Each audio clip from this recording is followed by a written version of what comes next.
Hello and welcome back in. My name is Dan Petefish. I am coming back to you live. You just saw the first of our doubles matches coming up. And we are back. Hey, Kayla, welcome in. How's everybody doing out there today? Feel free to drop a comment in the section down below. We are here in Jefferson, Iowa at the Wild Rose Casino and Hotel. Cobblestone, great place to stay last night. Got myself a room. If you're ever going to be out and about, want to go to a casino, want to come down for a tournament, want to go to a concert, whatever you got to do, just stay. It's not the cheapest room, but I tell you what, the room was really comfortable. It was a good night's sleep, which is something you just don't get in a lot of hotels. So, you just witnessed a match between gentleman that was in here with me last night. That was Brandon. I got to go and see what bracket. What is he in? He tried telling me he was in the Opal. I think he's confused. Must have been the 140 cap.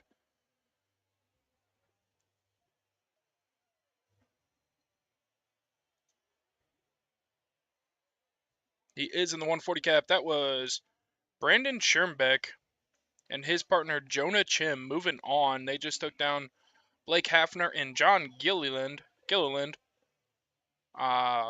anybody knows that pronunciation. What?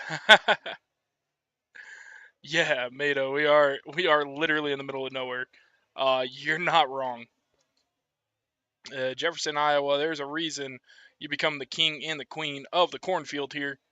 That is because when you look around on your way in town, way out of town, or even while you're on at the hotel, all you see is corn for the most part. It is, well, not yet, but it'll be knee high by the 4th of July. Hot doggy. No, sorry. I'm not sorry. I meant to do that. But let's jump in. Gilly. Okay, cool. Thank you, Joe. I appreciate that. Admittedly, pretty new to everybody here. There's a few Fort Dodge people I'm familiar with, and a couple others I've been having a privilege to watch a few times. So these names are all brand new to me. I do apologize if anybody finds any offense in me butchering names, but apparently I'm just chilling with the meat cleaver because I've been messing things up all weekend. So let's take a look at our 140 cap doubles as we have some teams coming up here. Going to be coming up on the live board here shortly. 140 cap doubles still in it on the championship side. Still 12 teams, 4 of them waiting for a match. The other 8 playing matches to see who's going to go meet those. Tim McCall and Tim Shepard still in it on the championship side. They're looking at the round of 8.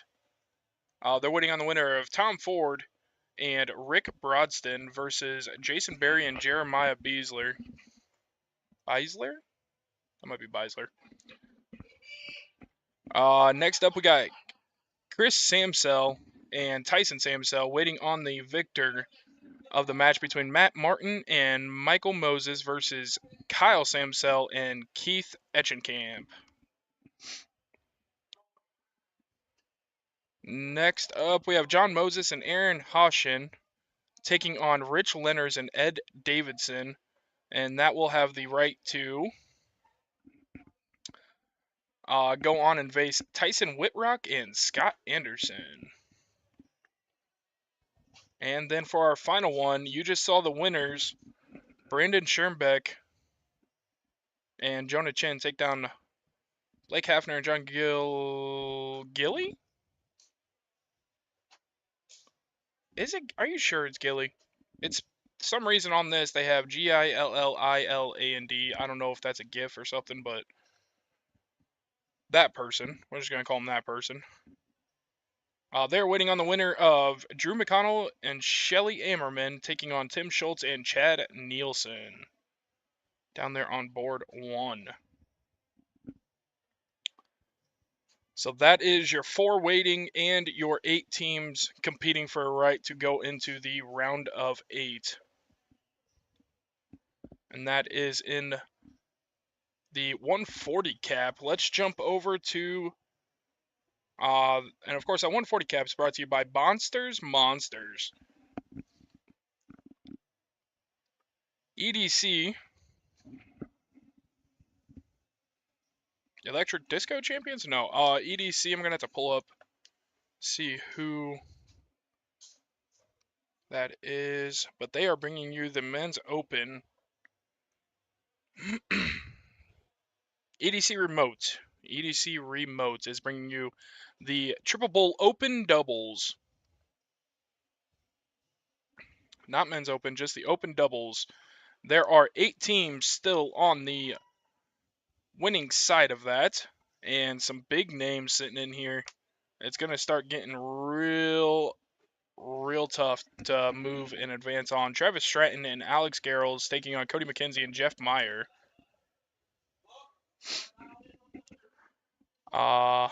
Next we have Rick Henze and Ken Ripp taking on Paul Schwindeman and Brandon Neal. That is going to be a good one. Those guys all too familiar already from this tournament, especially Rick and Brandon. Then we have Wes White and Derek Hinkle taking on Dan Gregg and John Herman. And the winner of that one will go on to face the winner of Joey Mann and Tyler Henze. Oh man, those guys have been showing up pretty well too. And Dalton Tripp and Tyler Burrows. So those are your 8 teams on the front side of the championship bracket for the open doubles. Of course, that is brought to you by EDC Remote.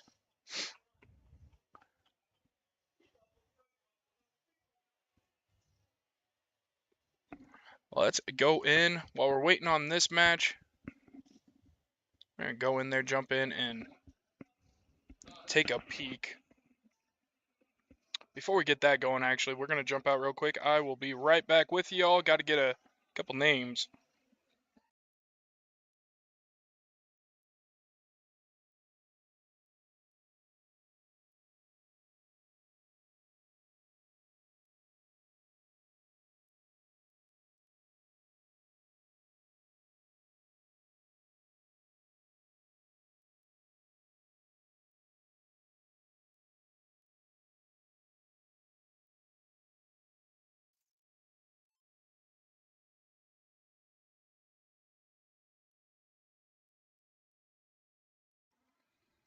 Okay, here we go. Doubles competition at its finest.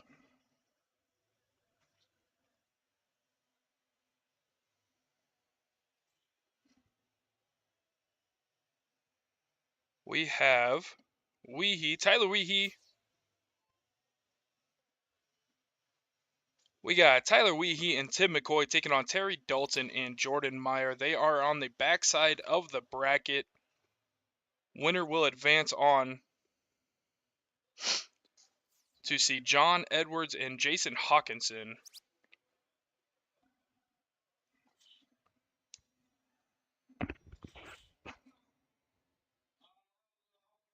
Getting off to a solid start.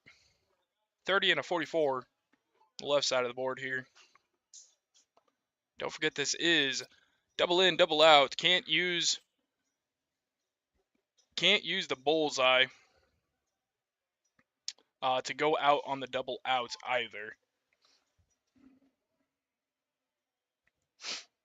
So we got Tyler Weehee throwing right now. He is sitting in the number 1 spot.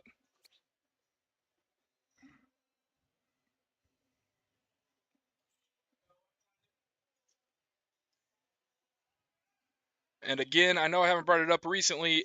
Every comment, when you put in a comment on the feed, it enters you. Oh, okay. Thank you, Jeff. Thank you. I was so confused. I was like, I think I'm messing this up.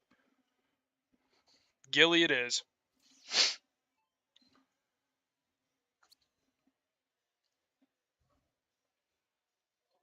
Off to a solid start here.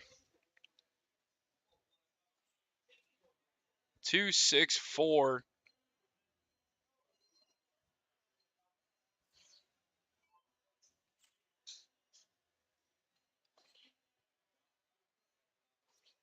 Oh, just off the mark for the hat trick. Falling into the single four.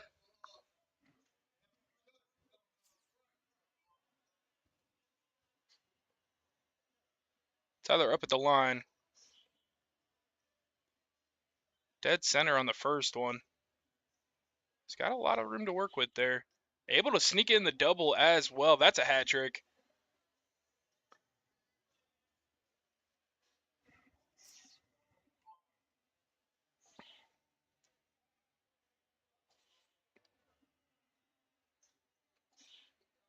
Terry Dalton answering very, very well there.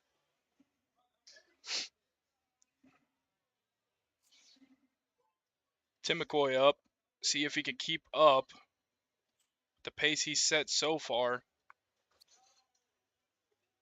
Well, it looked like he pushed that a little bit at the end there. I'm not sure if he was maybe questioning where he was going to throw that or if that was just a mishandle. Nonetheless, Tim McCoy coming in, hitting a big hat trick there, put his team back in contention.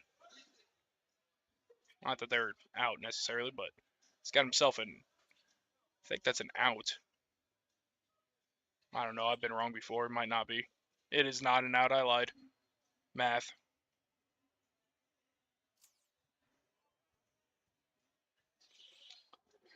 But every comment, that's what we were talking about. Every comment that you enter in there, as long as you comment on the post, you're eligible to win some of our giveaway prizes, including sling backpack with some dart supplies in it from Raptor Darts. Raptor Darts, of course, sponsoring the live feed and has a table set up here for all of your needs, whether it's swag, jerseys, hats, koozies, whatever it might be, all the way down to high-level quality darts. They have a whole lot of selection over there. They are also sponsoring the live feed. They're the reason I'm here. So that's Raptor Vision. Raptor Vision bringing you the live feed for this tournament. Okay, I don't feel so bad. He was looking for the out too. Wondering where to start with. Can't master out though, so he's going to have to just set himself up.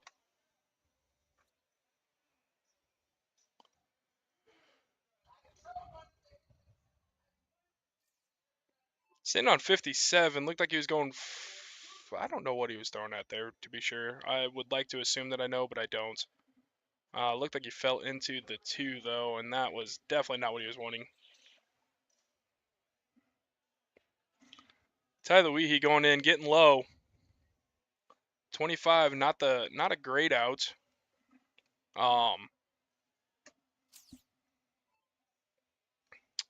But it did enable him to let his partner go freeze if it comes down to that, and he's looking for a double 13. Not there. Going to hit a single 13, so he's going to have to work through that a little bit as well. Opportunity to take this out, though. Getting low enough. Tyler did. Couple bulls and a double 17 is your most direct route. He's going to miss that. Probably throw a bull here, try to get low. Got the 16 out. Didn't get the bull, so it is not frozen. Sent at 55. Hit the 2. Was definitely looking for the 17 double 19 out. He's going to set himself up for a double 20 close, though. Just a shade off. He's low, though, and Tyler is frozen. See what Tyler sets himself up with.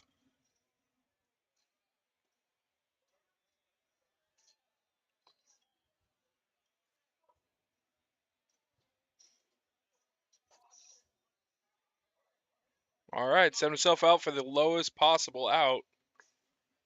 Sitting on a 2. Hoping for a miss here. Got the 5. Looking for the double 4, and he does take it out. That's going to be Dalton. Dalton getting the dub there for his squad.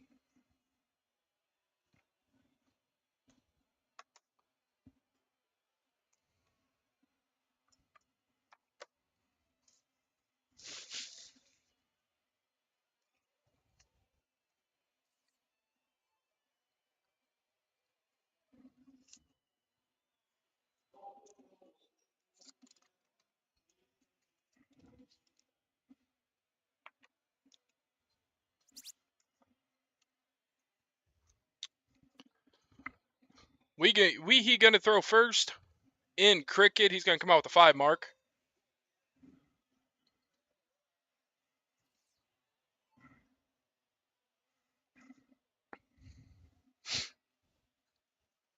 Terry Dalton looking to attack the 19s. Got a single out of it. Gonna want a triple to stick. Oh, that's a lot of contact on that dart for it to not register anything but a 7.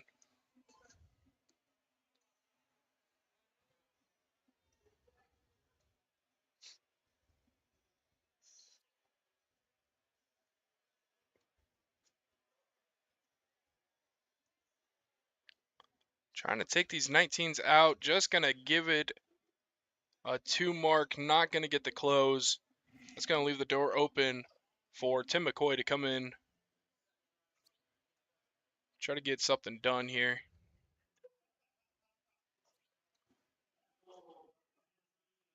They closed.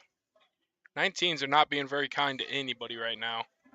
See where the route Tyler goes. I wonder if he goes 19 first. He doesn't. He goes 17 looking for that triple, then moves over to the 19. Does he go up to 20? He stays on 17.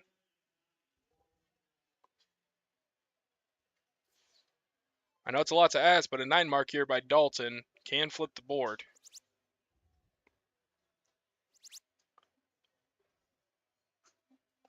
And he was looking for it. Got the first 6. 51-40. Where we're sitting now.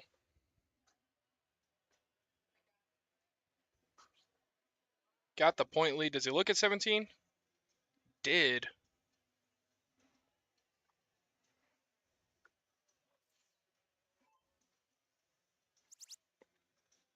And without the close on the 17th, McCoy is coming up. Got himself a 7 mark for his squad. Put him up 110 points. And Weehee isn't going to have a choice but to look at these 20s now. I imagine probably if he sticks the first triple 20. Never mind.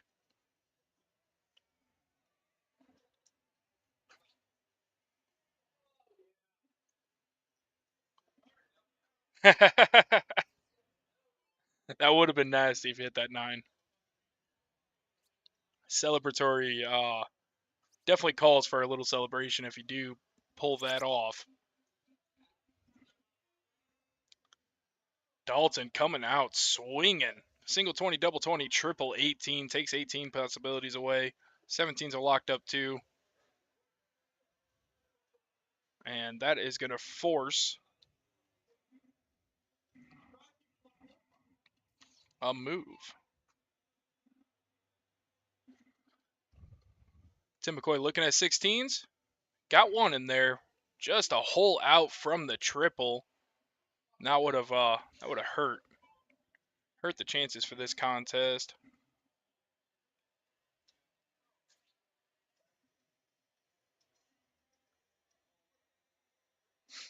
Tyler Weehee. Big darts, Tyler Weehee.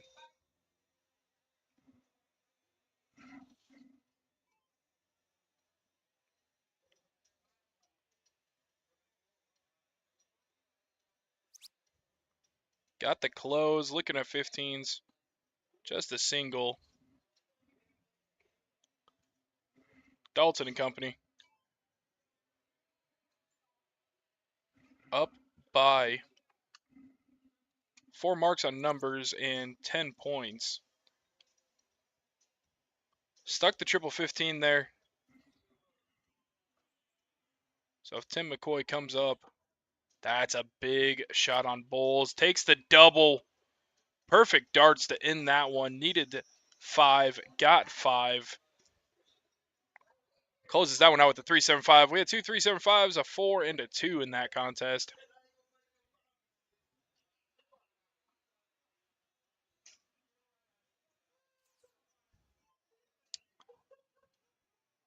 And I believe it is race to 3.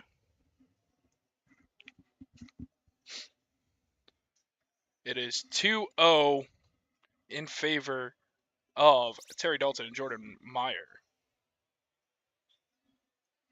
Weehee starting us off, got a 4 mark. Dalton looking at 19s. There's a chance he looks up. He does not. He stays there, gets the point lead.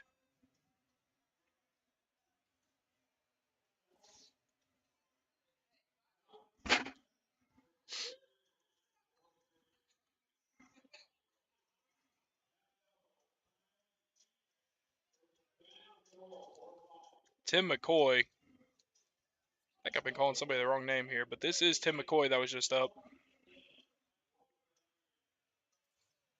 And Jordan Meyer.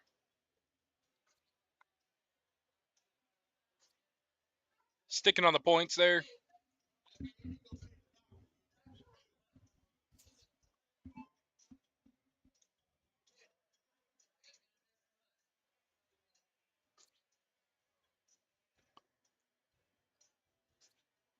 Tyler looking at 20s. And he does go down for the 19. Just a 4-point lead there. High risk, high reward.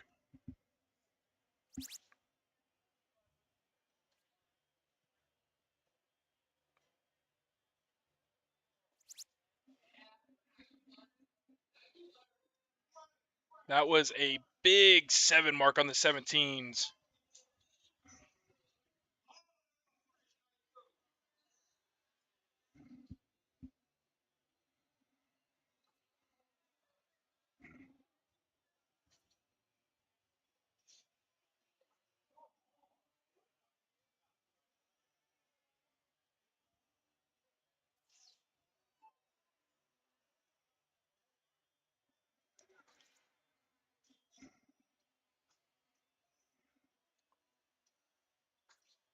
Tim McCoy.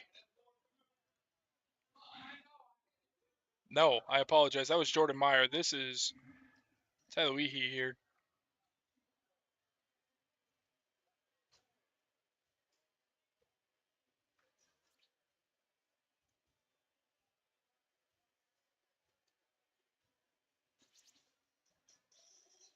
Weehee gets to 18. Able to throw a 4 mark up there, grab some points while he's up.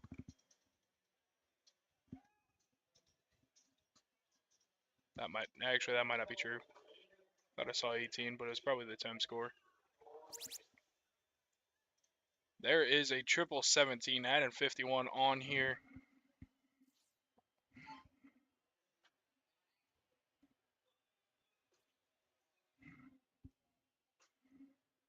Tim McCoy just finding a single mark here. And Terry Dalton has done a great job of setting Jordan Meyer up for stress-free darts. Stress-free indeed. Oh my goodness. Call it a white horse. Terry Dalton and Jordan Meyer both throwing 5s right now. Tyler Weehee had a 4.33.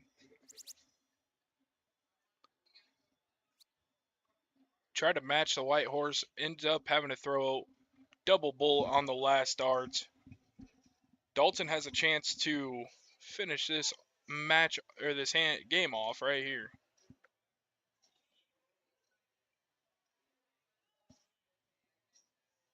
And it does go. That's going to do it. That's a 3-0 sweep.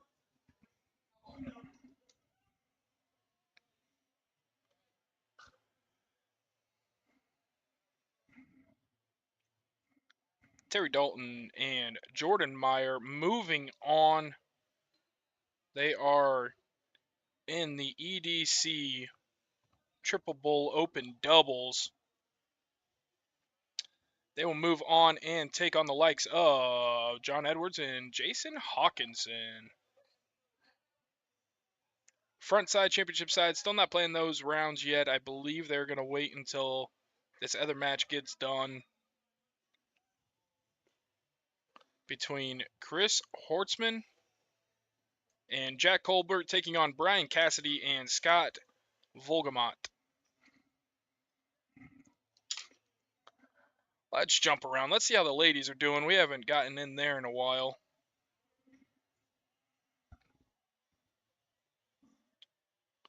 In the women's doubles tournament for the Open, brought to you by Focused Living. Shout out to Focus Living. If you're in the market for anything that they provide, please consider giving them an option. They are directly feeding into all of ours addiction, meaning darts. And we couldn't think of enough for it, being title sponsors for this event for the women's doubles. Four matchups on the front side. 8 teams total. Kelsey Goforth and Holly Hewitt are going to be taking on Heidi Nelson and Sammy Hastings on the front side. Abby Brummer and Janelle McKimmey taking on Lori Murphy and Ashley Shepard. Carrie Nelson and Danny Gas taking on Liz Tynan and Trisha Romero. That's going to be a quality matchup, I would imagine. Lots of names in there from Queen of the Cornfield.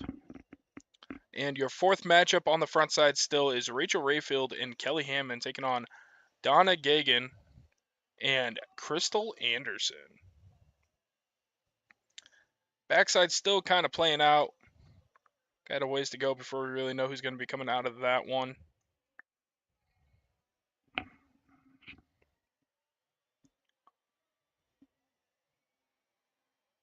And Bonsters Monsters presenting Triple Bull 140 cap doubles. That 140 cap sitting down. 4 teams on the front side, or I'm sorry, 8 teams on the front side remain. Tim McCall and Tim Shepard's going to be taking on Jason Berry and Jeremiah Beisler. The winner of that match is going to go on to see the winner of Chris Samsel and Tyson Samsel taking on Matt Martin and Michael Moses. Almost had 3 Samsels in one match, but Martin and Moses took out Kyle Samsel and Keith, his partner. On the other side of the bracket, it'll be Rich Lenners and Ed Davidson taking on Tyson Whitrock and Scott Anderson.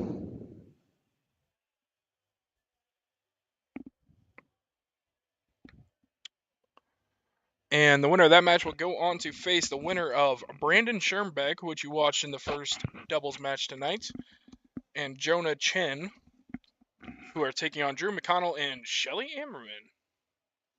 That is a preview of both of those tournaments.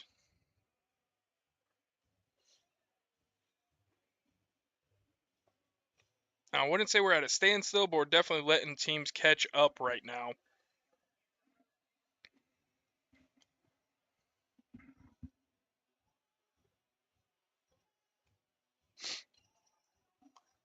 I'm going to see who's the next match that's going to be sent up to us. Honestly, I have no idea. It could be anybody.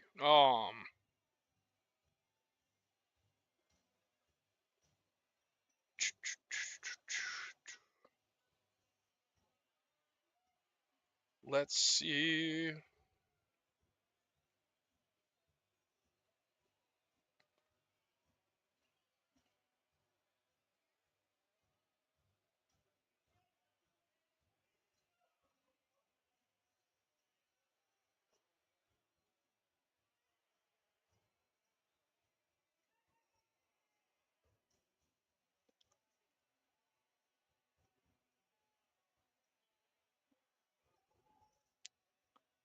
And nothing yet.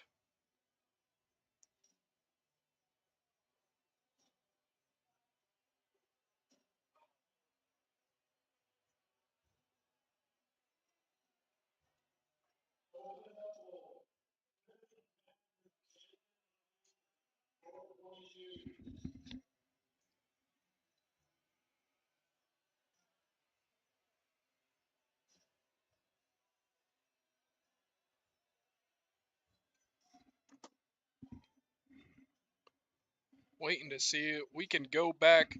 If you missed this morning stream, let's go check out who our top 3 were in each of those 4 singles divisions.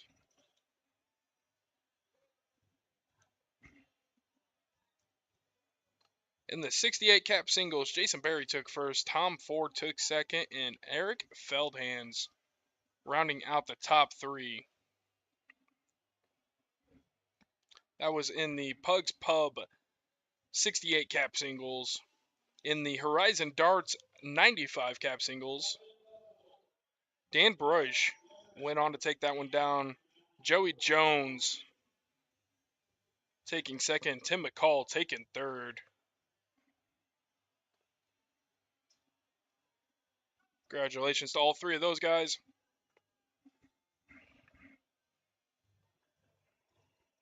In the open singles, it was Rick Hensey downing Derek Hinkle in 10 games, and Derek taking second, Brandon Neal finishing third, Tyler Hensey finishing fourth.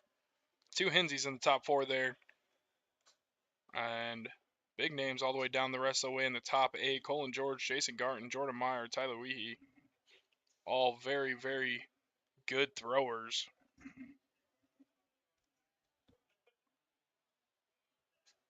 Then over in the women's, Donna Gagan knocking out Liz Tynan in the double dip match. Donna sitting on the king seat, able to pull that one off. Liz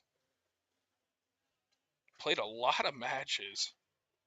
Liz ended up having to play 10 matches to work her way back up there. She finished in second. Ashley Shepard going third.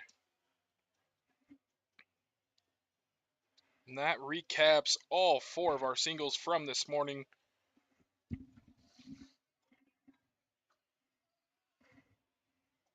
Looks like we do have a match coming up. It's going to be on the front side, I believe,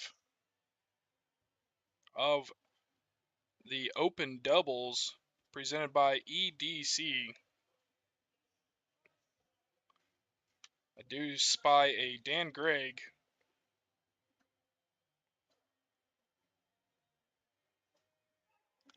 Dan Gregg, John Herman going to be taking on Wes White and Derek Hinkle.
As these guys get warmed up, just about there, I'd imagine. Wes White at the board now. Part of my brain told me that was the diddle. I don't know why. Thankfully, it was not. That would have been a rough 1919 on the diddle.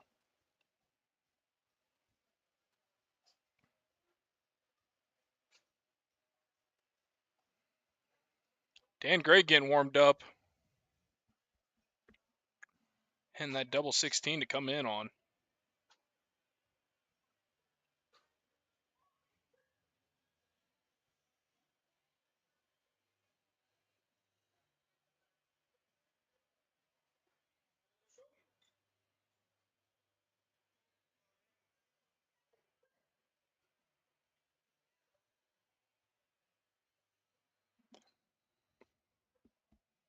Dan Gregg's going to show one.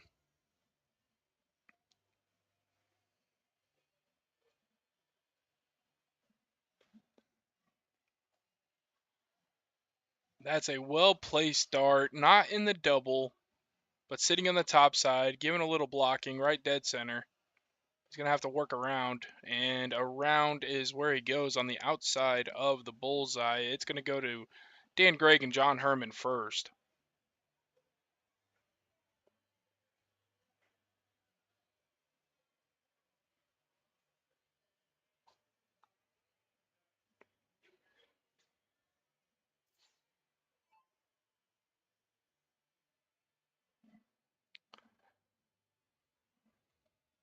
All right, here we go. Open Doubles Championship side. Presented by EDC, and Dan Gregg is going to start things off. He's got the double 16 open, looking to go for the bull, and he gets it. That's going to be a solid 82 to open.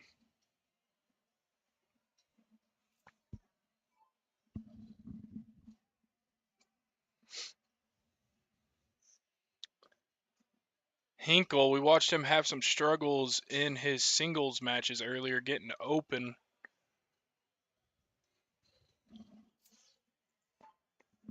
Unfortunately, that continued here.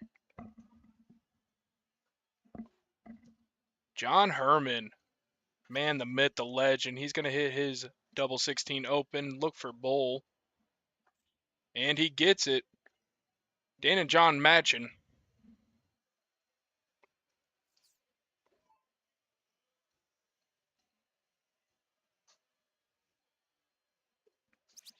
Everybody looking at that 16 with their first start. Very common. There's another 82.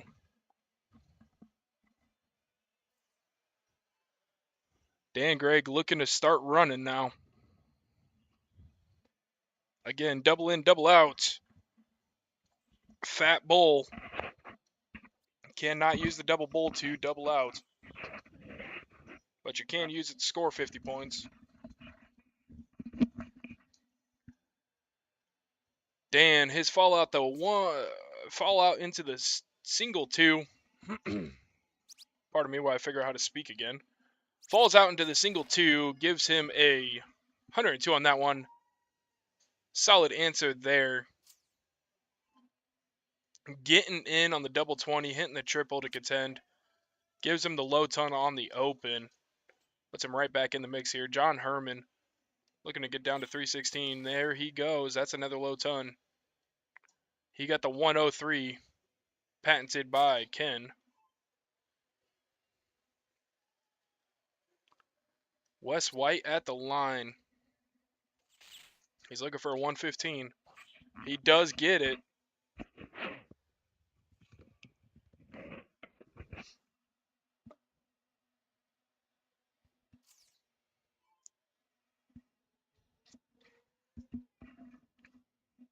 Dan Gregg has an opportunity.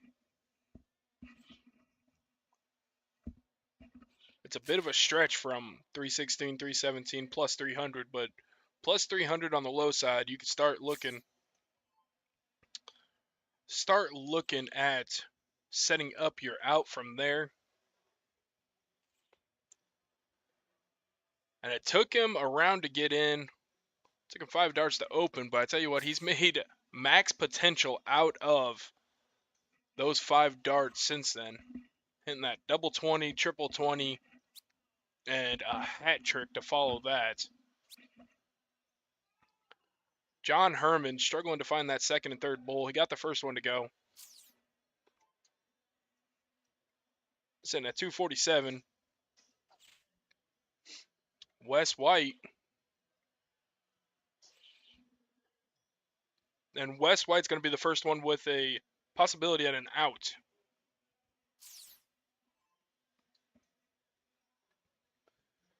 Dan Gregg looking to get low. Now he's going to want to set himself up with this one. Probably going straight there. Feels like steel tipping here. Sitting on a 48.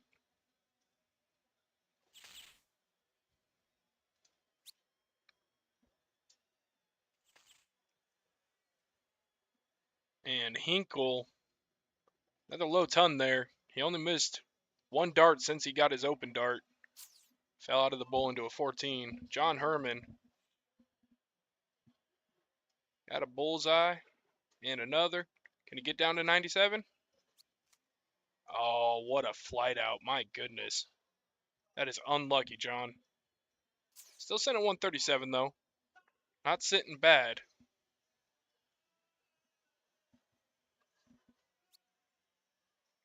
And Dan Gregg is going to get a look.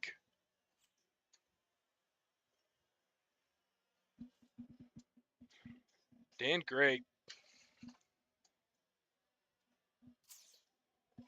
I'm not going to assume I know what's happening, but I would guess that he's going to go with the single double on the 16 if he can. Oh no, I was wrong. He goes single 12, double 18. All right. See, I told you I didn't know. That's why they are playing on this stream and I'm just behind it. Dan Gregg sealing the win in the first game there.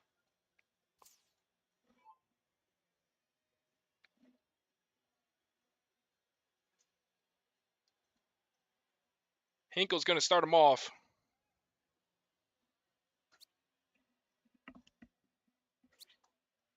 Looking for a 5 mark.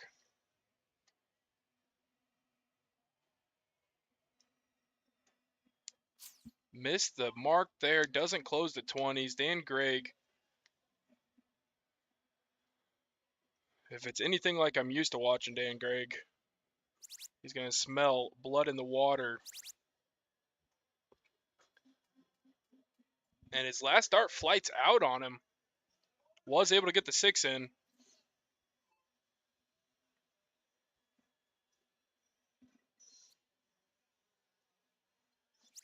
Wes White.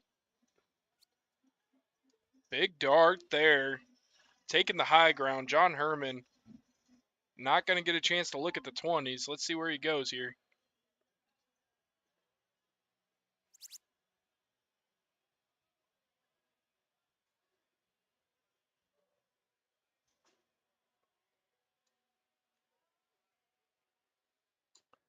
Just outside. 444 single floor fallout. It did open the 18s. Hinkle looking at the 19s. Pulls it to within 3. I imagine we're going to see a dart at 19 here. Just determines if he throws the second or third one.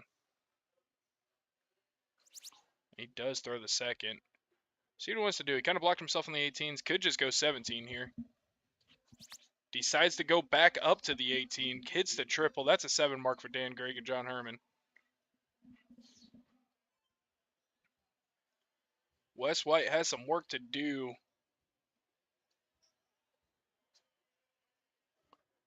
Triple 2 on the first one. Finds the 17 for the trip. And back over the triple 2 for the third dart. He gets the close, but no points added on.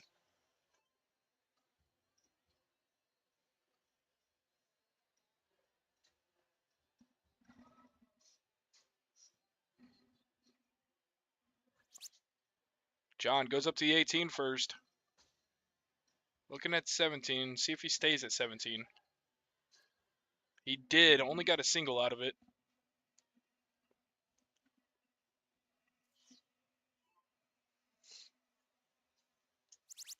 And Hinkle doesn't have a choice. He's got to stay here for all three, I'd imagine. He does. He's still going to sit 44 down. So Dan Gregg, pressure-free darts. You know, low-pressure darts.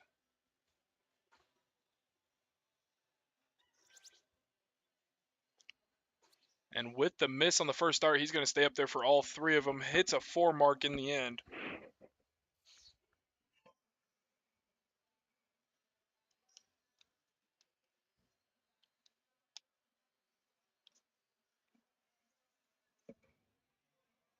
Wes White going at 17s. He decides to go up and take the high ground away, down 116 points. It's going to put a little pressure on Herman.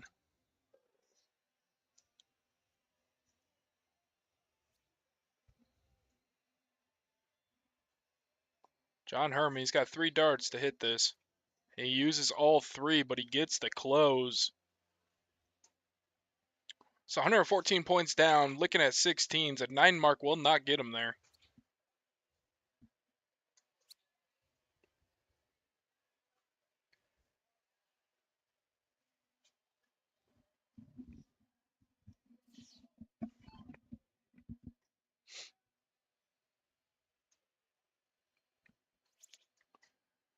Dan steals the 16s, takes the 15s, and he's going to put 1 in the bullseye. I almost feel like I probably could have called that before he threw them. Wes White, no choice, looking at bulls. Wanted to at least close the 16, couldn't get it. And gets 1 mark on 15 unintentionally, just missing the bullseye. Herman, 1 dart Herman.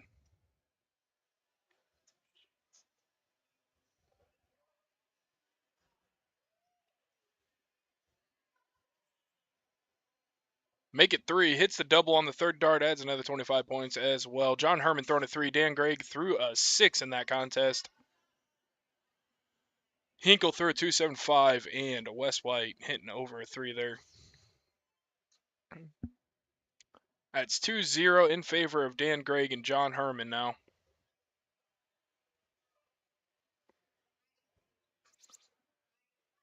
Hinkle, good start. There's the 9.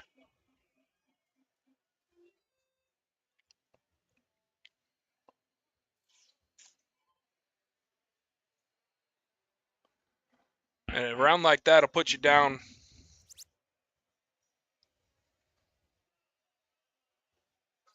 Big stick in the triple there for Dano.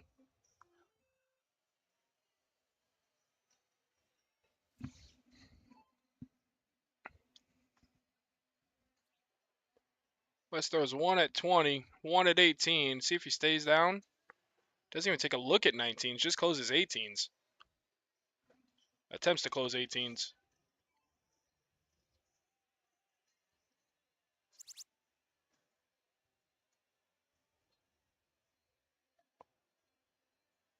John Herman steals the number away and then goes back down to 19s to point. He's going to get 2 out of it. They got 2 numbers open. Hinkle has an opportunity to go up, add a point lead, and possibly take these numbers away. He likes to go against it. He likes to point. He knows who's right behind him, what he's capable of. Dan Gregg coming up. Finished the first match with a 6. He's on a 6 now as well. Down 145 points.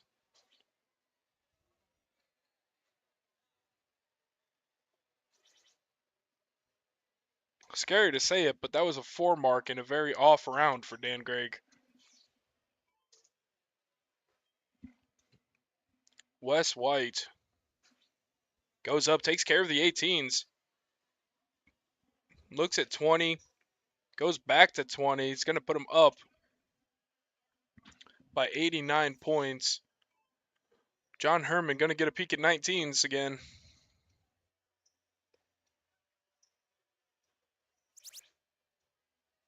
Can he sneak out another? Not quite.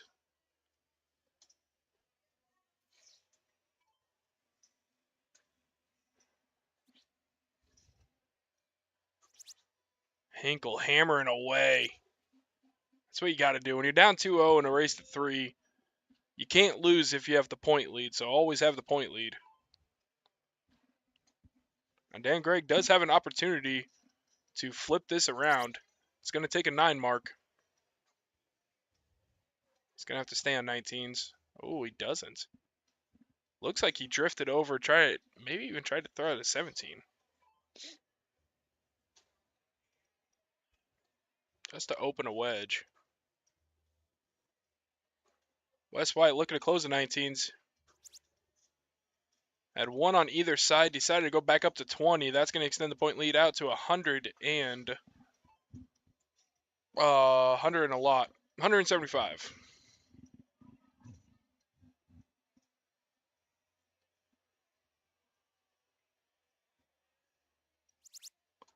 John, get the last start to go. And Hinkle now throwing a 7. Gets the 19s out of there. Gets the 17s out of there.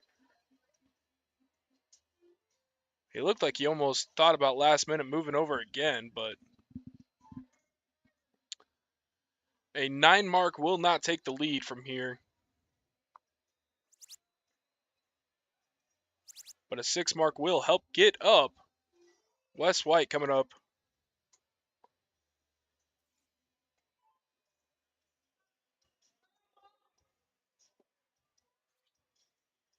Takes the first look at 20s. Goes down to 16s, over to 15s. Just off on the 15s. Put that point lead back to 90 and close the number, though.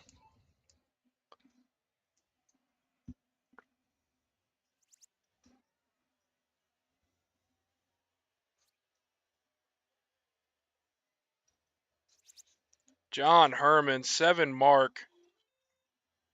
Boosts him up to a 4-5.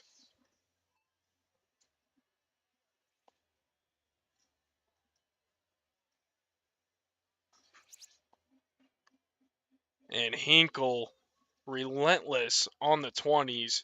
Took out 15s, added another 16 points. Would have added 120 if the first one would have hit.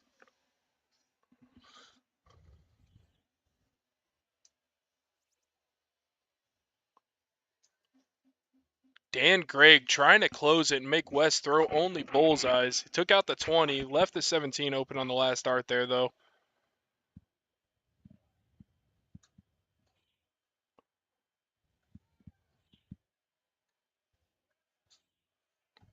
And Wes White hat tricks out in the singles. That's a red hat. All right. 2-1. Dan Gregg and John Herman gonna get first throw.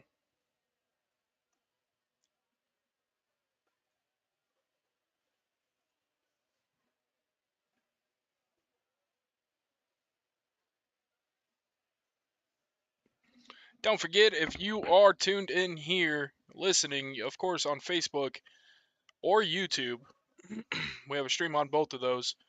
You should definitely write some comments. Keep us entertained. Throw some stuff out there. Get a part of this one. I'll be with you all night, all the way through these doubles tournaments. I'm going to stay with you till the very end. My name is Dan Pete Fish. We are coming to you live from Jefferson, Iowa at the Wild Rose Casino and Hotel. We are in the men's, or not the, I keep calling it the men's because it's, yeah, sorry. It is the open doubles. We are in the open doubles on the championship side right now. Hinkle doubles in on the 7, follows with the hat. He was not happy falling out from the 16 to the 7 there, but nonetheless got in and got it done. John Herman up to throw now. See where he goes for his double. Looking at the 16. He's going to need to get in here. Not able to do it. Hits a single. He's going to be stuck at 501 still, looking to get in. Wes White tries the 16 as well. Doesn't go. Second dart won't go either. And the third does, so he's in. No bonus points there.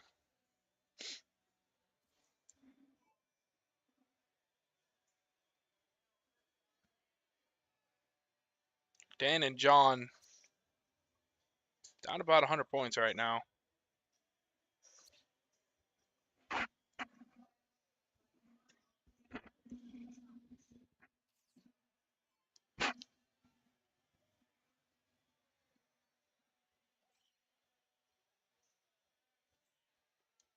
Joel, thanks for tuning in, brother.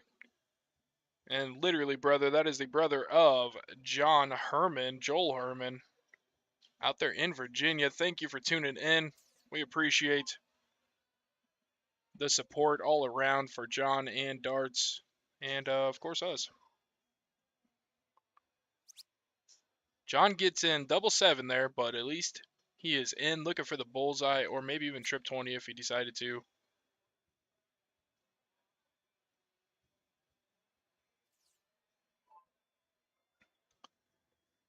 Wes took 3 to get in as well.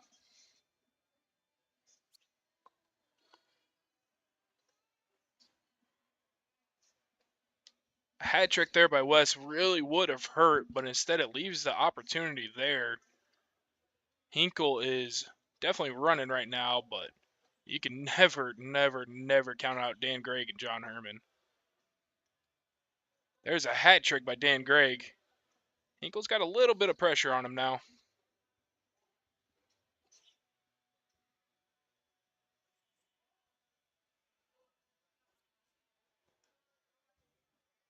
Pressure don't bother him, though. That's a 119, and he is looking at a possible out from there if he so chooses.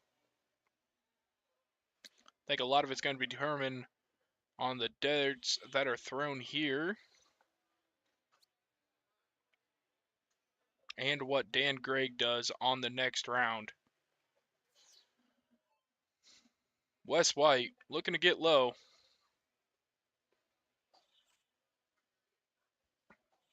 And he does. He gets down to 273. That puts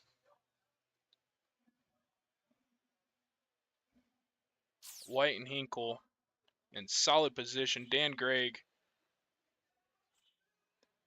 is going to get down to 64 here.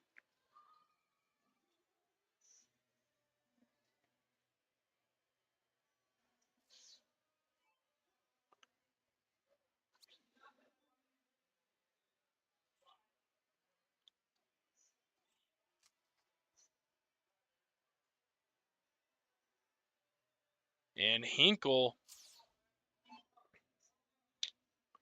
able to set up the 50, most likely a 12 double 18 out. John Herman switching up to the triple 20s. Try to help him get low. That's a low ton. 113 coming in for John. Fell into the triple 1 on his second dart there. I think he made a solid decision moving down to bull. At 10 points isn't, at that moment, wasn't necessarily worth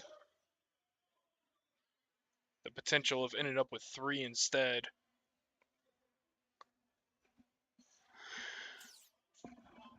Big darts from Wes White. Got his team in a great position.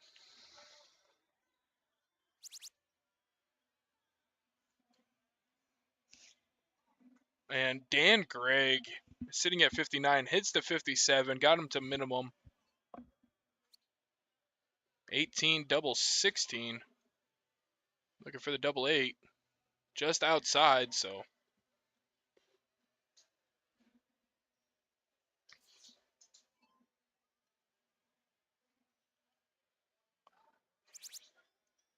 John with the triple 20 again. And another. Can he bet him? Oh, I thought he got that just outside in the triple 1. Big darts, though. That would have put a lot of pressure on Wes.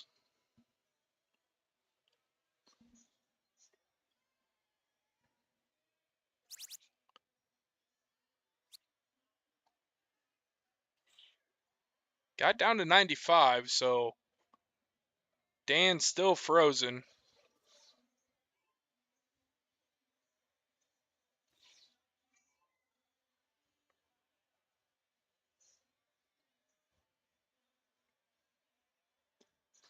Hinkle looking for the double eight.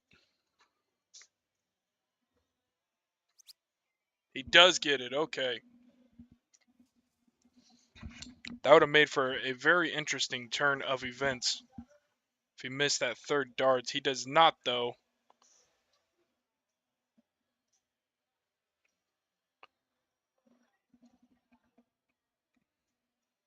We are 2-2, diddling for the fifth, and Dan Gregg waves that one off. Hinkle,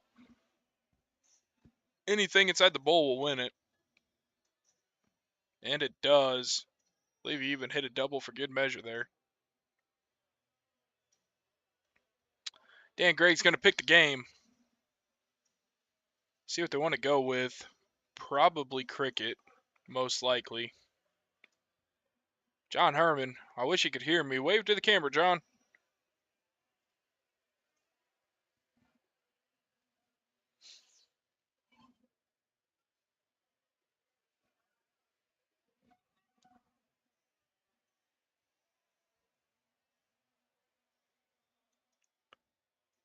Here we go. Cricket it is.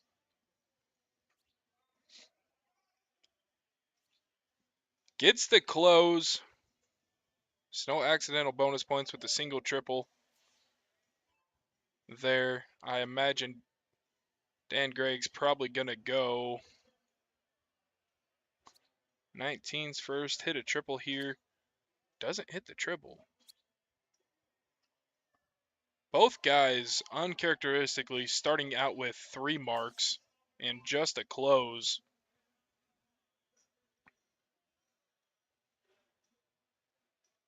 It'll be Wes White up next. Talking it over just a smidge with his partner, see what they want to do. If they want to close the 19, leave the 20 open. If they want to close the point on the 20, maybe open another number. Lots of different options. It's not too often a match starts out quite like this. And he does add on the triple with the third dart there. Puts him up to 80 points. John Herman has an opportunity here, though.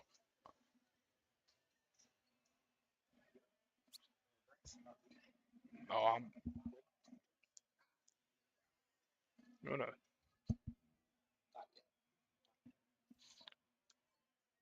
Herman just getting a single there. Thank you.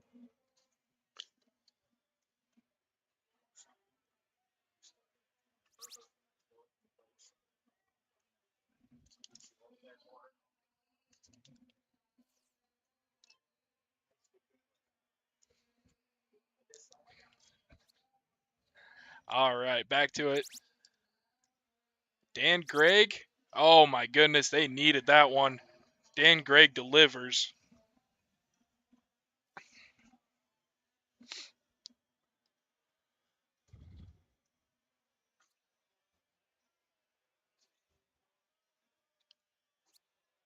And they stay up 3 singles. John Herman, big opportunity here. A single in the trip 19 is going to put him up in the lead at 209. And he gets it. Gives him options here. See if he stays on the 19. Does. Gets a single. You know he's going to look at this 20 now.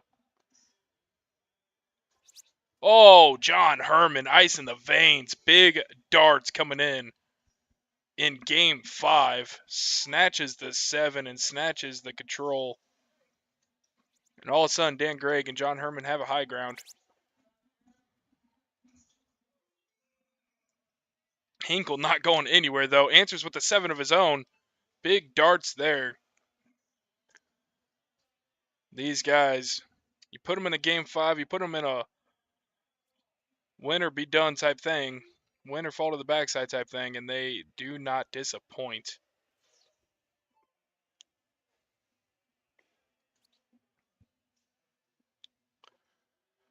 Big answer there from Dan Gregg, getting the point lead back. And Wes White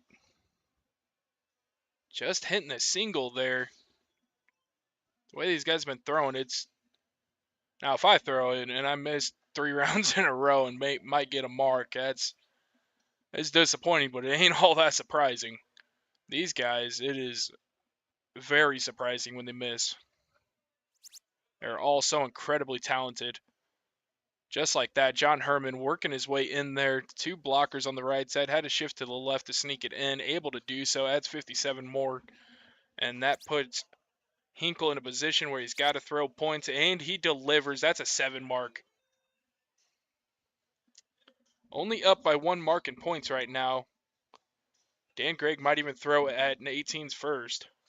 He does not. He goes down to 19s. Bet you bottom dollar he wasn't throwing 19s on that third dart. I thought he'd throw at 18, decided to throw at 17 instead.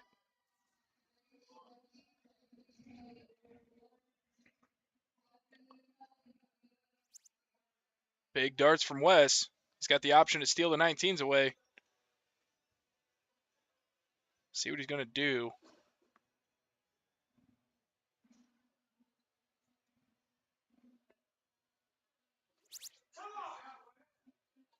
Throws it in there. Step back, took his time, did some math, decided he wanted to put the pressure on Herman to try to point up behind him. John Herman likes the pressure. Gets the lead back with a 5 mark of his own.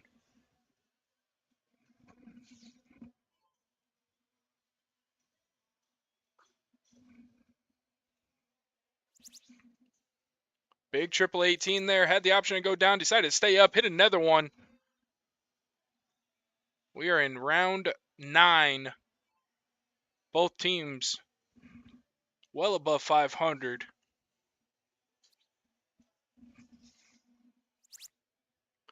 Gonna stay there with another triple. Missed the triple. Got the 5. Down by 5 points. Wes White has the option to take 3 looks at 19 if he so chooses. Most likely not. Seems like he likes to do it in 1 dart, and he did just there. Big darts from Wes White.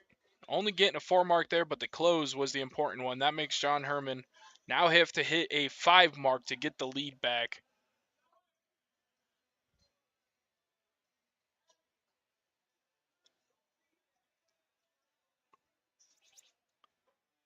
Unlucky on the first 2, just outside the wire, 1 hole.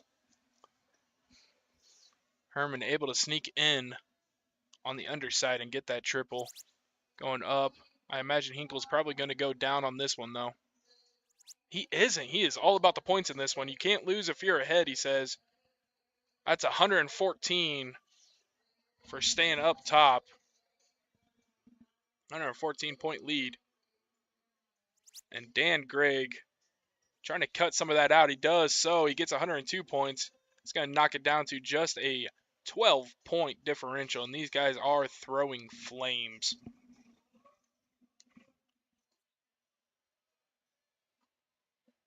Wes White's going to stay up. He does. He gets the 4. Herman's got an opportunity again.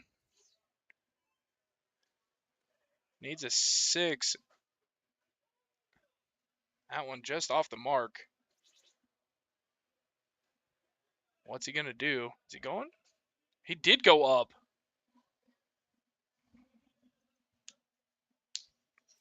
I don't know how he felt about that. He didn't seem like he wanted to throw the 18, or he came off the line knowing it wasn't the dart he wanted to throw.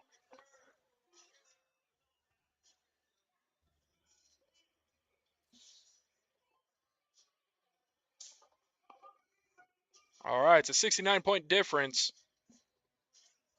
Dan Gregg, a 9 mark on these, will take the lead back. He got the 6, got within 21, tried to take out the 18, just off the mark.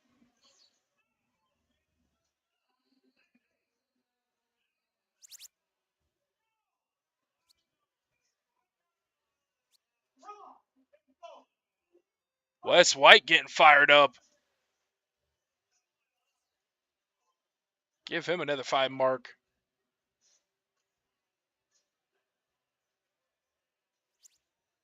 John Herman. A triple would have got the point lead back there.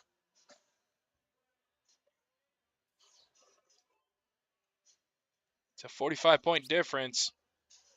And Hinkle decides to take the 16 on the first dart, where he's been pointing all day. It's going to go 15s, I'd imagine. No, he goes up to 18.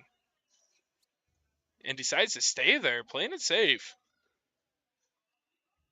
A single on the 15 there wouldn't have done much, but a triple in the 18 would have. So I understand his philosophy there. He's up in points again, up by 81.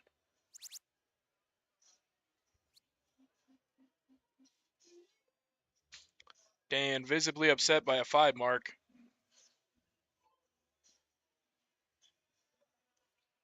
51 points separates before this throw, but that is a huge round by Wes White. Put him up over 1,000. We are in round 16. And Wes White doing some damage on that last one. John Herman getting in there, got that triple to stick. Give him a 4 mark.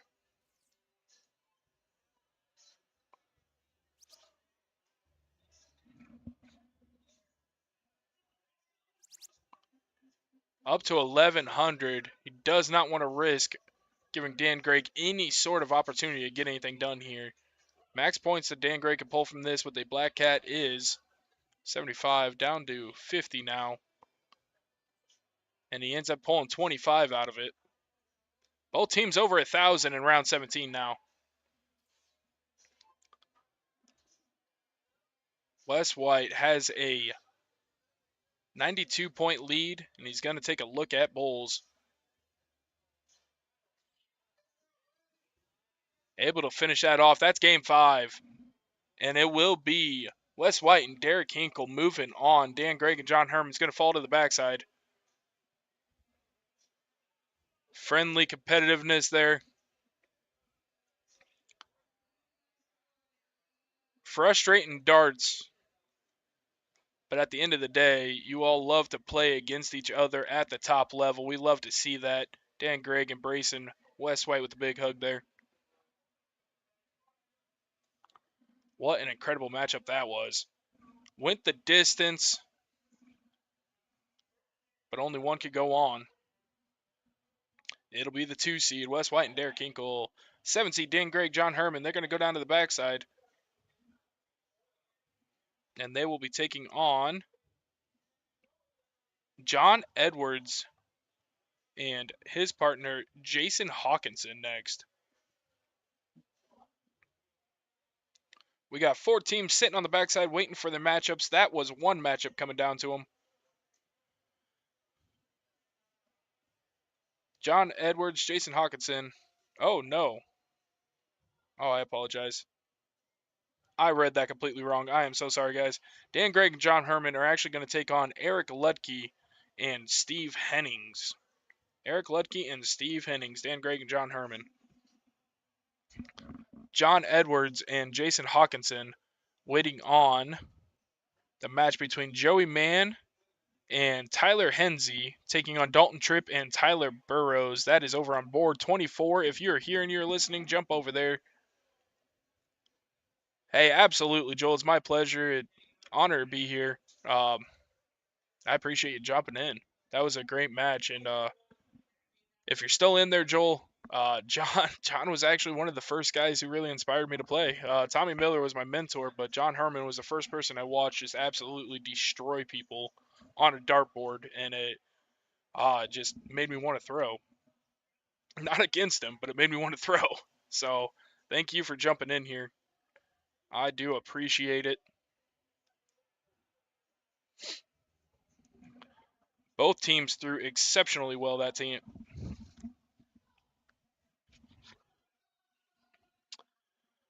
So what are we looking at here? That is a good question. Wes White, Derek Hinkle moving on. They're going to be in the round of 4 championship side semis. I agree. Brandon is very, very good. I guess he is he streams a lot. Does live streaming a lot. So he's been doing that for 3, 4 years. He's pretty comfortable on the mic. Um, yeah, he's very good. I had a lot of fun with Brandon last night. I actually think we'd make a pretty fair duo once we got used to each other a little bit more. But I bet you did, Joel. The sibling rivalry, man. John's a different breed. I tell you what, man, just different. Even in I think it's fair to say he's probably in the maybe back end of his career for playing at the high level. John took home 4 Masters titles from state this year. He man, I couldn't imagine what he's doing in his heyday. Oh yeah, I guess I could, but because I kind of watched it. John Herman is a legend. I don't know why there isn't a Hall of Fame for dart players in the state of Iowa, but they could probably just put John in it and call it good.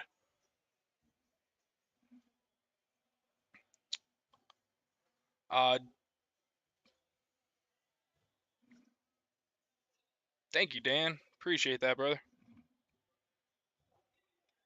Still on the championship side in the open doubles, Travis Stratton is taking on Alex Garrels, Cody McKenzie, Jeff Meyer taking on Rick Kinsey and Ken Rip on board 27. If you're here, jump over there. I know that's going to be entertaining because they are facing Paul Schwindeman and Brandon Neal. Brandon Neal and Rick Kinsey went back and forth today in singles.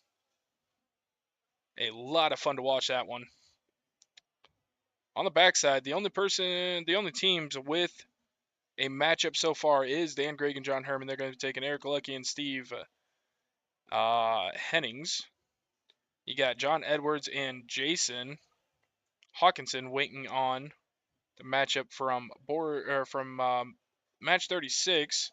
That's the Joey Tyler, and Dalton and Tyler. Jason Garton and Jess Wilworth waiting on the loser of match 33. That is the Travis and Alex versus Cody and Jeff. And Jason Fails and Jason Ton waiting on the loser of number 34. That is Rick and Ken taking on Paul and Brandon. And that is all that is remaining in your open doubles. Looks like we're going to have another matchup here shortly. I am going to take a short intermission while these guys warm up, and I'll be right back with you before the match begins. Stay tuned here. My name is Dan P. Fish. We're coming to you live from Jefferson, Iowa at the Wild Rose Casino. Triple Bowl 2024. We're getting down to the nitty gritty. Bunch of tournaments last night. King of the Cornfield, Queen of the Cornfield. Luck of the draw. A hefty one at that. Today, this morning, was a bunch of singles. Brackets, 4 different ones. A 68 cap, 95 cap, open, doubles, and women's open. Now we have the women's singles and open singles. Now we have the women's doubles, the open doubles, and the 140 cap doubles. Lots of action still yet to come as we're working down to the final 10, 12, 14 teams remaining. Don't go anywhere.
Welcome back in. My name is Dan P. Fish again. We are in Jefferson, Iowa, Wild Rose Casino and Hotel. One of the sponsors for this event, of course, another sponsor is Raptor Darts. Raptor Darts stepping up, taking on the sponsorship for King of the Cornfield last night, adding in an extra $500 to the pot. Helps draw in not only players, but give out big payouts, that sort of thing. Really cool to see that. Raptor Darts also bringing you the live stream through Raptor Vision. You could follow us on Facebook or YouTube for both of those. The live streams are always up on both, depending on what you prefer. If you want to watch on your phone, Facebook is the best option. If you want to watch it on some sort of television, YouTube is the way to go with your smart TV. Up next, we have a matchup from the 140 cap.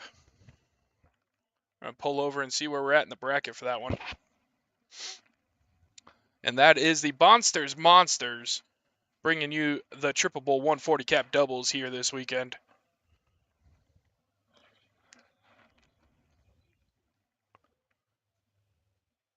And it looks like we are going to be on the backside with this match.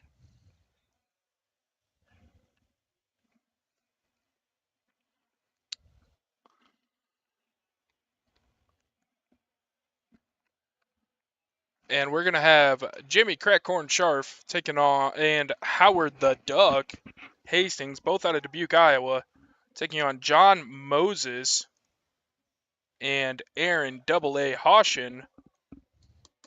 John Moses coming out of Guthrie Center, AA coming to us out of Spencer, Iowa.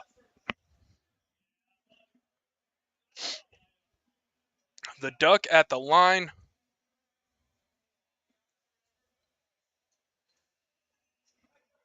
Again, this is in the 140. Tammy Sharf jumping in there. Go, Jimmy.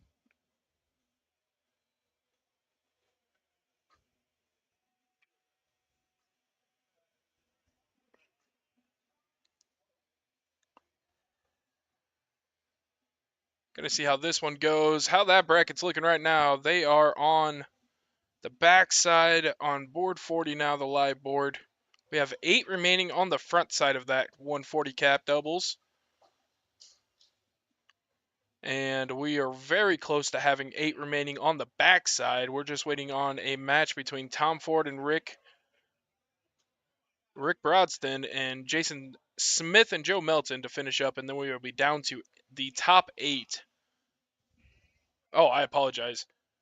Yeah, the 8 on the backside. So we have 16, currently 17 teams remaining, almost down to 16.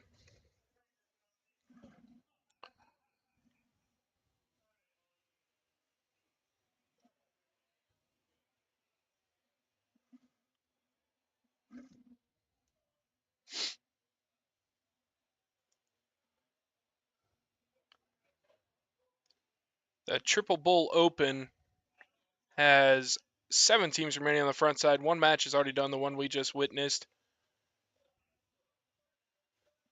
And there are only 5 teams remaining on the backside now. 12 total in that one.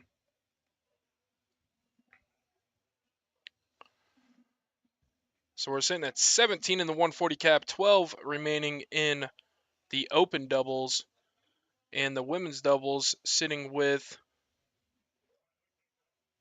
16 teams still remaining. 4 matches on the front, 4 matches on the backside, 8 on each side for the teams.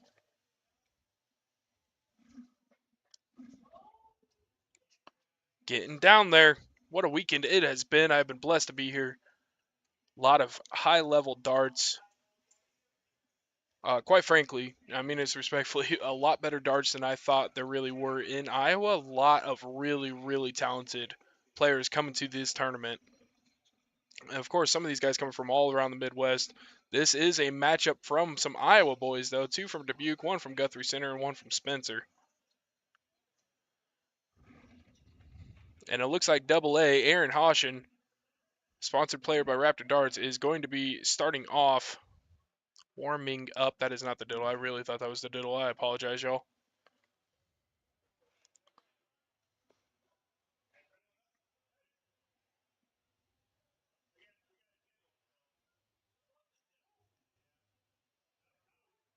And it looks like Tom Ford and Rick Brodston advance on past Jason Smith and Joe Melton.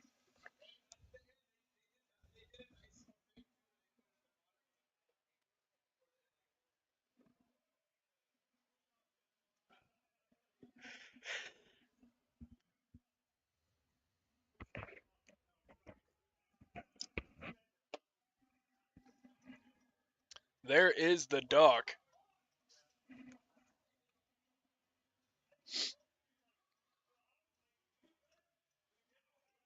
This is Moses coming up to the board.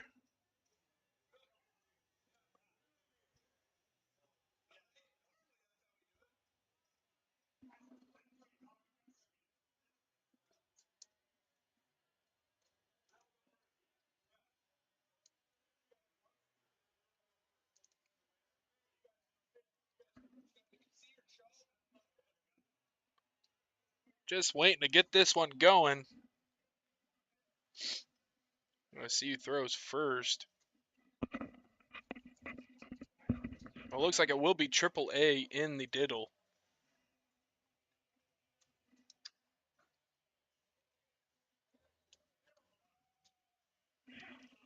A little bit north on that one.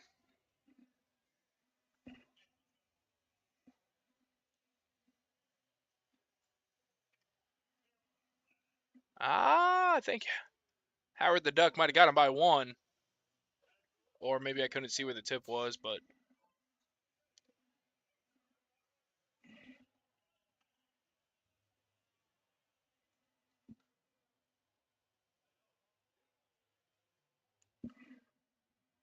and this is open in, open out.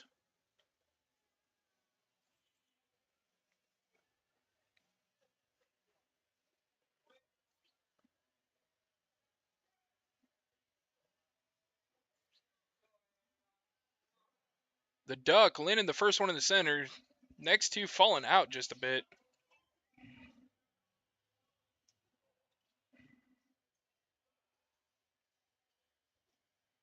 Double A starting off for his squad. Went from worst mark to fourth best possible, or fifth best possible with the bull there. He went from a 1 to a 50. I don't know why I made that so complicated. All right, simplify this one. Oh, I thought he snuck into the bowl. Couldn't quite get in there, though.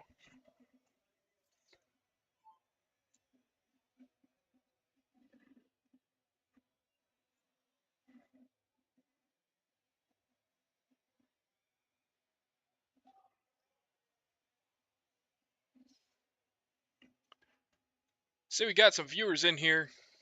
Where y'all from out there? Feel free to comment where you're watching from. We love to learn about our viewers, whether you are on YouTube or Facebook. Bulldog in the house over here on YouTube.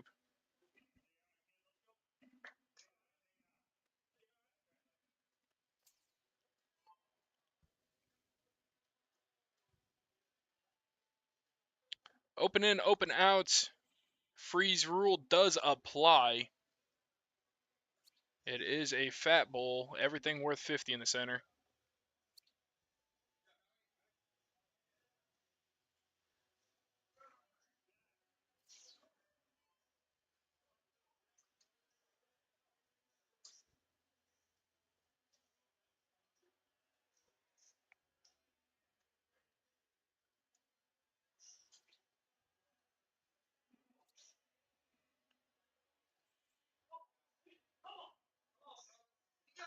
Right.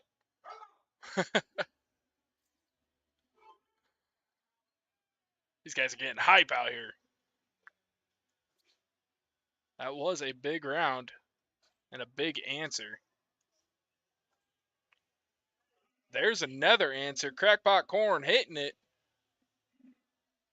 Jimmy from Dubuque. We got Moses stepping up to the plate now.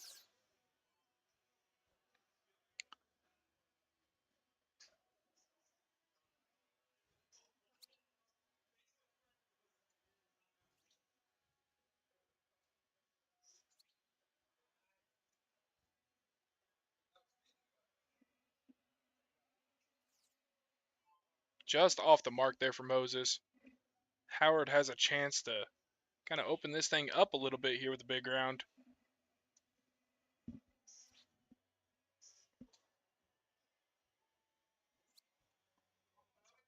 Started strong, fell out in the third dart by 1 hole. Gonna have to settle for 1 bull on that round.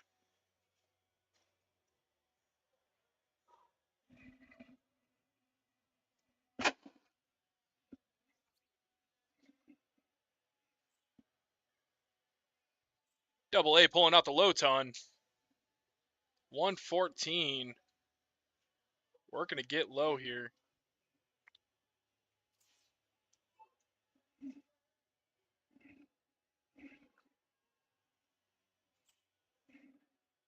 Jimmy Sharf looking for another bull. Just outside the mark.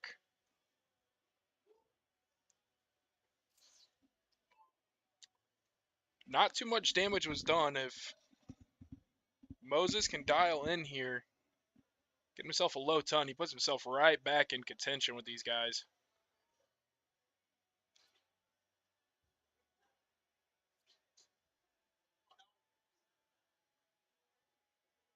Tries to take 3 shots at 19 there, hoping to get into a triple. Doesn't luck out. And the duck up at the line. Could be the first one in striking distance if he could pull this.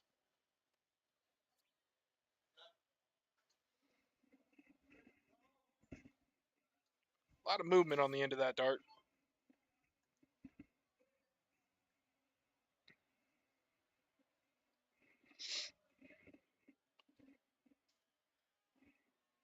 Double A looking to see what he can come up with.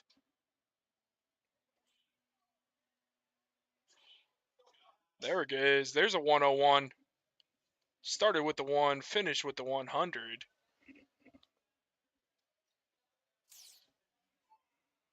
Double A, of course, representing Raptor Darts as a sponsored player here. That was a big final there.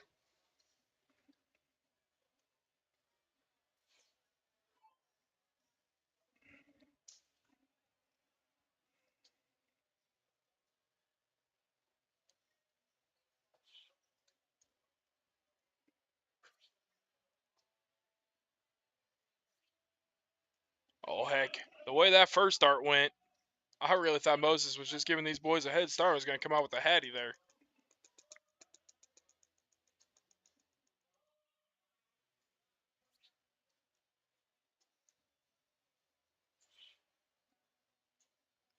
The duck set himself up a 2 dart out possibility.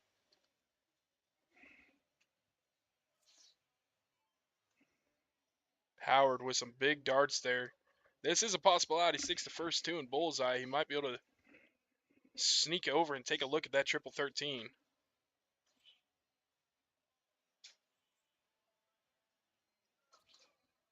He decides to go with the 19 instead because he is frozen. I lied. I apologize. I did not do math well. Shocker.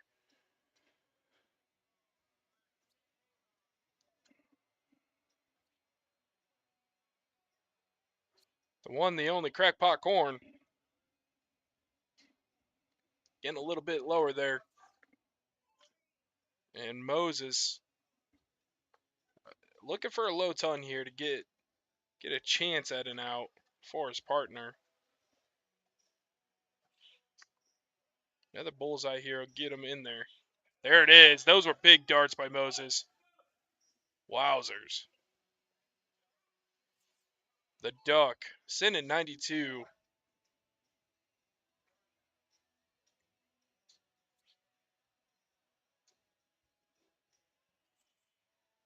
That was a huge bull. Double 17 for the win. Pretty safe area. He does take it. 92 the hard way. Gets it done, though. First game victory for the duck and the crackpot corn, Jimmy Stoff. Yeah, Dan, I did the Mr. Foreman. I did the math a little late there. Happened to do that after he threw. That might have been my bad. I was wondering why he looked at the 19, but it makes a lot more sense once I took my head out of my, well, you know where. Had to. It's getting hard to breathe up there.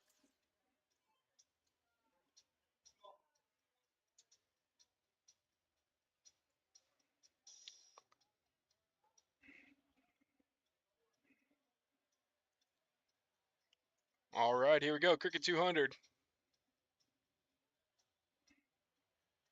Double A starting off for his squad.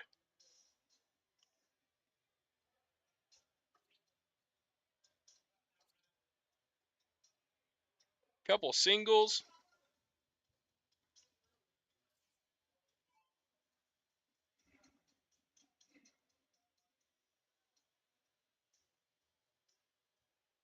See where the duck elects to go. He does go up. He's going to capitalize on the open set of 20s. He tries to go back up for the third one, doesn't get it, but the damage is done. He's got a 20-point lead and the close on the 20s, essentially erasing that first round's worth of work.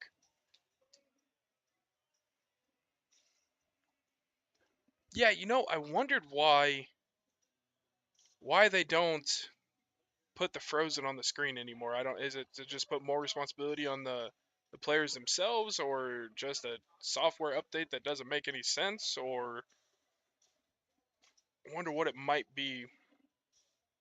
But yeah, when I first started playing this Frozen on the screen, this league I came out, I think I closed out 4 or 5 times because I just did not stop to do the math.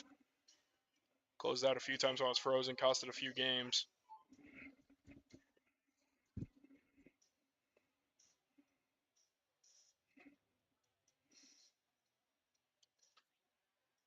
Taking the points, 2 triple 1s in a single 20. There's anything I can relate to in life, it's probably that.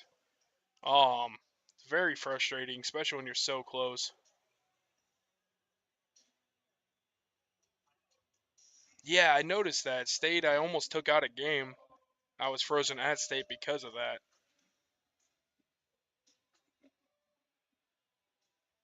It's funny, I was watching a live stream. I did too. I got one because of that as well at State. Ended up putting us up into trophy contention as well, plaque contention. Uh, it was a race to 3, and that was the third game. It was 3-0, but still didn't really feel good winning like that. Oh my goodness! Here goes the duck. It's swimming down the 9 mark river. My goodness! Huge 9 mark here in the 140 cap. Moses looking to try to recover a bit here.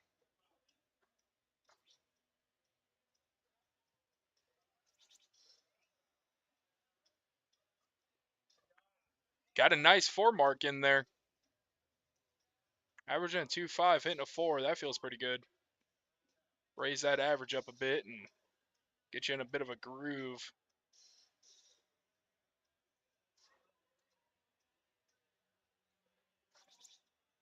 That's a big 3.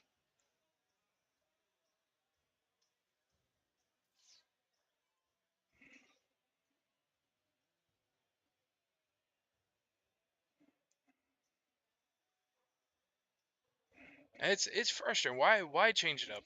I don't understand it, but I also don't really understand a lot of things.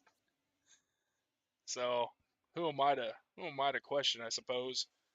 Big open on the 16 there, getting a point out of it as well. We're gonna see where the duck goes if he wants to increase the lead before he looks at 16s, or if he's gonna go straight for him. And he does go straight for him. That was a big dart and a big confidence booster. Moving over to 15s. Just in the triple two. Stay right there. He's got a marker now. Oh. Gotta call that another triple two.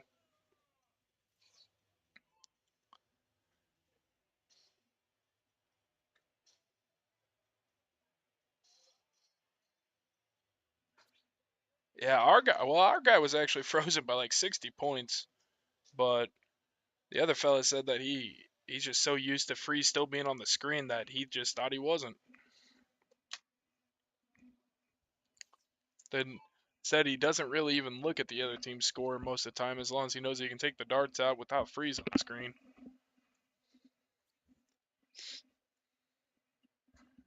Crackpot Corn looking at 15s. He does decide to stay there, went for the double.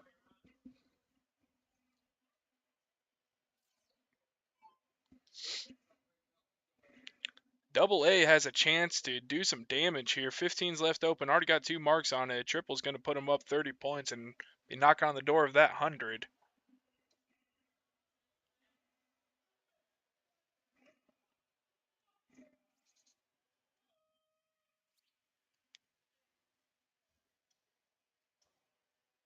Looking to see if that's a triple. I'm wondering if he hit 2 triples, if he's going to move and now he's going to stay, but I would imagine he'd probably go up and take out the 20 maybe? He does, and he stays on the triple. Woo! Big darts. Double A. Oh, absolutely. Absolutely, we'll start looking.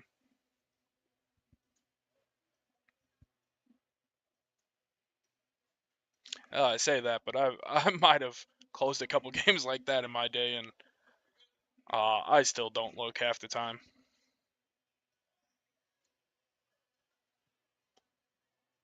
Triple 20 from the duck will put him up by 1. Dials in, only able to snag a single though.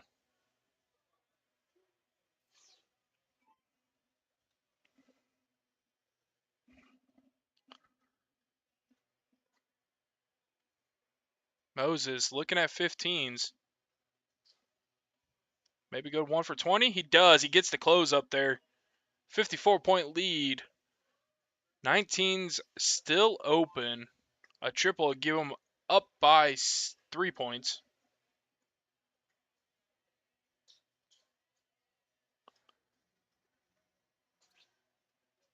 Gets the single just above the wire. 1 hole away.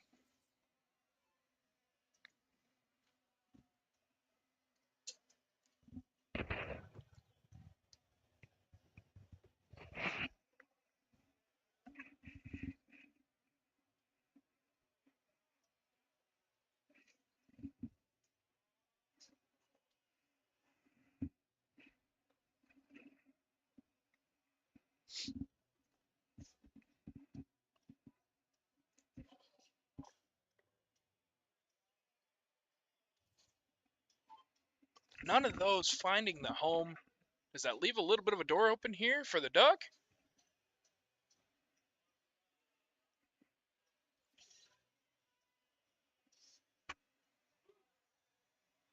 Ooh, stays on 19. If he would have hit a single one there, that would have brought them up to the point lead and forced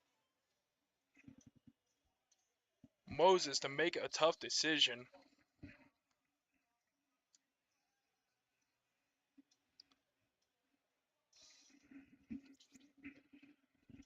Now it's a big triple by Moses. That's a 4 mark. Moses working his way up. He was at a 1 in the beginning. He's up to a 2-6 now.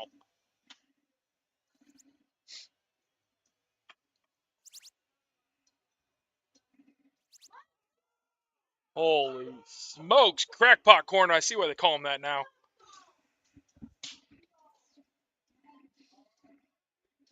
Double A coming up, throwing a 3-4.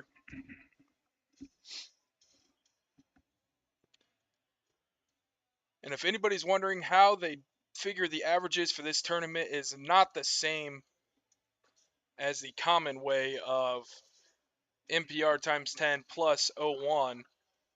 It is actually MPR times your 01 score. That is how you figure out your cap in this particular tournament.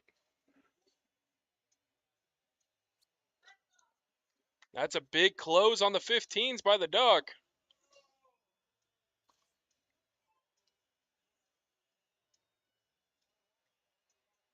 Moses needs to throw some bullseyes here.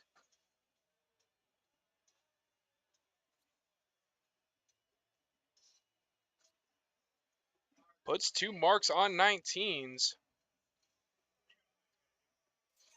I like the idea. Down by 50 exactly. That would limit the bowl. That's going to add to it, though. Wow. A 3 mark gives them 57 points. They were up by 50. That's going to make it a 5 bowl advantage in points. And Double A's got some work to do.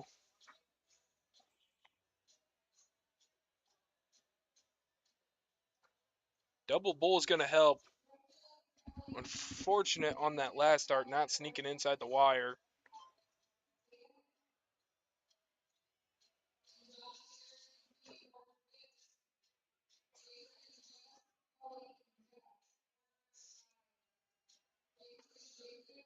Howard losing a flight on that one. A little bit distracting. Able to take out or add 2 on another 19. Didn't change the bowl count, but it did make it so 1 more is going to add an extra bowl necessary. See if Moses elects to take that out or no. He tried to, just a little to the left though.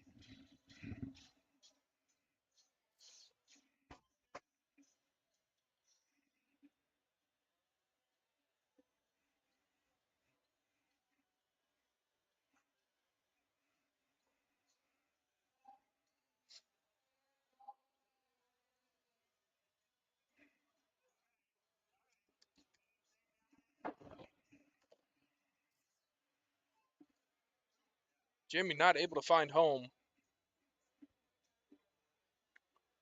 See if Double A can pull something out. I like the old throw at bowl and maybe I fall out method. Just kind of take that pathway. And he does exit it out there. He knew 19's closing was a big deal before they hit 1 more of them and add another bowl requirement.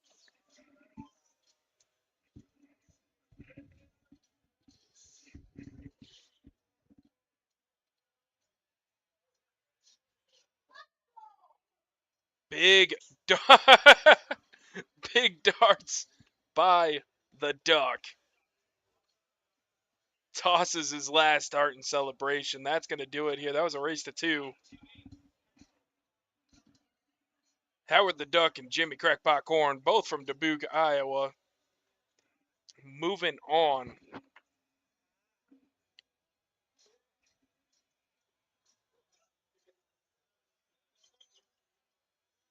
All right, let's see what we're looking at. Who's playing, who's not playing, who's won, who lost, who everything.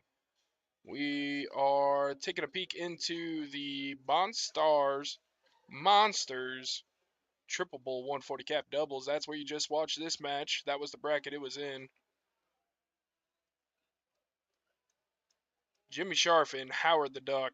Moving on, they're going to see the likes of Matt Martin and Michael Moses. So we're going to have John Moses and Michael Moses thrown in the same match here shortly.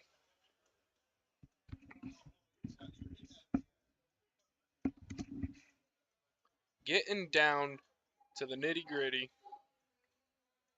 In this next round, there will only be 12 teams remaining, 4 on the front side, 8 on the back side. Still waiting on 5 of those matches to complete. How we doing? We're doing good. Good. Come on in. I got a headset right there for you, brother. I have no idea why you need to come here. Because they're, Huh? Jeremy's big little brother. I'm Dan Pete Fish. As the folks on this stream already know, if you want to grab your, there we go on the side. Flip that down. I like it. All right, here, flip that down. Oh, nope, on the side here. Down. All right, there we go. Welcome in. What was your name, brother? Trent Wagner. Trent. I've been talking to you all weekend. I can't. He's been filling out our comment section. You won't be able to hear anything. You won't be able to just pull. Pull an ear off. There we go. Trent, welcome in. How you doing? I'm doing great, having a good time. Good. Amazing tournament being put on. Absolutely. I'm actually impressed with how well it has been running. It's been running almost flawless, and just the speed of it going through. Yes. I don't have confirmation on it yet, but from what I just heard out there, I think they're getting ready to run another blind draw Oh, because everything's been running so fast that we got enough time where we can kick it in a blind draw yeah, at the end of absolutely. the night. All of our brackets are down to about 12 to 16 Yeah, teams now. and could be a lot of fun. So if you're out there listening and you're anywhere near the area, get your butt down here. We're going to have a blind jar. You're going to have a chance to win some money. You're going to have a chance to throw some darts. And even better, you're going to have a chance to get drunk. All right, drink some water. And celebrate accordingly. It is Saturday night.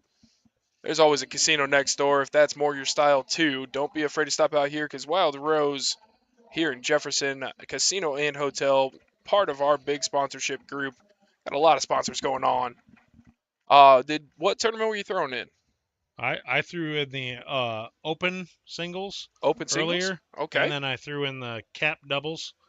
Okay. All right. So the Monsters, 140 cap doubles. Are you still in that one? Nope, I got knocked out by a couple really good teams. Nothing wrong with that. No, Somebody's got to win. Somebody's got to it, lose. There's only one standing. every single round that you throw matters in this tournament because the level of competition is so high. So it doesn't matter if you're in the capped, you're in the open. It just really doesn't matter. If you do not throw your absolute best game, people will punish you, and it's impressive to see the level of competition at this tournament. I absolutely. Yeah, I actually got to play with I actually got to play with my dad. What an experience that was. It's amazing for me because I moved away from where I used to live about 7 years ago, and this is the only event that I got a chance to play with him in because it's open. It doesn't matter what your vendor is. It doesn't matter on anything. It's where you sit according to average. And we made it into the capped. So I got to play with my dad. And Heck yeah. I turned 40 this year. And I get to play a tournament with my dad because of how much work these guys put into this tournament to make sure that everybody has a place. It's pretty amazing. It is. I completely agree. And back to the competition you're talking about, it seems like it doesn't matter what anybody's throwing because anybody can hit any darts when they go up. We were just in a 140 cap here, and they were all throwing twos and threes, and all of a sudden he goes up and just whiffs a 9 mark, and then 7 started flowing behind it, and 6s and 5s, and it's competition driven, and there are a lot of competitors here. But at the same time, it's staying friendly. It's staying a good time. Everybody's having a good time out there. No real disrespect to be had anywhere. It's just darts. You either win or you learn, and that is the philosophy and the mentality of it seems like everybody out here, which is big. Trent, are you familiar with the guys up here? Gotta take a look. I am That looks like not. Travis Stratton. Okay. He definitely beat the brakes off of me in singles earlier today. He was part of the King of the Cornfield. Yes. Amazing shot. Yes, I remember that now. Yeah, he uh he gave me everything I wanted, plus everything and I then didn't some. want. And this is in essentially the semifinals on the championship side before they go to the bottom of the hill. Travis Staten. Yeah, I think he's standing there with Alex Garls, He is. That is his and partner. and Alex is just as good as him. He is an amazing shot. Hey Matt. Absolutely. Travis Stratton and Alex Garls. And it looks like they're going to be taking on the likes of Paul Schwindeman and Brandon Neal. I got lucky enough. Ooh, So wait a this is second. going to be an amazing match because Paul and Brandon are both just class acts amazing shots. Yeah, And they're running into a team that is also right on the same level as them. So this could be just a battle. yeah, and Paul Schwindeman and Brandon Neal had their hands full in the last round. We didn't get to watch a match, but it was Rick Hensey and Ken Ripp. And That's they made it through that, Yeah, they beat them. which is that's beyond impressive. Yeah, It really is. Rick Hensey and Ken Ripp falling to the backside. They're going to be taking on Jason Fales and Jason Jason Tomlinson. That is going on right now down on board A. That is not an easy match to fall into. No, absolutely not. And Jason Fales and Jason Tomlinson are both legitimate contenders in this tournament. They're both amazing shots as well. So I'm really interested to see how all this plays out. yeah, and I was kind of peeking at it. I was like, oh, that's probably going to happen. And then I realized, no, there's no probably in anything because all of these teams have some serious competitors on them. I mean, we just watched Dan Gregg and John Herman fall to the backside against Wes White and Derek Hinkle. I really don't think that there's any weak teams left in the bracket. No, peeking down here, there really isn't. Every single team that's still in is a legitimate contender, and they're also a whole problem for anyone that they face. You're not wrong. And there are only 12 teams remaining, two of which are this matchup of Travis Stratton and Alex Garrels taking on Paul Schwindeman and Brandon Neal. That is on the championship side again, of course. On the other end of the championship side is Wes White and Derek Hinkle going to be taking on Dalton Tripp and Tyler Burrows, another powerhouse.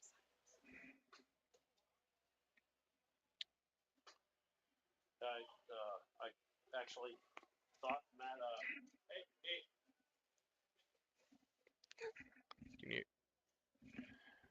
Okay, so they are taking the final signups for. They are running another blind draw because everything's been running so smooth. So they are gonna. It is confirmed they are gonna run another blind draw here shortly. If anybody's at here, they have a minimal amount of time to sign up, but they are going to be finalizing the signups for the blind draw here shortly. Just because of how smooth everything's ran. Normally on Saturday night there isn't a blind draw, anything like that, because everybody's just been playing the entire weekend. But it's ran so smooth because of the people that are running the tournament that with it being early, everybody wants to keep playing. Absolutely. So it is confirmed that is going on right now. If you're listening from your room and you want to keep playing darts, get downstairs and let's play some darts. And isn't that the beautiful thing about this location in general? Yes, it's in the middle of absolutely freaking nowhere, but the hotel is about 4 steps away. It gives you an opportunity to go to your room for 5 minutes and come on back if you want to. It gives you all that, and that's just another beautiful thing about being here at Wild Rose Casino and Hotel. Well, it's fantastic. I enjoy myself actually, and I at State I was down the block. I wasn't far away, but there's no way I'm going down there and sitting in my room and waiting till the board comes up. I have 10 minutes to get back. I don't make it. Until a couple days ago, we didn't have any plans on having a room, anything like that. It was supposed to be we came over, I played the events that I played, and then we hit the road. But by luck, somebody canceled their room.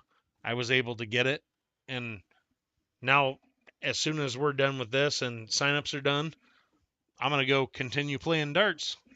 Heck yeah. Instead of driving home after being on my feet all day, everything, I get to keep playing darts, having fun, enjoying the atmosphere, because there's nothing like it when you get into that dart room with all the top competitors that are in that room. There's just nothing like it. Absolutely not. No, and competitor is the key word there. I mean, that's it. Again, it just doesn't matter what level you're in. These guys can flat out throw, guys and gals. And there's kids as young as 13 throwing in this tournament. In the caps, playing against adults. We had For example, we had Grace Rick. yeah, Grace is Was sponsored. yeah. Sponsored She and dart thrower she through. yeah she's sponsored by Raptor, and I believe she's 13, right? yeah, I think she's 13 or 14. One of the two. And the last tournament that I seen that she had posted, I think she ended up walking away from the junior nationals with 6 or 7 trophies. She And I know up in South Dakota she took down a tournament and carried. Danny admittedly says that Grace carried her through that tournament yeah, in the doubles. she is just as good as a lot of the adults that have been playing in the top levels here. Absolutely. And she's 13 or 14. Well, It's crazy. You look at Tyler Hensey. Yeah, 19 he's all years of old. 19. Ah, And he got an invitation to King of the Cornfield and finished top 4 or 8. If anyone ever questions whether or not iron sharpens iron, you can look at Tyler Hensey and say, "Oh, so you play with your practice partners are your dad and Ken Rip." And at the age of 19, he's one of the top shots in the nation. Yeah, it's iron sharpens iron. Iron sharpens If you iron. play against top level competition, you will continue to rise. And there's a surprising amount of top level competition coming out of the Midwest. Yes, there are some incredible shooters in the Midwest. Well, and yeah, because you can go as for the Midwest. Oh well, Illinois. Absolutely, Chicago's littered. Illinois, Wisconsin. Talent. You get Sugar Shane Johnson. You get Mike Maloney, and then you continue to follow it all the way south, and then you get Leonard Gates. You get Ram Guevara. You get Wes White. You get Kyle Ledecky. You get Rick Hensey. You get Tyler Hensey, and it's like, oh, okay, so I want to see at some point. I want to see a West Coast, East Coast, Midwest battle. That would be cool to have some elite divisions coming out. Because there's also people that'll come out of that nobody even knows about.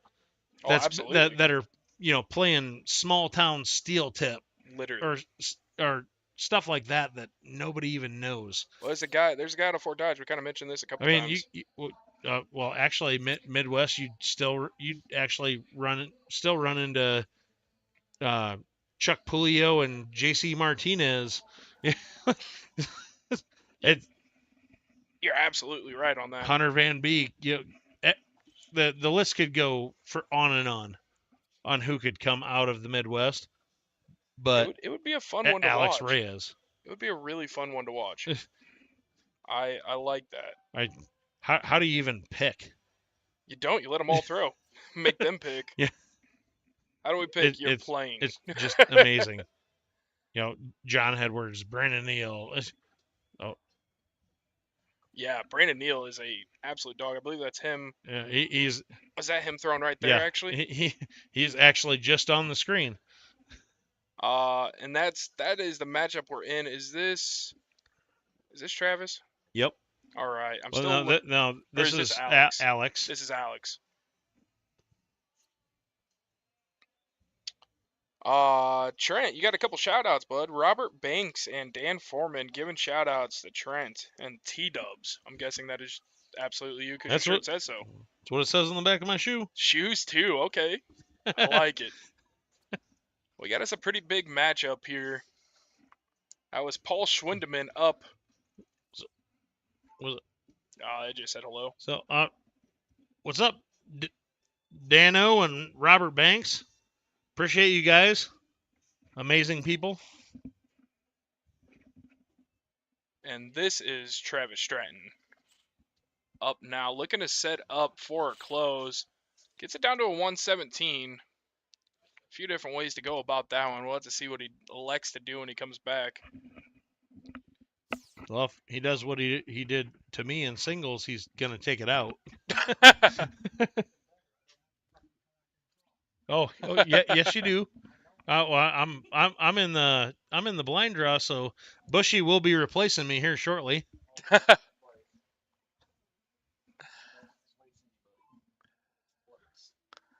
Bushy, of course, referencing to tournament director Tournament director Travis Bush, Travis who Bush. has ran an amazing tournament once again. That is definitely golf claps from everyone. Samantha too. Samantha Bush is also she does so much and does amazing with everything. And she keeps Travis Also in keeps line. Travis in line. I agree with you. I say that, but I met them 36 hours ago, so what do I really know? I was trying to give Bushy the credit because he was sitting right behind me, but he wouldn't even take it. He said, "No, Samantha definitely does all of it." And Sam, we didn't make And that up if you listen to this. He really did do that.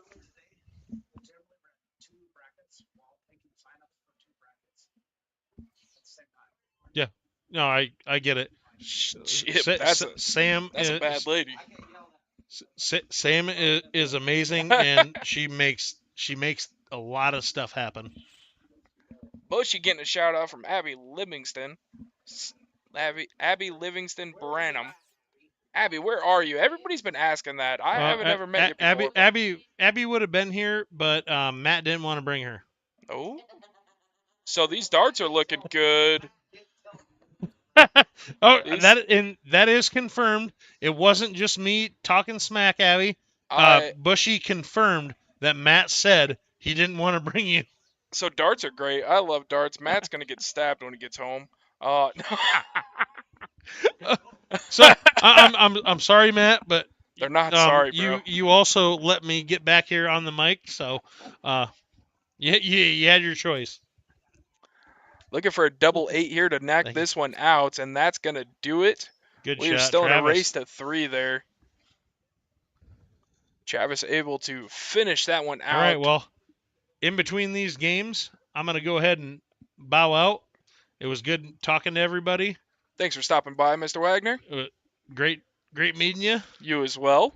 I'm sure I'll see you in the future try soon. And go get ready for this blind draw that I had no intentions on signing up for, but we will see what happens. But now you are. Abby said no, she didn't want to go. She told Matt to get lost. She didn't quite say it like that, but I assume it went something near that. She said, I'm going to KC for the weekend. Speaking of KC, I believe we have a sponsor out of KC. Horizon Darts Indeed coming out of KC, sponsoring the tournament up here. Great to have some Midwest sponsors reaching out to other states, willing to put their money where their mouth is to support the game we all love. Doing a big job.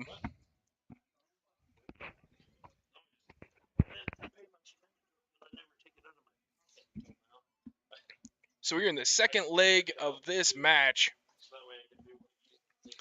On the front side. Oh, Trent, you just got fired, dog. What? She said I live in KC, fool. I learned that after, but I figured I'd let you jab one back in the chat. Abby said, not to put him under the bus or anything, but Trent says Abby can't fire him. Nope. I'm just kidding. Hey, have a good one in the blind draw. Speaking of blind draw. She can definitely beat my ass, so. I'm gonna be real about it. All right. Let's get back to the darts here. Dive into where we're at. Brandon Neal coming out with a 5 mark on that round. And a couple more marks up top, taking out the 19s. Travis Stratton. Peeking at 18s, gets the first trip. Love to get that second one, and he does. Good adjustment from his first start. Little high, little outside, able to sneak them both in there. It's going to be a 6 mark for Mr. Stratton. And Paul Schwindeman coming right behind there. Gets a 5-0 zone. 60 off the 20s and 2 18s. Looking for that triple. Not able to sink it in there. It's going to leave a little window of opportunity here. This is going to be Alex Garrels up.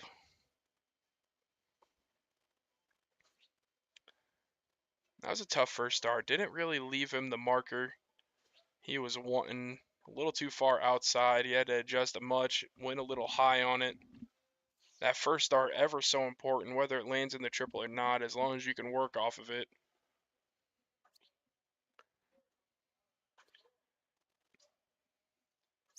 Abby in the chat, I'm not going to lie, you scare me a little bit. So I'm going to do whatever I want. Okay, I believe you. Big dart on the close there, up 134 points. A 9 mark will not pull them back into the lead here, but it will get them close. It's going to leave them right about 32 short, but 9 not an option, just gets the triple. Closes the number, prevents any damage from being done on there, but Schwindeman probably going to send a first look right at it, and he does. Goes over to the 15, probably going to stay there. He does not. Got a little blocked on it. Decided to go opposite board on a loose one. Taking out the 16s, leaving a mark on the 15s.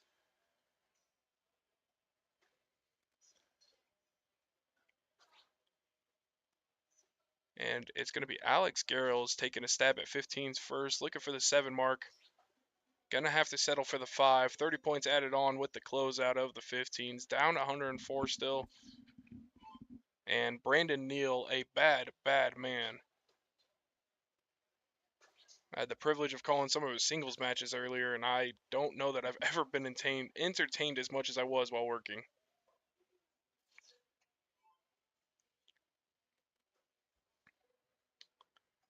Stratton up. See if he elects to close out to prevent any more damage, or if he's going to go straight for Bulls, and it looks like Bulls is the answer. Well, a little bit of both, just did it opposite, I guess. Got 2 Bulls and a mark on 20. That's a 3, but a 3's not going to be doing much damage here as Shorterman coming up. And 1 more in the Bull, and that's going to send us to the next game. We're sitting at 1-1 in legs for this match. Schwindeman throwing a 4-2-5 there.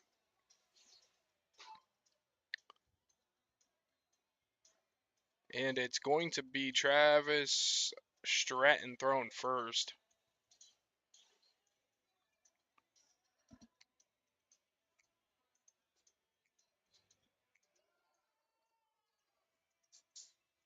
That was an unlucky dart. A lot of contact with his marker. Looked like it was going to be on the inside as well. Probably sneaking in the 20, a single at minimum, but make an adjustment. Don't want to hit that same mark again and come away with nothing. Tried to make it over into the triple, fell into the single, and first real slip up by the lead team. And Brandon Neal coming out, causing some damage, give him 80 points and the steal on 20s. Paul Schwindeman and Brandon Neal going to be sitting with the high ground and the point lead so far. See where Alex Garrels can come up with here. High and outside on the first marker, and it made him run right up the line. Next 2 were in 19, but that's all it came up with was 2 singles. That's a big triple there for Paul Schwindeman. I'm not sure if he was trying to drift over to 17s or if he threw one at 19s that got away there. I imagine he's probably looking at 17.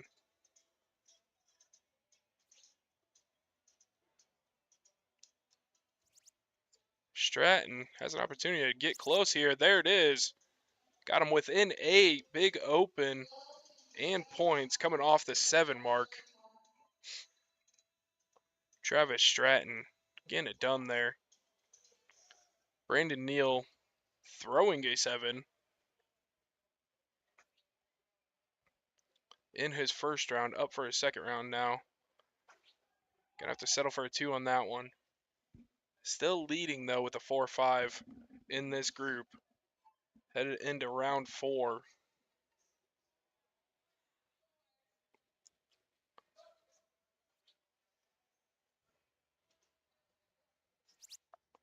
Does he look 19 or 20? Neither. He stays on point.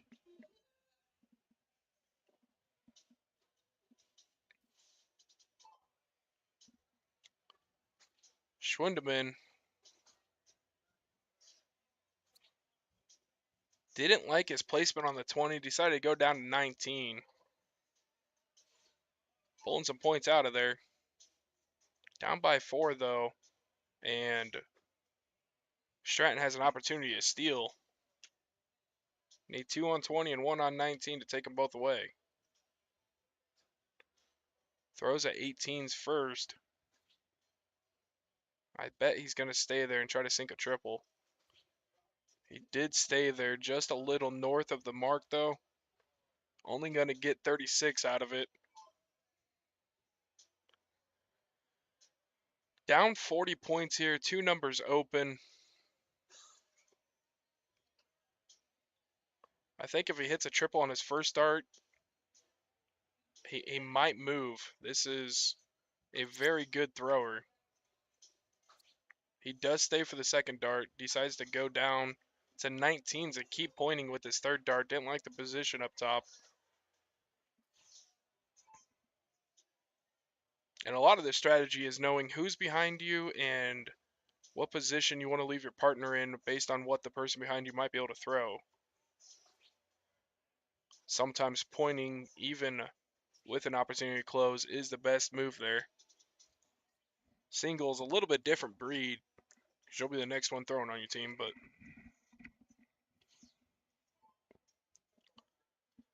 Schwindeman got the 5-point lead. Make that 65. Puts the first one in the triple. Titus to take a look at 18.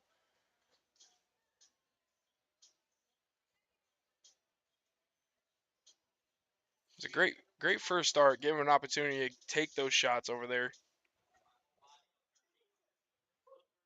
Gonna put him up by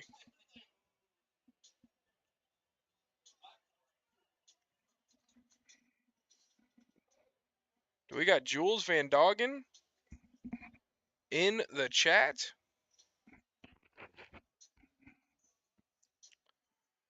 Jules, missed you at King of the Cornfield last night, but I believe I heard you were off taking care of some other business.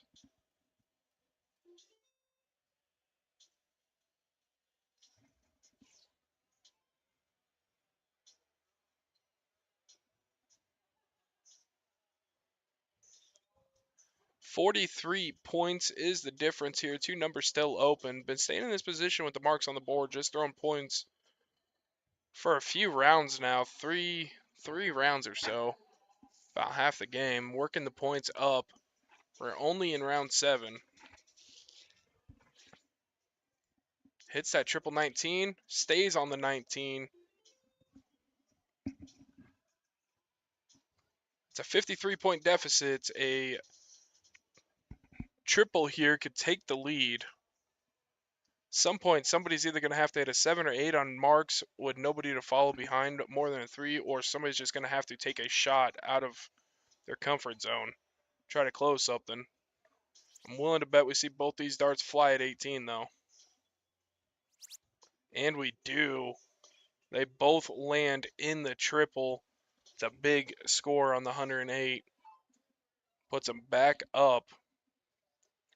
Schwindeman looking at 20s. Gets the lead, stays up there.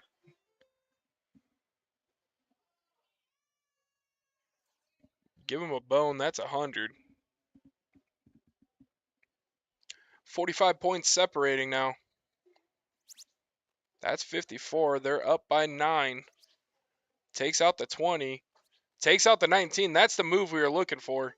Had to come at some point. It came with a lead of 9 points. Big darts, Travis Stratton. It does leave open a window here for a 4 mark and a close on 18s, but we'll see what exactly Neal goes with. He only gets the 2 there. Oh, he only sticks to 3. I thought he was going to work that one in the triple. I think he thought he hit the triple. Took a second to check it out, but says it was clean. That's 3 singles. Close on 17, preventing any damage from any extra bonus points after getting a mark on him, but gotta think they're probably going. I don't know. He's on a confidence streak. He might look at 17 first. He does. He gets the close. Moves over to 16s. Does he stay or does he point? He does go up for the point. 1 hole out of the triple. That was a big move, throwing the 17 first there.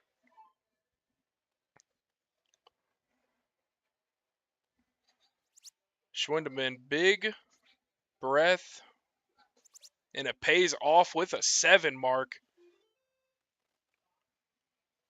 Up by 37.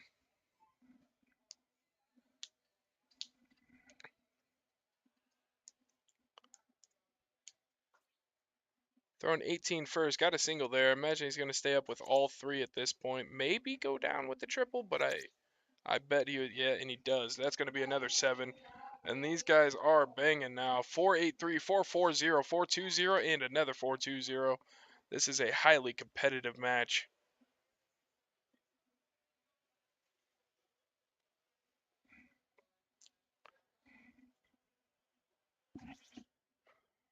Brandon Neal. Does he stay for another? He goes up, tries to look at the 18, only gets a single. Going to be up by 7 points, leaving that one.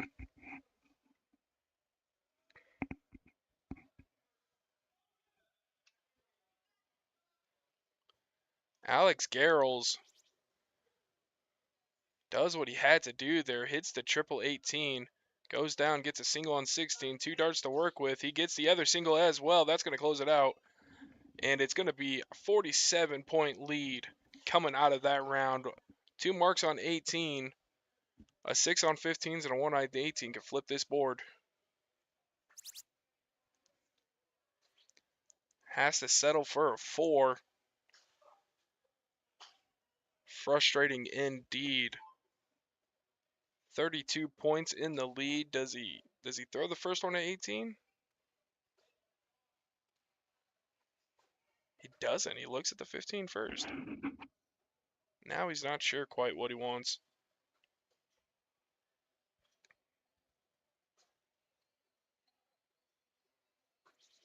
That was a smart progression of darts there. Gave himself a marker just in case he missed the first one and was able to stick it in for the 54 points. That puts them up a pretty good amount here. It's going to be 86. 6 mark is 90.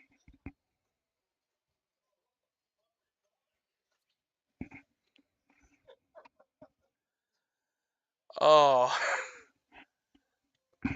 Hey Bush, you think next year we put mics above the stage? I know, maybe.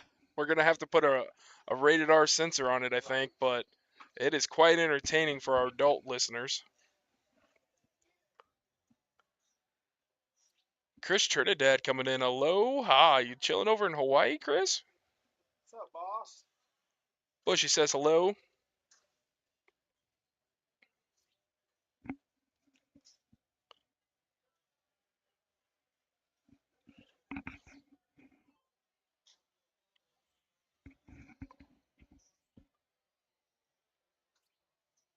That was a big dart. Makes them have to throw at bowls now. Doesn't give the option to go at 18.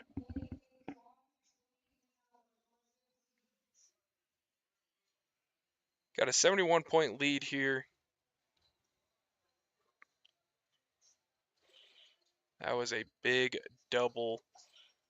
And a kill and 2 darts. Takes that one down.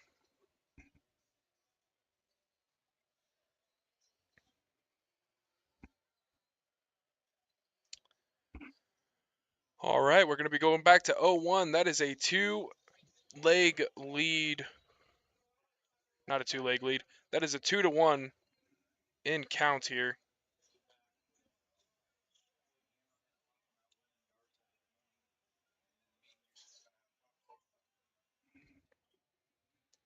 All right, here we go. We are in 0-1. And if there's any interest, we do have some interviews coming up in between matches here. 81 in sunshine. That's beautiful. It's actually quite warm here today. A little surprised by it. I think we were knocking on the door of 80 as well with sunshine. I believe Shelly Ammerman's going to come in, talk about the progression of women's darts in the Des Moines area. So if you're out there in the Des Moines area, just know that the popularity is growing and the skill set is growing too. We've had some women throwing this tournament that could arguably beat 80 to 85% of the men in this tournament pretty handily. It is incredible. That gap is shrinking. Looking for max potential there. Travis Stratton staying up, hit the double 20 in, triple 20 on his second dart. Looking for another one there. Has to settle for the single, but a big open on the 120.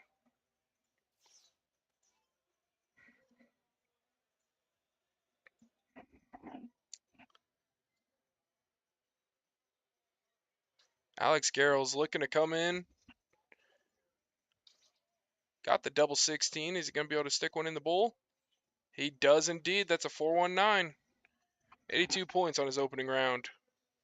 Brandon Neal still looking to get in. Goes across the board purely out of frustration, I feel like, but it worked out. Hit the double 15. Took 6 darts, but he's in the door.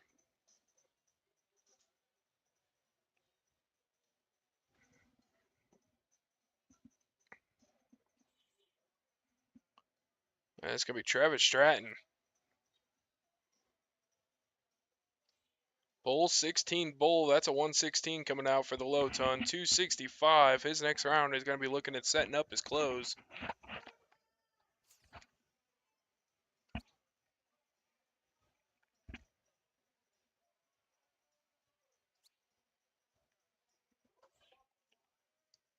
Schwindeman finds the bull on the last dart there. And Alex Garrels has an opportunity to put his team in a great position following up behind Stratton. That's a good start.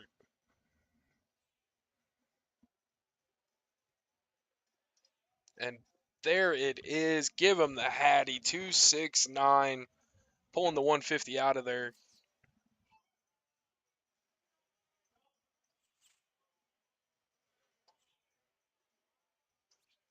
Don't count him out. That's a low ton. Thought he had the Hattie. Quite frankly, so did I.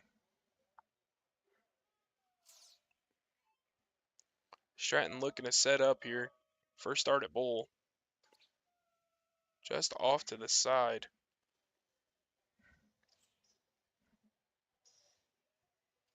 Gets him down to 152. Keeping that pressure intense.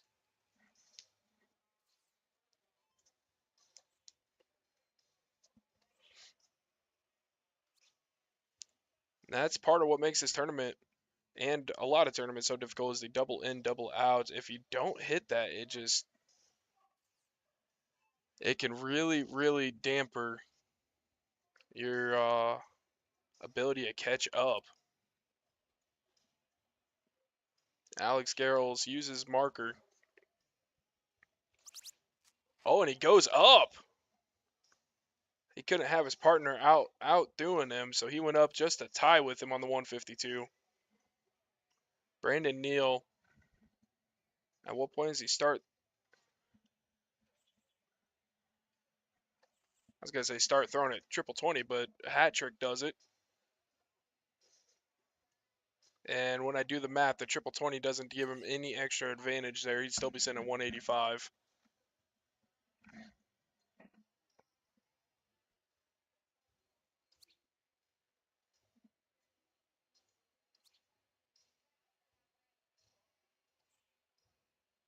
Finds the bull on the end there, sets him up for 63.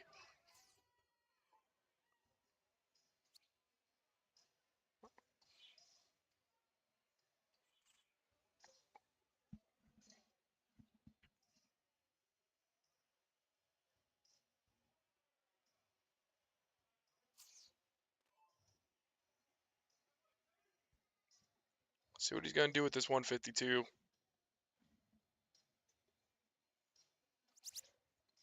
Goes triple 20. Was looking for another triple 20 to set up the double 16 out. Not there. Stuck him with the 5 to put him at 87. I think he was trying to move back down to 17 for a single 20, double 20 out, but found the 2 instead.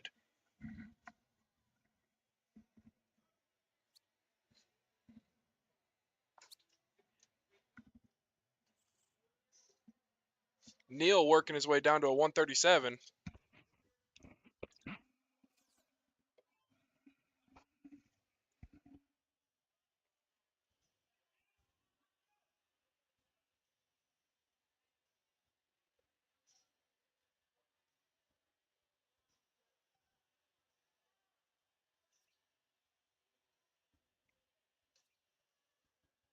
$15, take out the 10. Got to look at double 20 for the win. And that's going to do it. That's going to end the match 3-1. It'll be Travis Stratton and Alex Garrels moving on.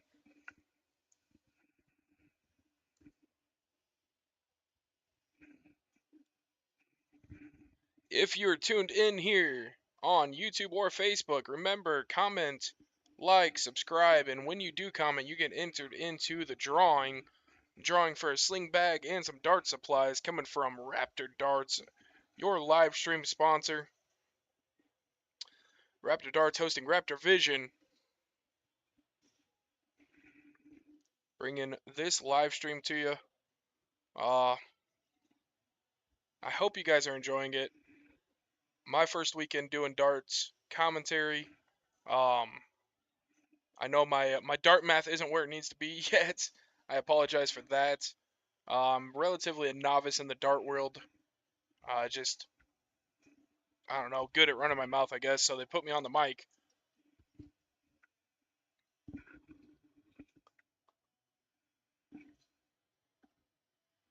Let's take a look at our bracket, see what we're looking at.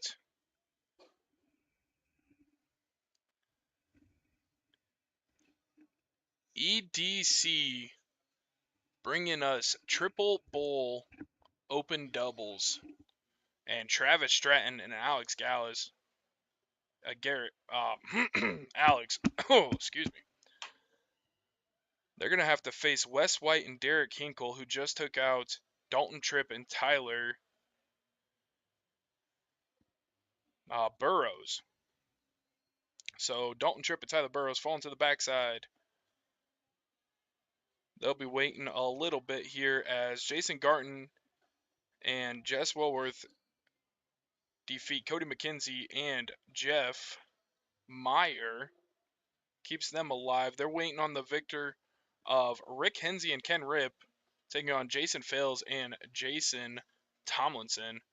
That is a big match over there on board 8 on the loser's side. On the bottom side of that, John Edwards and Jason Hawkinson taking on Dan Gregg and John Herman. The winner of that one will go meet up with Paul Schwindeman and Brandon Neal that we just watched. Dalton Tripp and Tyler Burr waiting on Jason Garton and Jess Wilworth match against whoever comes out of the Rick and Ken versus Jason and Jason matchup. On the front side, they are at the bottom of the hill for Travis Stratton. Travis and Alex taking on Wes and Derek. We'll see when they're going to actually play that one. Don't want to have a massive 3-4 hour gap in between, but if there's, which I don't think there'll be, but some of these matches could go 5 games. And some very, very, very good shooters still remaining in the open doubles. Let's take a peek here. We do have a luck of the draw going. It looks like there are 16 teams in that one. Hasn't quite started yet. Let's check out our Focus Living women's doubles bracket. Focus Living, the title sponsor for that one. Shout out to all of our sponsors. We have a ton of sponsors coming in. I'm going to stay with you here on the audio, but we're going to play a sponsor clip.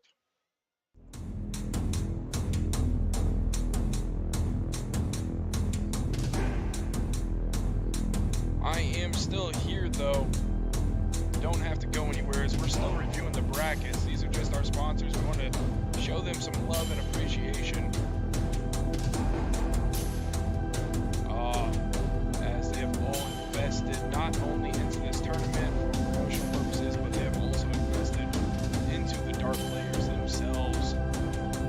We have dartboard sponsors, we have tournament sponsors, we have title sponsors, we have so many incredible people coming together making sure this tournament happens. And just like Trent was talking about, this also creates an opportunity where people from across all the leagues can meet up and play, whether or not you play in Iowa, you play in the Midwest, you come from a long distance, it doesn't matter. They just care about your stats. Your stats are what carries you into this tournament. Stats will get you invited to the king and queen of the cornfield tournaments. That is all that matters here. We got 4 teams remaining on the front side. That is going to be a really good one. I have a feeling that's probably the board we're going to get. Liz Tynan and Trisha Romero taking on Donna Gagnon and Crystal Anderson. By the sounds of it, they might be coming up there. We're going to transition back. Shout out to the sponsors, though. We appreciate y'all.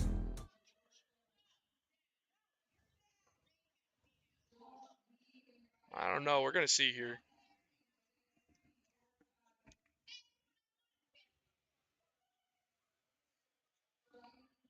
This might actually be... I'm going to have to go out and find actual names if y'all will bear with me. I'm going to go figure that out. I believe that is going to be our next match, though.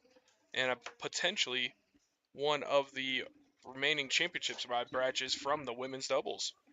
Stay tuned here. My name is Dan P. Fish. We are here with Triple Bowl 2024, working to the backside towards the end of the doubles brackets here on Saturday night.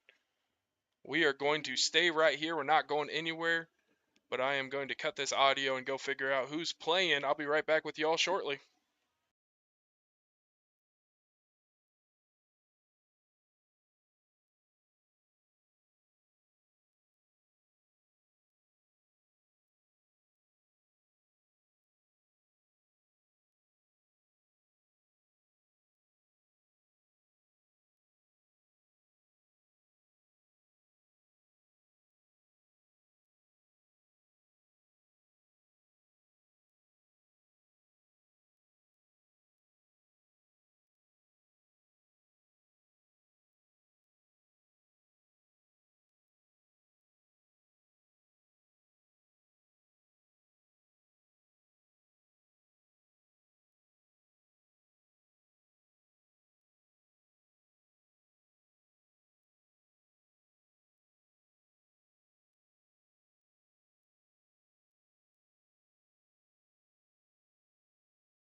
And here we go, already getting into it. We have Liana Vermees and Danny Webker taking on Amanda Carlson and Kathy Melton.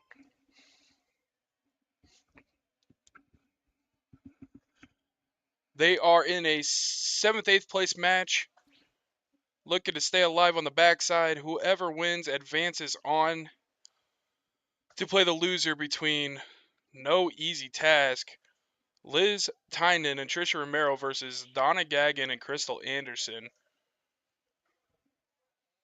The loser of that match will go down to face the winner of this one.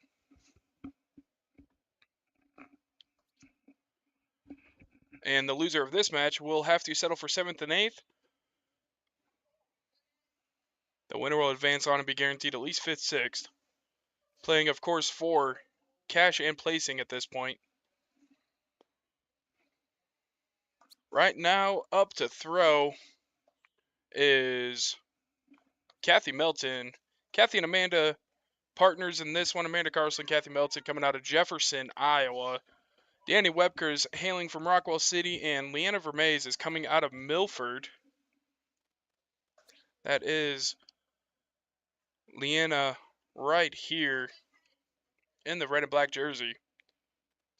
Coming up big, getting down to 319 there.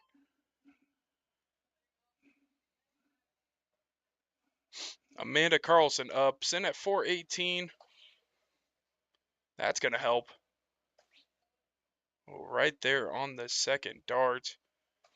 Makes the adjustment, goes to the far side, but sneaks inside the wire. That's going to be a low ton, 110 for Amanda Carlson. Danny Webker up to throw.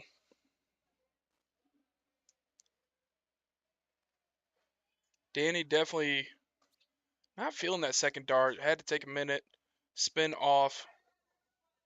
All three of those falling just out of where she wanted. That's going to be a 33 on the round. Everybody's sitting pretty close to each other right now. A 308, 319, and a 350 plus to a 360. So these scores pretty evenly matched. That was Kathy Melton up throwing there. And this is Vermees.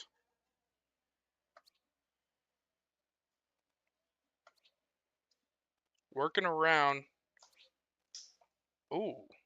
Did not see quite where that went. Looks like they gave it a single 4. It's going to be 41.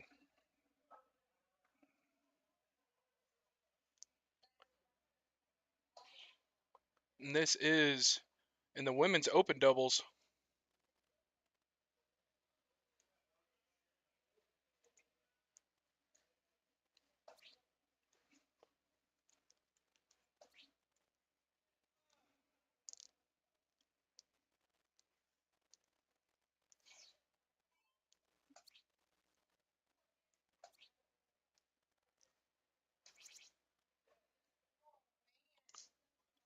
At least it wasn't a single.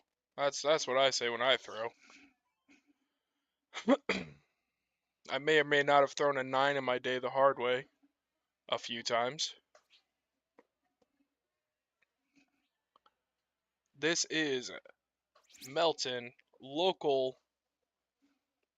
If you're from the area, you do have 2 Jefferson girls playing on the live board right now. If you're out there listening, just down the block, both of them come from.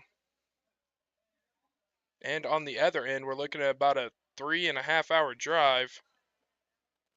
Maybe closer to 3. 3-hour drive for Leanna Vermees, who is just up to throw. Open in, open out is the format. She could set herself up for a 2-dart out from here. I don't know if she does that or if she just throws for the bowl and wants to work on getting low, having the advantage right now. She does aim for the bowl there. Still on a 3-dart out, though. That's the first one to get there.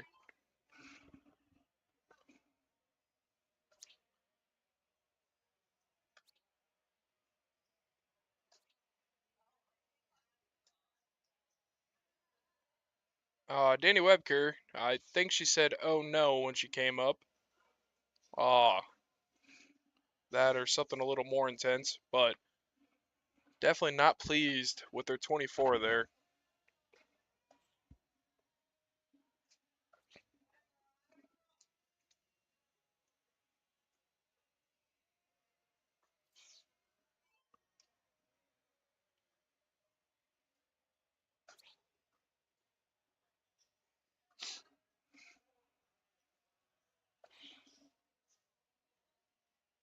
For Mays, knocking that one in there.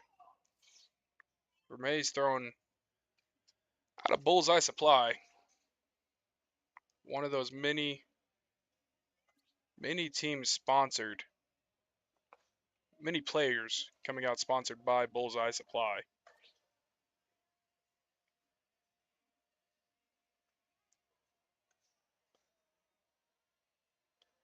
You know, sometimes I know myself, I don't know if it's the right way to throw, but it is a way to throw. A lot of times I like to look at the 17 there. Get my eye off Bullseye. I've been aiming at Bullseye for a while, getting frustrated with it. I like to sometimes just take my eye off it. I don't have the rhythm. Just get away and throw a 1 at 17. Even if you miss, it still leaves you a 3 dart out typically.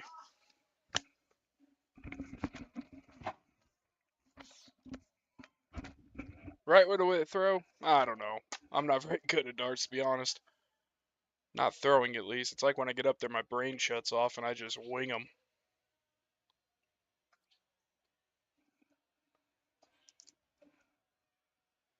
Kathy sneaking in the bullseye there. Working her way downward. Also was a freeze dart. So even if Vermaze was able to pull out, she looked like she was knocking on the door, actually. I'm not sure if she threw that one on purpose. She did give a little hop in there. Helped it rise. Sitting at 140.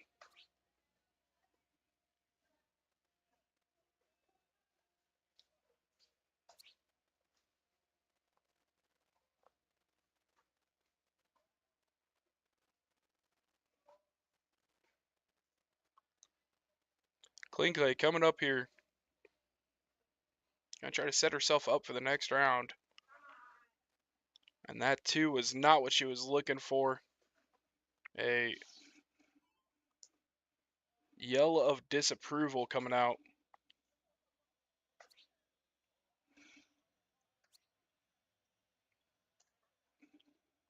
Webker with the 49. That's going to help crawling back in.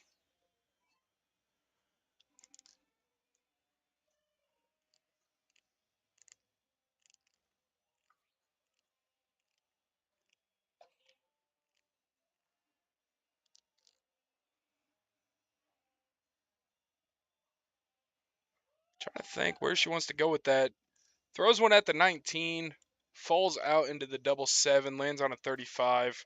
Big round though. That 83 really helped establish that freeze even further. Vermaze 69.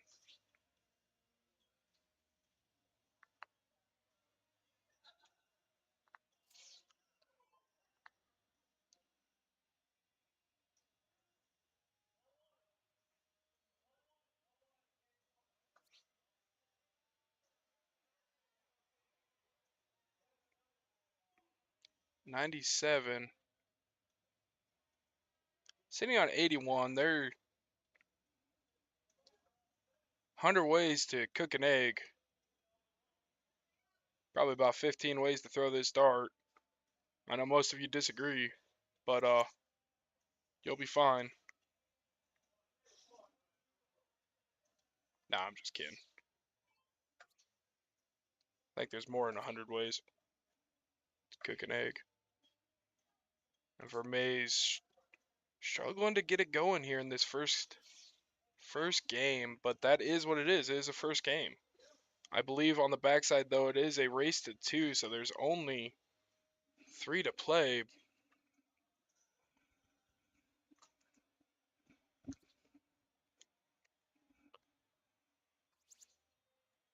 Went for the 20, hit the triple one, no harm, no foul. Went for the 17, and that muscle memory hit the 51. That's going to be a bust.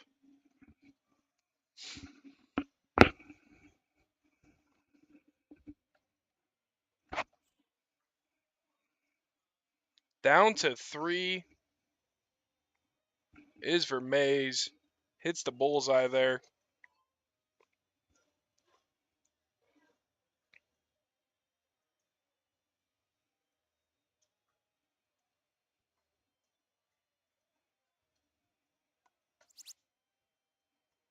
$75 sticks right on the triple 15, taking 45 off that. 30 to go. Tries to throw the double, not there. Hits the single. Gonna step off. And here's where it gets difficult. You already hit the single. You're aiming at the double. You hit the triple. You're looking at 15 a lot. This is where you just muscle memory takes form when you take 3 darts at the same exact spot. But she is able to put it in the single 15, right on the wire of the 10. Stays on the friendly side though. That's gonna take that one out, and we are done with game 1 here in this matchup.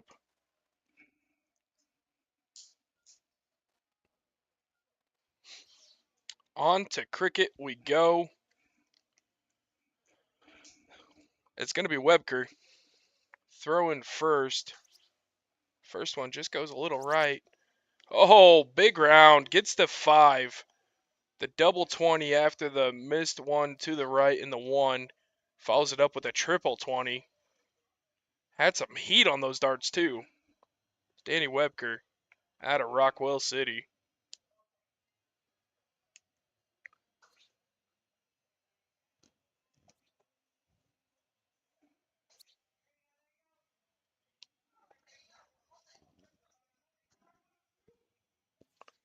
That's going to be a close on the 19s. A 3 is a 3.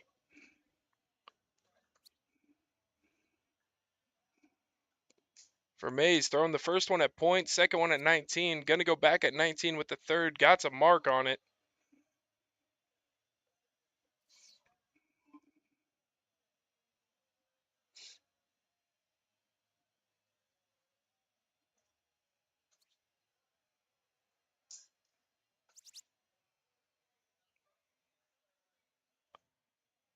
Big dart, intentional or not, that fell into the triple 16. I actually happen to fall into the triple 16 a lot while throwing triple 19.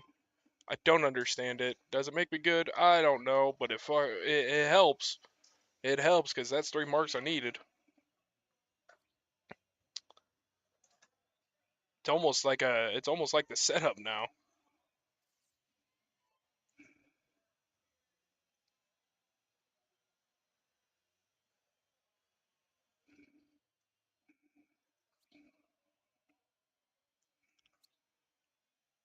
Back down to 19. Does she stay there? Goes up for 20. Doesn't quite hit it.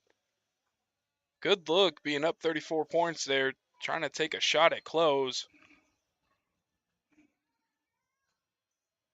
Vermees would love to get one in the 20 here. Just on the edge.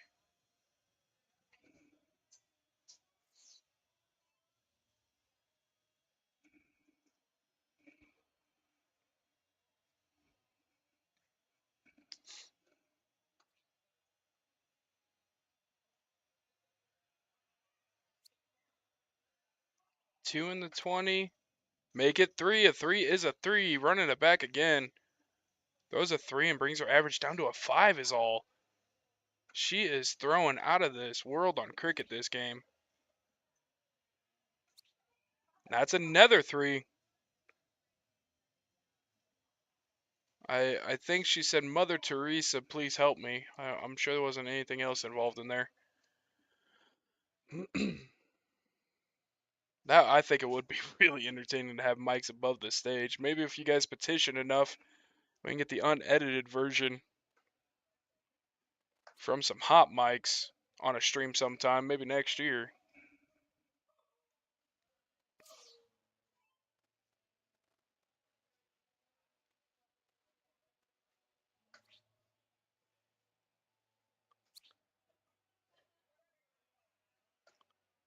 Vermees able to get a couple up there. Gets some points. Grabs the lead. That's 2 single 18s. Right when they were necessary. It's going to put the pressure back on to maybe not take a look at the 18s until you get the point lead back here for Carlson. Oh, she actually... yeah. 777, single 7.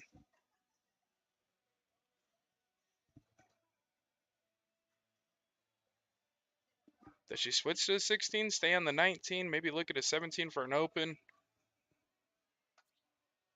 With 2 numbers open, you kind of get a few more options there, and she does elect to go back to the 19. Got the point lead back.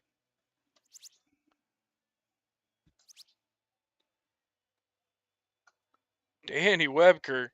My goodness.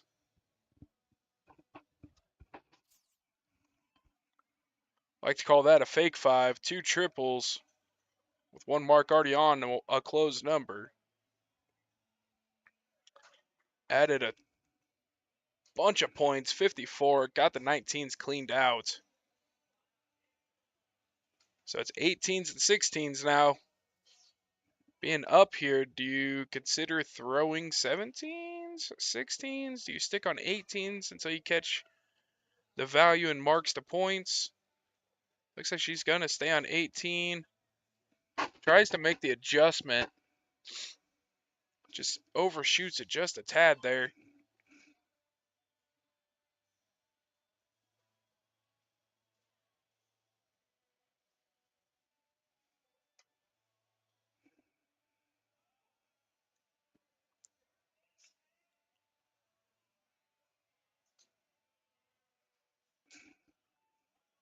Amanda Carlson taking a shot at 16s with both of those. Not able to get one to sneak in there, and the magnets must have got turned back on for the 7s and 8s. Seeing a lot of that today.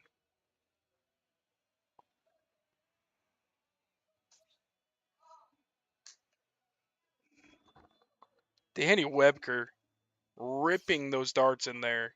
She throws with a lot of power and speed.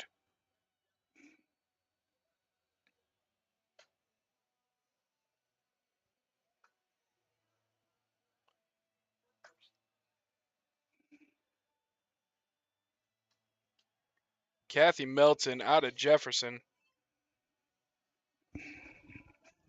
Looking to get something going there. No points to speak of, but for Mays, a double 16 could take it here. Falls just inside, gets the single.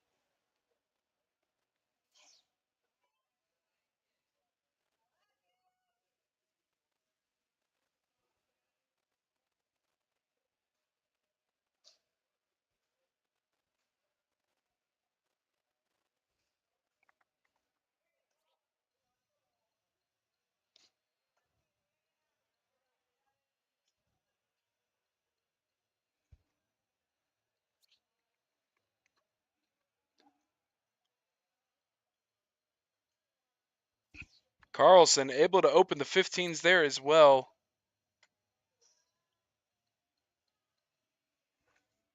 A single 16 closes it, and she's able to find it there after putting some more points up on the 18.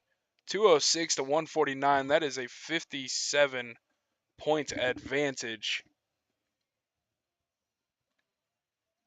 With the numbers closed out so far, you're looking at 4 marks minimum on the 15s to gain that back. There's 2 of them. There's 3 of them. Close the gap. Big 3 there by Kathy Melton. Vermees up. See if she can add some points in. Really close to that triple. Gets 2 in the singles. Some big darts there right when they were needed. That's 36 more points added on. Back up to a 48-point lead. A triple here would take the lead if she can find it. Really, really close. That was a super close second dart for Carlson.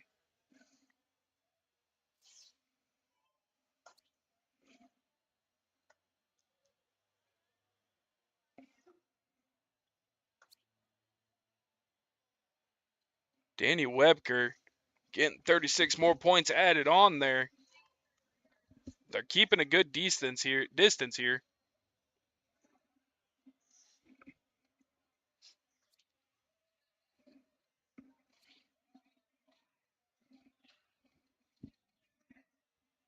Kathy Melton got 2 single 15s there. Added some points. Climbing back in this. Only a 24-point lead now for Vermees and Webker.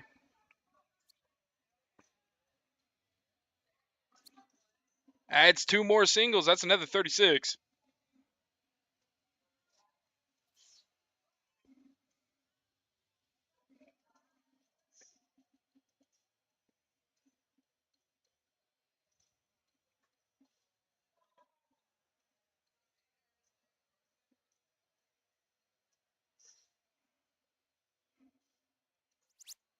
Good adjustment there.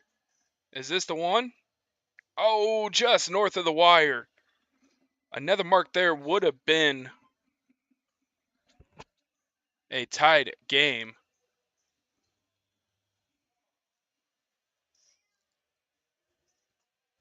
Webker frustrated with that second dart for sure, falling in the 111 just outside the wire.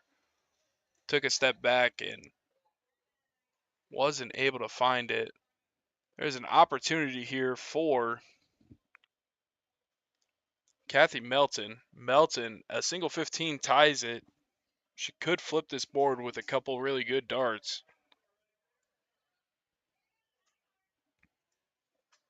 She goes at the 18 first.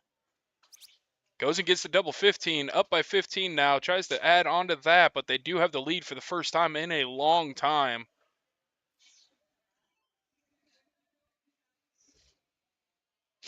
Leanna Vermees up.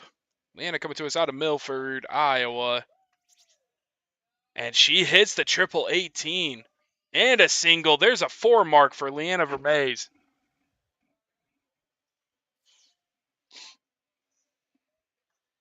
She has had some very, very clutch moments. Not the highest NPR, but when she's needed to hit marks, she has needed to hit marks, and she's getting it done through 3 twos back to back to keep the point lead out of reach. And then just there, threw up a 4.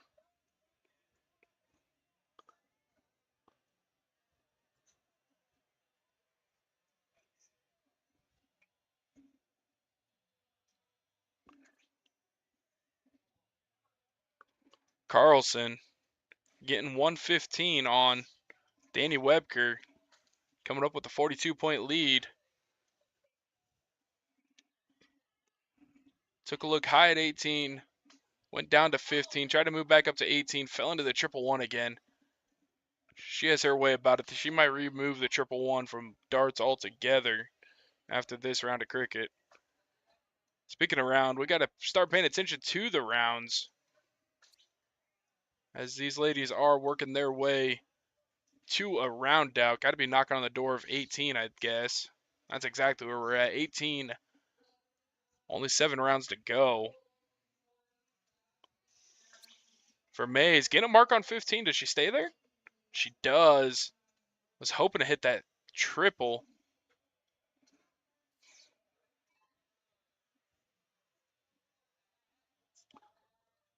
And it's going to be Carlson up to the line. Looking to add on to her point total.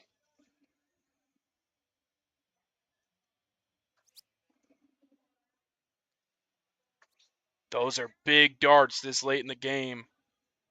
Big 45 points. Put her up to 404. That is 18 points away. Got the tie.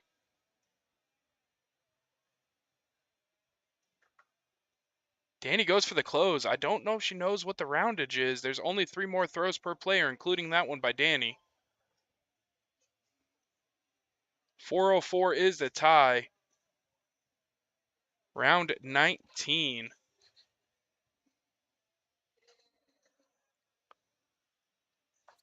She's looking at points. Got one. Got two.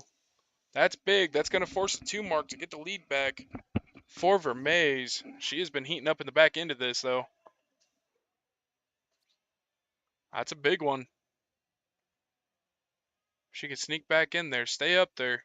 She does get it. That switches the momentum again. We're down to round 20 now. Big darts by both players, back to back, keeping the pressure on.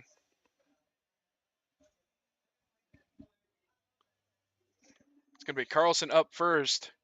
Hits a 15, puts her up 9 points. Make that 24. Oh, I thought she snuck right in there. That would have been a big 45. So she got the lead by 2 marks. There's one of those marks wiped off the board. There's another one. What's she going to do with it? Sends it for a 3rd time. That is a big 3 mark. That puts them up 2 marks on the 15s. You're going to need 30 to tie here in round 21.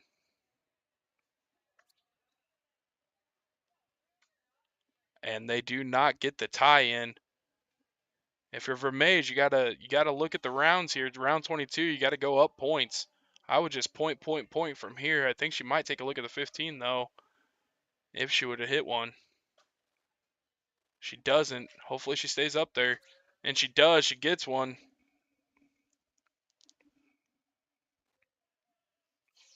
$33 points is the separator. That is 3 marks. Carlson gotta be feeling some pressure here. Not enough to crack though. That's 1 mark. That's 2.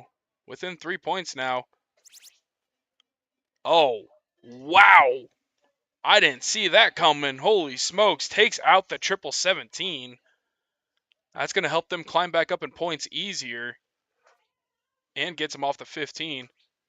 Danny answering well, though. That's 22 points. We're getting down to the nitty gritty here. They are in round 23.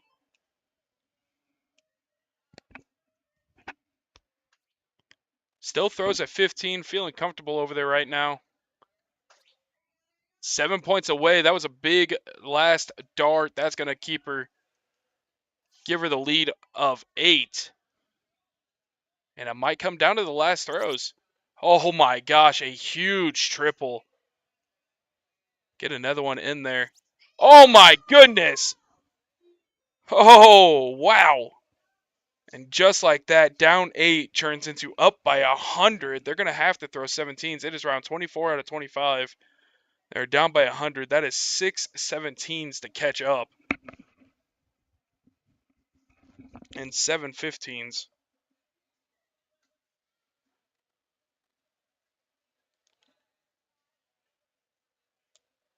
I believe this is round 24.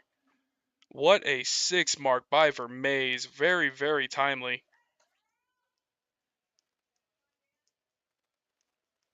Danny Webker got the last throw of the match for her squad.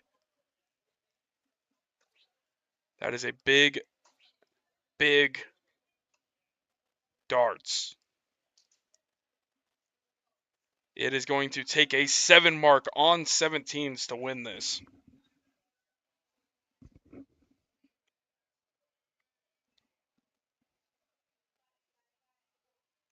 Down 104.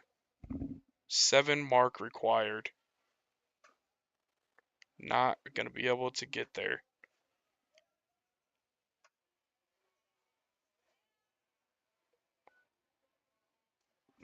We are tied up. What a game of cricket. Stayed close the entire way until Vermees comes up. Hits a 6 mark on 18s.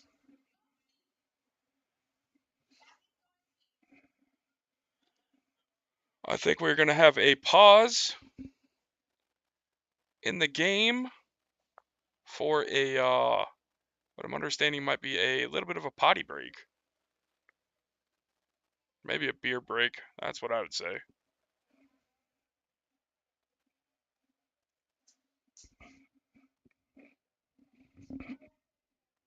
Is that a Smirnoff Red, White, and Blue? I see. Highly underrated.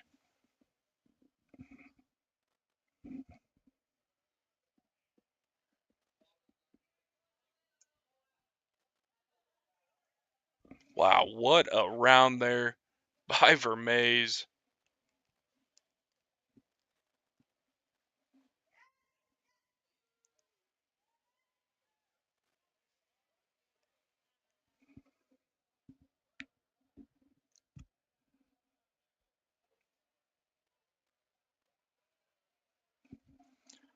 As they step away, let's step into what our brackets have going on. We, of course, do have 4 tournaments going on now.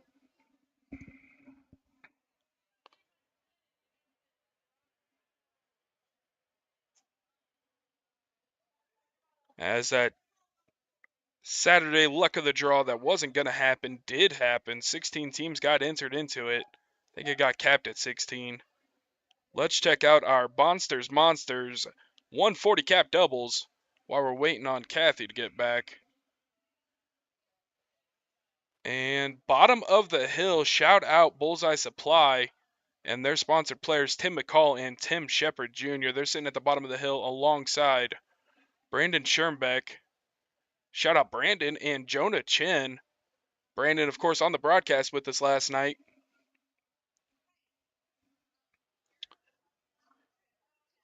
They are sitting at the bottom of the hill. That is the only 2 teams remaining on the championship side. Still working through the backside. Chris Samsel and Tyson Samsel, they got a match against Bill Robb and Dan Runge. And then Tyson Whitrock and Scott Anderson have to take on Blake Hafner and John Gilly.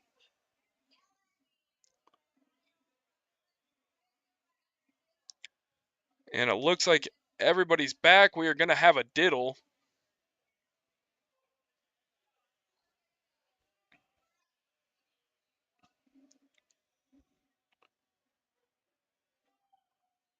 Let's check the open doubles while they are diddling.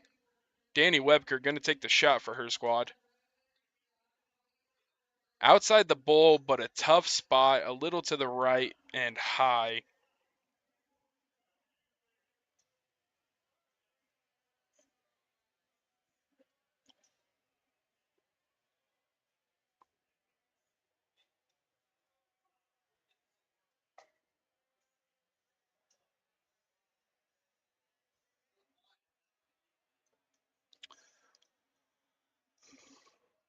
And if we peek here, in the open doubles, Travis Stratton and Alex Garrels still waiting to play Wes White and Derek Hinkle at the bottom of the hill.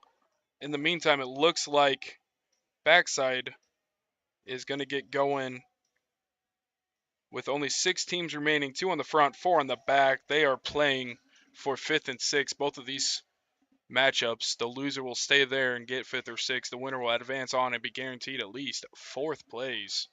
Dalton Tripp and Tyler Burrows taking on Jason Fales and Jason Tomlinson.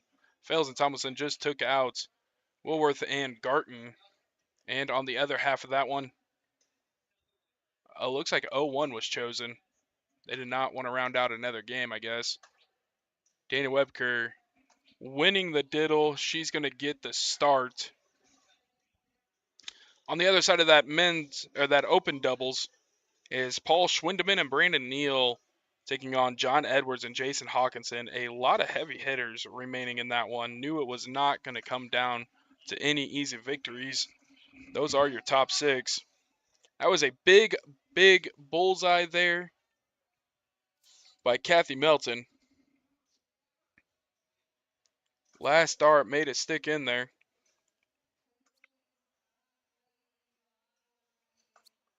Vermees looking at the bowl, could not find it that time. We're going to see how Carlson comes out in this 0-1 match to start. Right on the bowl, underneath, solid marker. Work your way up. Went up, went over. Now just got to pull it back in a little bit. And it floats just a little high. Danny Webker smacking it right into the bullseye on the first dart. Couple good fallouts too. I know no such thing as a good fallout, but yeah, there is. Double digits. That's a good fallout. Trust me, I fall out a lot and I hit the single digits and it's terrible. There's another big bullseye. That was Kathy Melton. She is sitting as the low lady in the box office. Vermees working her way up and decides to go down. Hits a triple, but it is a triple two. Not where I think she was hoping to adjust to. I wonder if she was trying to throw the 17 there.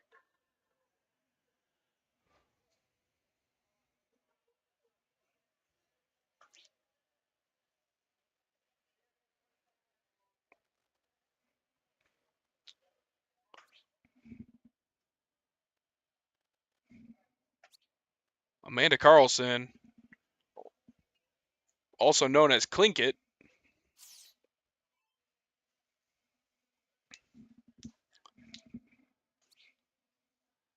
coming up there. Here's Danny Webker. Oh, knocking on the door of that bullseye. She's able to get down to 355, which is right where Kathy Melton's sitting, but Kathy Melton's still to throw in this round. That is a tough dart to work around that single one. Got nothing good out of it. It's going to be a shade over, and if it's leaning just a bit, it can cover the whole bowl.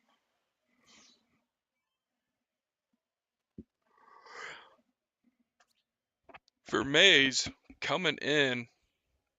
There's a bullseye. She is definitely a rhythm thrower. Once she can find it, she can keep finding it typically.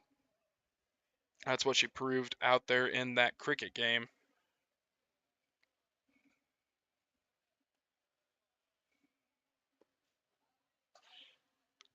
Big bullseye.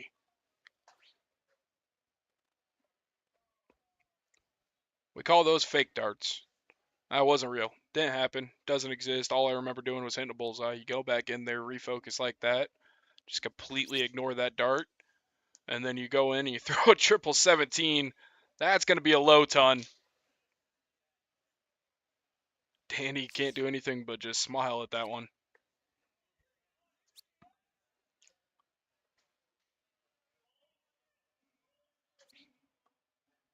Made some adjustments. That was good adjustments. Wasn't quite enough to find the bull, but she did work inside. She did work back down. There's a phrase that's been going around here all weekend. I think it's part of what keeps spirits high. Is you either win or you learn. And there is a lot of learning. You can see how the players are developing over the weekend, and in this environment where you get to just keep throwing and throwing and throwing constantly, you really are able to zero in, and your averages go way up by the time you're leaving. Those were 3 good darts. I know it's frustrating not to hit that bullseye, but that was a good grouping. If she can group like that and then just make the adjustment, she'd be throwing hat tricks here real soon.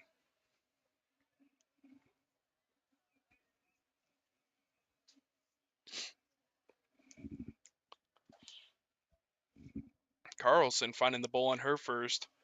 Just outside on the second. And that one got pushed.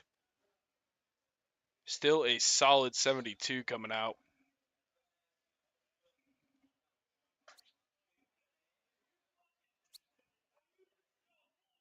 Danny blocking herself up top now too. Tries to move over.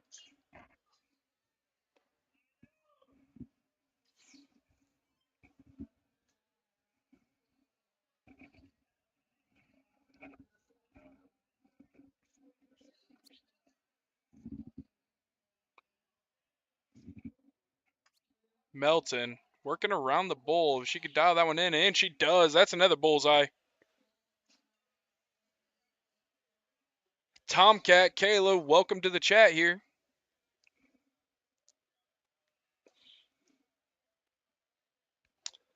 the one and only Tommy Miller in our presence.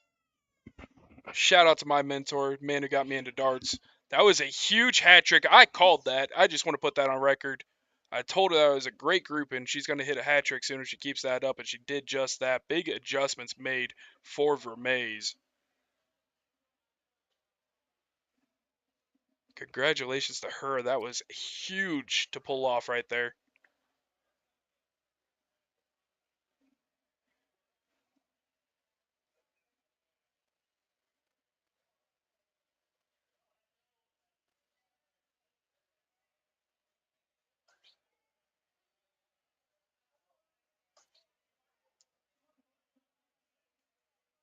Just outside the target there.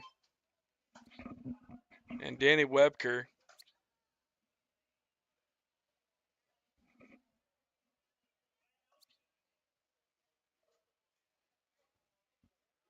She throws so fast. Just a lot of pace on that. That is a big bowl coming in. And a second. Can she pull the Hattie? Right there, but she gets the low ton of 103. Patented Ken Miller 103.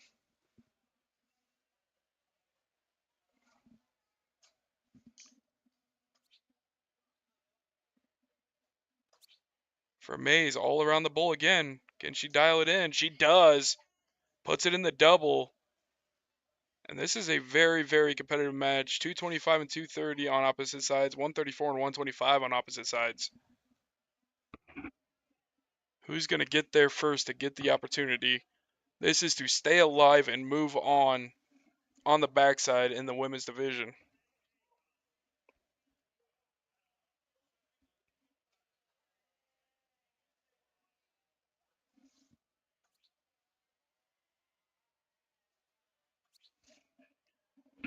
Carlson working around, pulls out 39 there.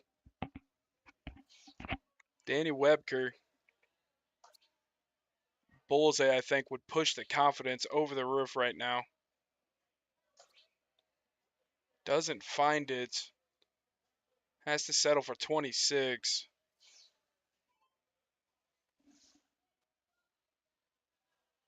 Kathy Melton coming up with some swagger. She's been throwing pretty good here on the back end.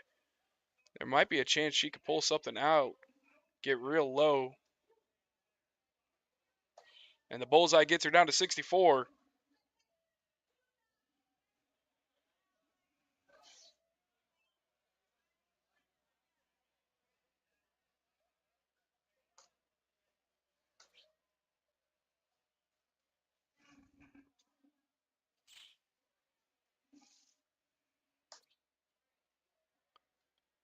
Big, big bullseye for Vermees. This is a deciding game here.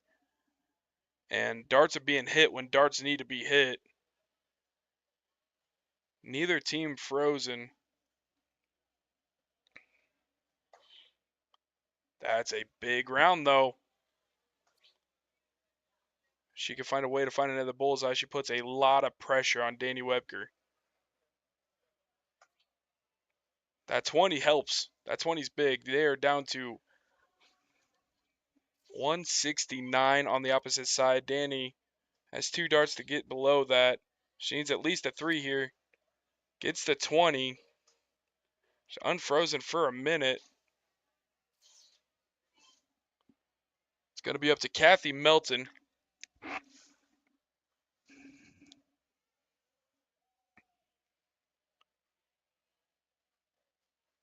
Potentially take this down. 47 is a tough number to land on, though. She does rip the 2. Oh! On the wire, 222. Heard the sound, thought it was going to ring the bell. My goodness. What she does do, though, is freeze Vermees. She is at 144 combined on the opposite side. And that's it. That's a big setup. Puts her down to 2. Vermees throwing the best out of the 4 as far as PPD goes.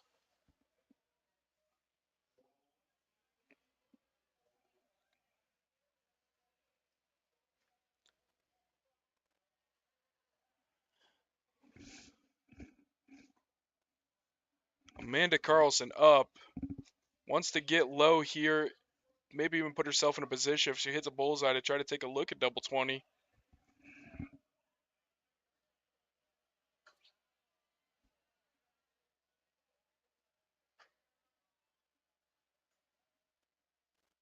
I think you stay on bullseye here. I know if you can look at 20 and set yourself up for either a double, single, or triple out, but I think you stay on bullseye just to get low and make sure, even if Danny Webker hits something big.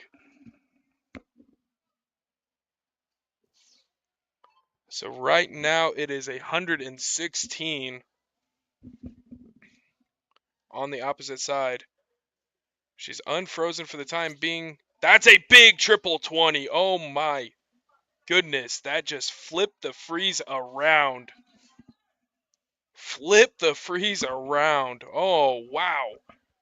Kathy Melton frozen now. Throws the triple 3. I don't know if she knows that she's frozen.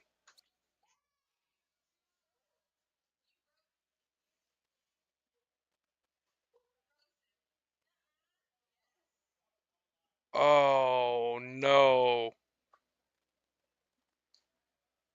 Danny Webker with the huge triple 20.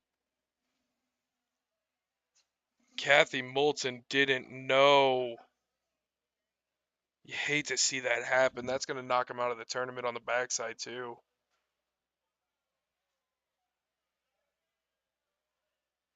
Oh, you hate to see it go like that. I feel for them right now.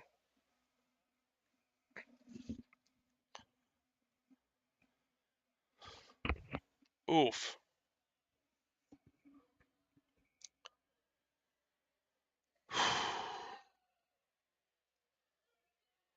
That was a tough one.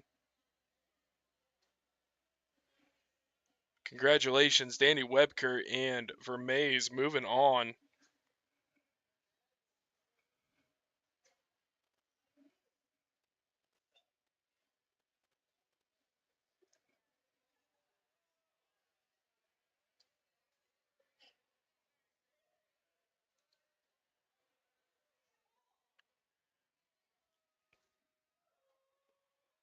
That was a 7th to 8th place match. That is where Amanda Carlson and Kathy Moulton will go and stay. Kathy Moulton. The other finisher in the 7th, 8th is Tracy Young and Kelly Bradbury. Jenny Myers and Susan Munch ended up winning that contest. They are going to go on. Jenny Myers, Susan Munch taking on Lori Murphy and Ashley Shepard. And waiting for Leanna and Danny is Liz Tynan and Trisha Romero. Trisha Romero and Liz Tynan fell to Donna Gagan and Crystal Anderson. They are now sitting at the bottom of the hill alongside Heidi Nelson and Heidi Nelson and Sammy Hastings. Apologies there, excuse me.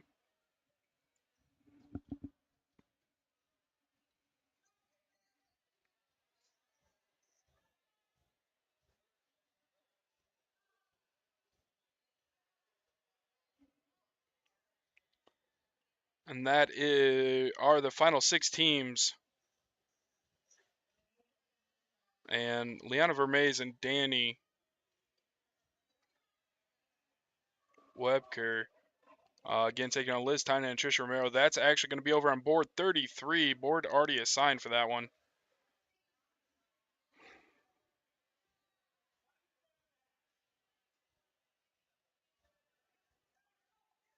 We're going to wait and see here what board Jenny Myers and Susan Munch go in. We'll have to come back and check.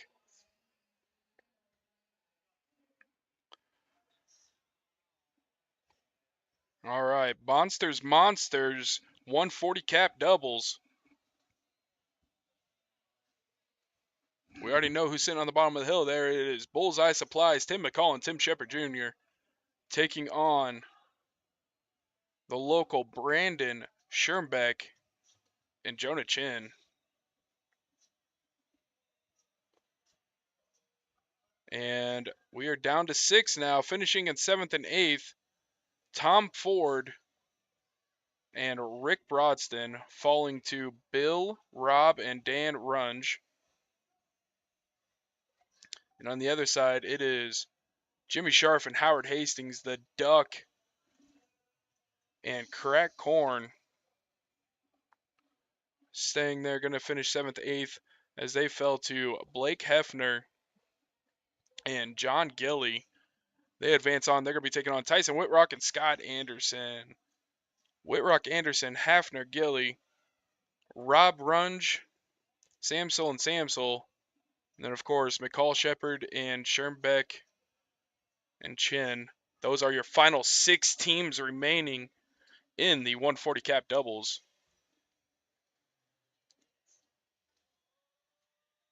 And going to the open division, we are also down to 6 teams there. It is going to be Tripp and Burrows taking on Fales and Tomlinson on the backside in the 5th, 6th place match, as well as Schwindeman and Neal taking on Edwards and Hawkinson. On the front side, we are looking at, holy smokes, wait a second.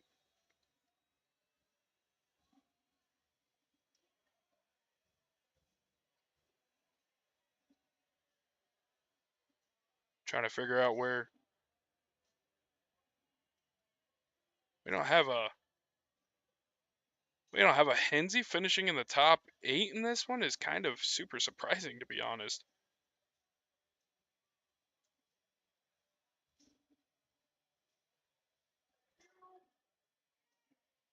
Wow, okay, sorry, threw me off.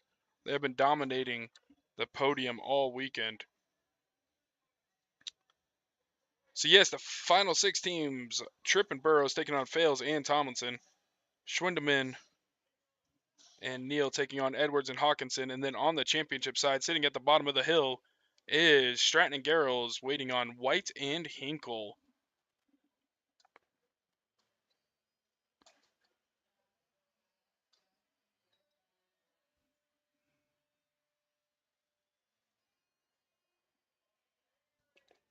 I wonder what match we're getting next. We will have one, just a matter of who and when.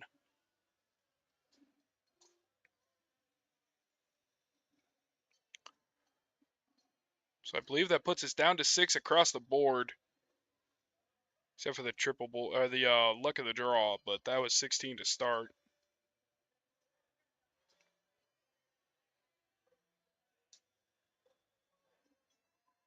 Indeed, ladies down to 6 as well. They're gonna play the consolation side semifinals first. That is what's going for the ladies, at least. The 140 cap.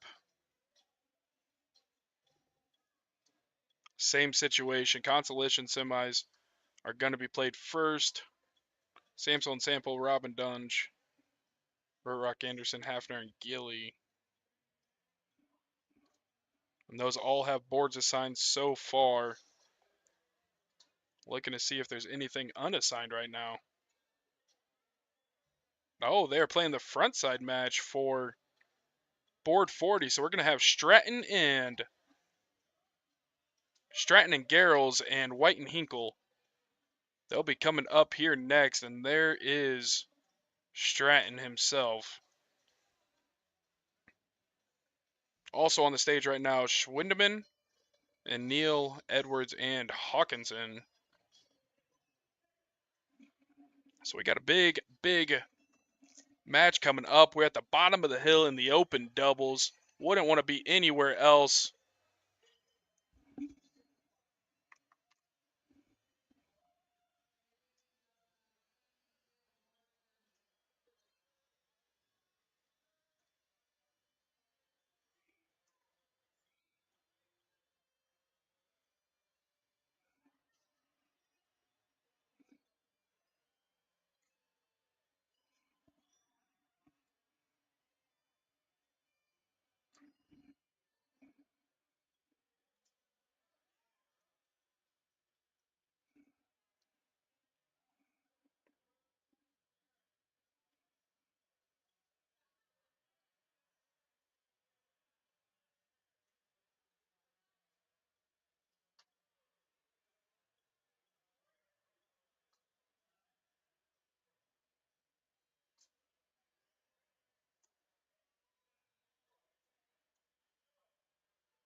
It is time to let the big dogs run.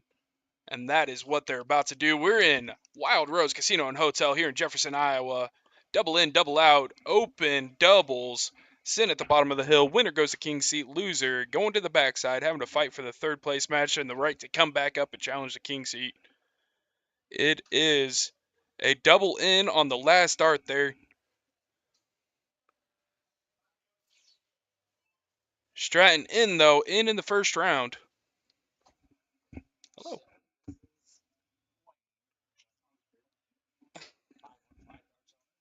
Awesome.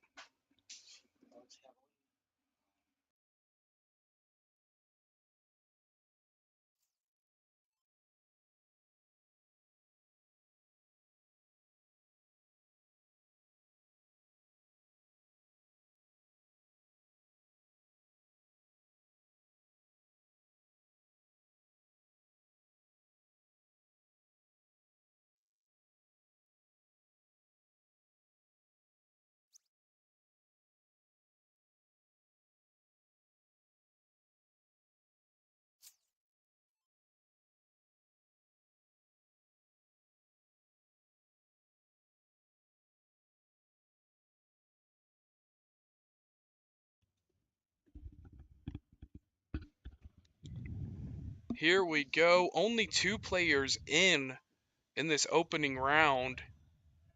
And speaking of opening round, we are going to get started with something else. Shelly Ammerman, welcome to the live cast. How you feeling? I'm feeling good. Thank you for having me. Hey, thank you for coming in.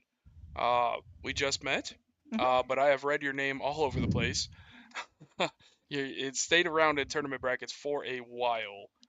But she's going to be joining us here for this bottom of the hill match. Best of 5, race to 3, 0-1 cricket, cricket, 0-1 double in, double outs. Fat bull, can't use the bull to close on, you will lose the game. So, now that we kind of got that out of the way, Shelly, I hear you're working on some big things. I am. So I own 515 Darts. It's a local dart shop here in Des Moines. And I have a tournament every month for all women. It's called Queen of the Draw. Okay. It's an AB draw. So even players that don't have stats, they come in, they play, they get a good partner, and everybody just has a good time. Last session, I had 89 women from the state of Iowa. I get people that come from Minnesota, Missouri. I had 89 women play in the whole session. I have it Holy. 10 months and then a finale in December. When you do that and you have 89 individuals coming, Mhm. are you throwing 45 teams in? Are you throwing separate brackets? Is Nope, it it's all one bracket. all one bracket? It's So all it is doubles. It's double yep, elimination? double elimination. Um, it's all we play 501 cricket, 301 freeze. The women seem to love it. They have a good time. Nobody ever complains. Good. So Very cool. Women's darts taking off in Des Moines. Women supporting women. And I tell you what, we're supporting that too. I highly will advocate for that. thank you. We have some good female shooters in the Fort Dodge area where I'm from, and Okay.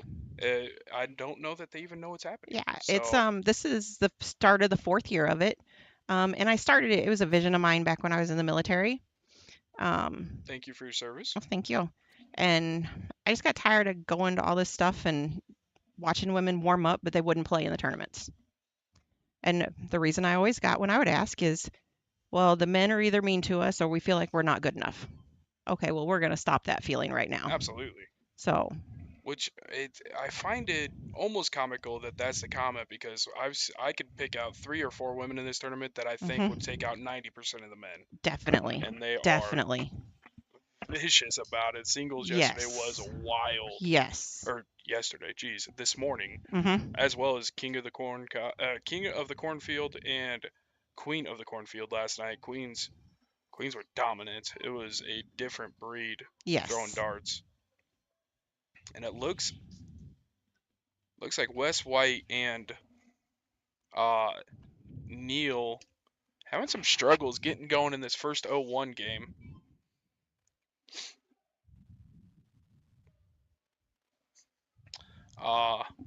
However, Stratton and Garrel's picking right back up. You obviously you play competitive darts. Mm-hmm. Have you ever played double in, double out? I have. So I learned to play steel tip.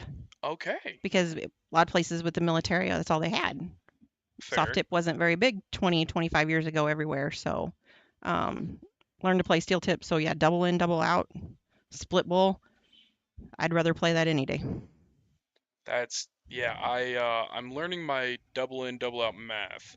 Um, I've been playing darts. I played back in 2020, 2021, and I took a few years off, and I just had my third season. I had a summer session and then 2 fall seasons under my belt now. First trip to state this year, first trip to Green Amusement City tournament that they have.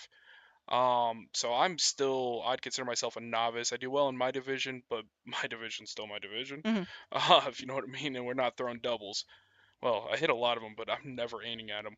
Um, but this is a tough one. That double in can really get tricky. Having a double out, doing the math on that is different as well. It is. It's a game changer for a lot of people. And it's proven to be a bit of a hassle here in the men's tournament for a few different matches. The double in, I mean, the hmm struggled to get in on this one even. That was not the triple he was looking for going up top. Really wanted to stick that one in the 60. Instead, he's going to have to settle for 3 and readjust. Moves back down to bowl. Going to leave him with the 158.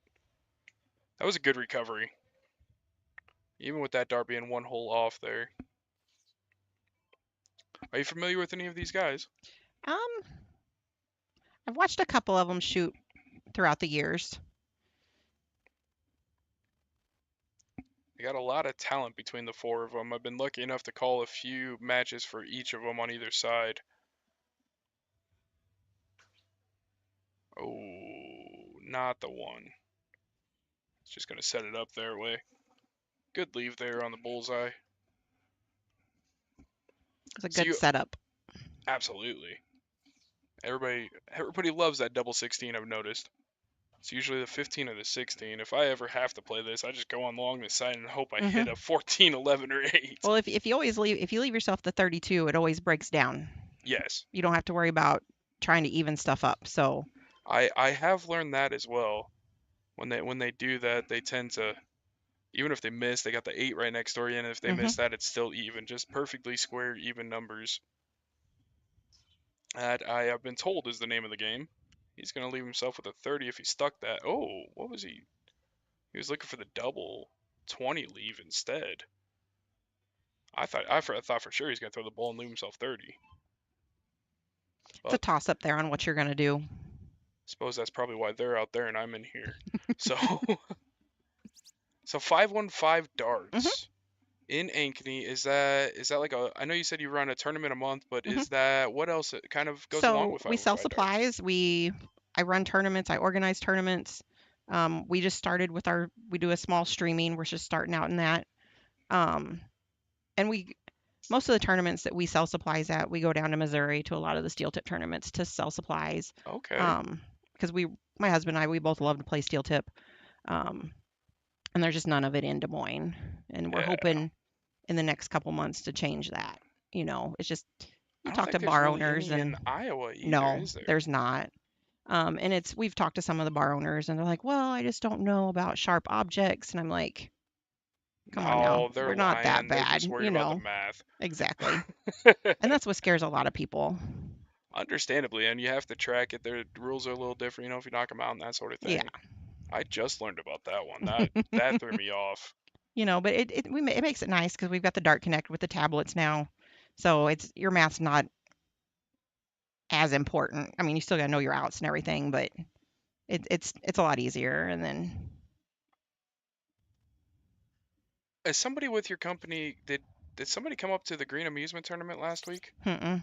There's somebody else from Des Moines with steel tip and the tablets and stuff like that. I don't know. Keith Jackson, That's exactly who Yeah. it was. he That's- runs that's some the of the steel tip down there. That's the first time I've heard about anything steel tip in Iowa Yeah. personally, but I haven't been around the game. But it's really cool now finding out that is available and you have multiple options and Yes. coming down. And then you guys also sell supplies. Do you have a location down there? So no, we sell out of our house right now. Okay. Just because, you know, Cost the effective. yes. 100%. Less overhead, the more profit, with the more you can economy, expand.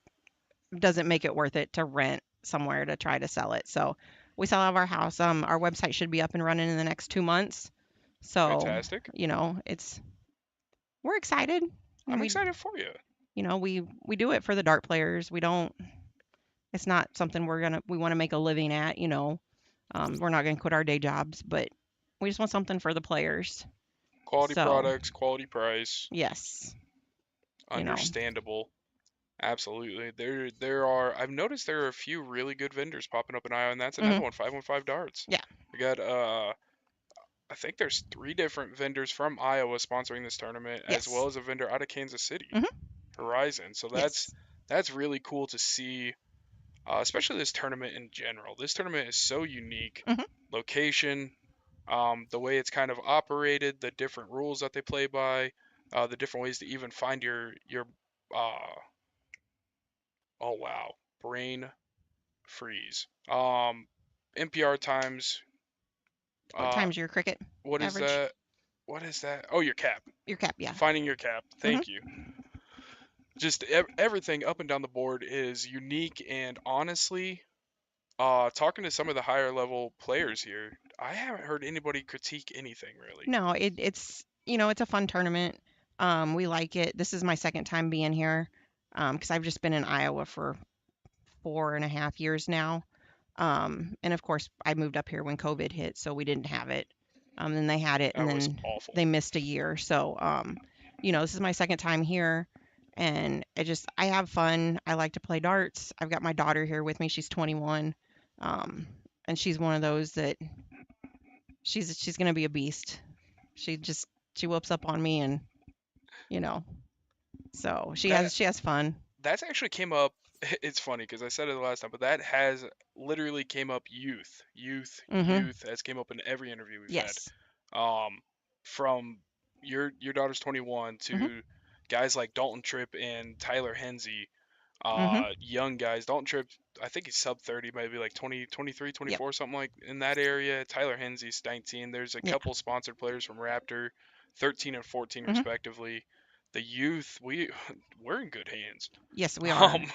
Um, We have to look at it this way. We're not going to be playing darts forever. yeah, We've got to get that's these hard to kids accept up and play. sometimes. It is, but we got to get these kids up and playing. And my kids have been playing since they were little. And of course, they played steel tip, so their math Is it on helps point. them so much with school with their math and stuff. So I'm a big supporter of the youth. And it really is true. If we don't pass it on, there ain't nobody pass it on to them. Exactly. That is a big thing. And every person I've talked to that's probably been playing darts for at least 10 years and is over their 40s or so, 35s, 40s, somewhere in that range, they all say the same thing. They said, I can't play forever. Mhm. I can't, but I want to make sure that the game keeps getting played the right Yes. way. Ken Miller, big one. Mhm. Just talking to him, and he couldn't talk enough about molding the next guy who's going to take his place, and that Yes. happens to be Hensey. Yeah. Going to fill in for it with Rick eventually. That's going to be a dad-son combo. That'll be awesome. That is going to be terrifying. You know, it's but we've got to get those kids playing, and we've got like my daughter, she and I play league together, and I'm a decent player. I'm not a great player, so it makes me feel good as a parent when these really good players ask her to play. And I'm like, Yes, go, and she's like, but I don't want to leave you hanging, Mom. Go play with them. You're gonna please. learn so much more. Yes, I've taught you what I can teach you. and that's the I thing. need you to grow, and the more that you grow, then the more that other people are gonna grow. So it's we've got to push them to do this and take our place eventually. And it truly takes a village. It It does. does. You become a clone if you only play one person that can beat you. Yes. And I mean, it is what it is. But if you don't mix it up, that was a big 4-8 coming out there.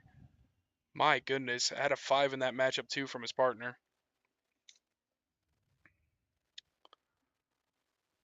And I believe this is going to be leg 3, 2-0 lead. Gonna have to see who's up thrown first. Is that Neil? No, No. that is That's um, Travis, I believe. Yeah, Travis Stratton up first. There we go. That's a big 7 mark. Needed that one.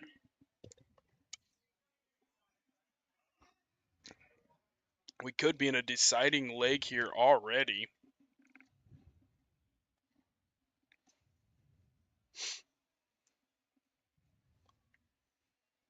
Now this is the bottom of the hill. So the loser isn't out. They're just going to have to go on a third place match and earn the right to come back up. Challenge the king for the throne. Winner is going to go sit in that seat for the meantime. Wes White up. See if he looks to add. He does take the look at 21st.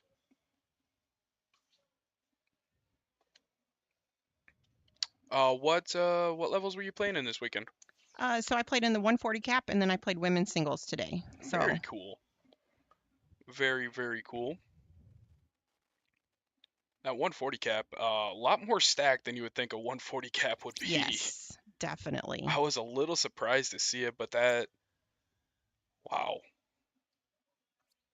Oh, he looked for the kill. You hit the 2 there. You like the momentum you have. Take a look at the 20. Might be enough to deflate the tires if you do hit it too. Yeah, 140 cap was tough. I saw there's still a few teams in there. I'm like, how are you guys in this? Yes, But it was tough. But I had a blast playing, and can't complain with how I threw. So my partner and I, we felt happy about it. So, we'll do it again. absolutely. Absolutely. Is there what else you got going on? Is there anything else you want to kind of jump into here? Any thoughts, concerns, feelings? No, I think that with women's darts, I just want to grow it, and eventually I would like to see the women get the same payouts that the men get at our bigger tournaments. But in order for us to do that, the women have to show up. Yes. We're not gonna get the same payouts because payouts are entry based. Yeah, absolutely. And I get it. And that's how the money gets there. Yeah. And so it's whatever I can do to grow those women's darts and get more women out playing. That's what I want, and eventually then we'll get those equal payouts. So Well, and I did see that the payouts mathematically, actually percentage-wise, were really really yes, good for the women at yes, that they were. Queen of the Cornfield. Yes, 1,000 for first, 1,500 for men, but they had double the amount of entrants. exactly. I believe it was 500 and 800 respectively, and then still pay 250 for third and fourth. Yeah, Of course, that comes down to sponsors as well, throwing an extra exactly. $500 in the pool. Yeah, But no, I like that. That was when I first saw the payouts. I was like, I am a fan because I just Mhm. met pretty much everybody in this building this Okay. weekend. I knew Danny from Raptor Darts and her husband just from state, and then they were at the Green Amusement Tournament last weekend, I believe it was. That's all the more I had met them, and that's how this kind of developed. But I met Travis Bush today and his wife, Samantha, Mhm. Sam. I don't know if she likes Samantha, so hopefully she doesn't hear that. But I call her both, so it's all good. okay, makes me feel safer at least. But yeah, met them, great people, and as soon as I saw the payouts, I was like, this is a really well put together tournament because they didn't just split it completely. They made sure to get sponsors enough to be able to make it worth it for people to travel and come here. That's the only way to get quality players. And the more quality players you get in, the more people who can play against quality players Mhm. that caliber, and that's how you develop. Well, yeah, It's and growing the game from the roots. that's how you get better. Absolutely. You don't get better playing the same people at your little bitty bar, your hometown bar. You've got to go out and travel, and you've got to play these big names. When I go and I see these big name women, Chrissy Grimmel, Donna Gagan, I want to play them. Oh, Am I absolutely. going to beat them? I can take some games off of them sometimes, but it's a challenge for me. It makes me throw better. Absolutely. And then I watch how they throw, and I'm like, oh, well, that was smart. Why didn't I think of that? So I've been playing darts off and on for almost 20 years now. And I'm still learning. So there's always stuff to learn. But I want to play those big names because it's going to make me a better player. Absolutely. So, and a lot of people don't realize that. They're just like they shy away from it. And at my women's tournaments, I always any tournament, I tell people everybody's beatable. Anybody can be beat on any given day at any given time. So you just go up there, you throw your darts and you take your chances, and hope they fly straight and where you want them to go. Absolutely. And that one did not land where he wanted it to go. They are No. up 2-0, but that was a rough last dart, slipping out into the 4-4 instead. West White looking to lock up these 18s, I'd imagine. On one of these next. Oh. That was There a we big go. dart. That was a big dart. Yeah, you're absolutely right, though. The traveling, the moving around, I completely agree. Mhm. And there's a lot of really big dart communities I didn't even know about until this year. Apparently, Storm Lake has a really good community. A lot of people play in Rockwell City. Mhm. A fair amount definitely go up to Dakota City, which I've never even been there. Hmm. But they get a really good turnout for being how out in the nowhere they are. That was a massive 7 mark coming in, getting the lead back there. Still down an extra number here.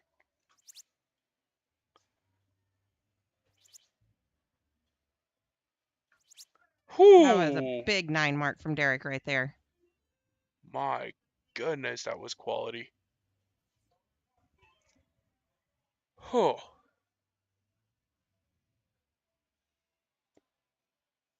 Yeah, that was man, and I got lucky enough to be able to watch a few of his matches, especially against Rick Hensey. And dang. Oh, Just dang. It was Derek's a great shot. He's a beast. And he just makes it look so effortless when he really throws. he really does though. That was a great follow up there. I believe that was Stratton. Travis Mhm. Stratton. West White looking to close this one out. Just needs one dart. See what he's thinking here. He decides to go for the point. That was smart. He's super blocked there. Would have been a true hero's throw. At that point, you just pull back and shoot the J. Just hope it falls on top. Yeah. If it flights out 100 times, they could fly it in once.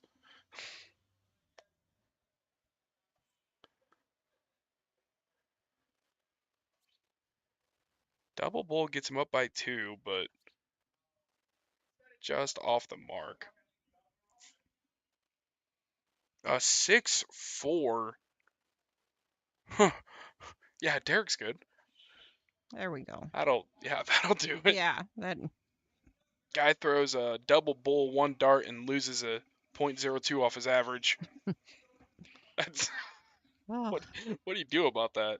it's they all threw great darts. Absolutely. There So wasn't I don't think there was less than a 3 on the board. no. You knew they weren't going to go down without a fight. Oh no. But now they are sitting in the second throwers. Gonna have to pull something out here. Make sure you get in. It is 2-1 in favor of Stratton and Garrels.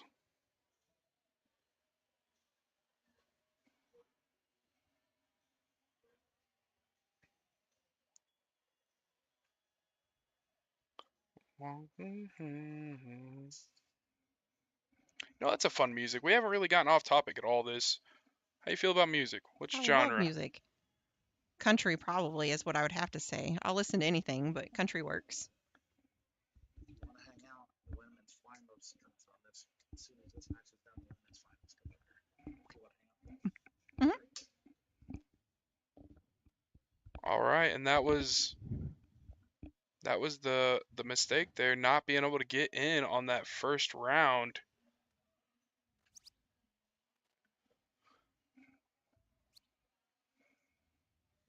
And that's the biggest struggle with double in, double out is getting in.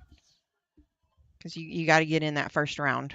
Absolutely, and there is a good league that I've been able to watch around Fort Dodge. They call it Classic League on Wednesdays during the fall, winter, or winter, spring, I guess. And those guys, even they struggle. Guys who throw it 14 games a week, Mhm. 15 games, or 14, 15 games a night of double in, double out, still struggle to get in on the first round sometimes. It definitely makes me feel better, but also makes me terrified to try to throw in that league someday. Wes White gets in on the first start. Tried to capitalize with a triple 19 there on the first. Not able to get it to stick though. Moved up. And I think Travis Bush, old Bushy just came in here, had some big news for us. The next match coming up. He did. It's going to be the women's finals, the women's doubles finals. Absolutely. Let's get him on the big stage. Get him under the lights. Absolutely deserved it. My goodness.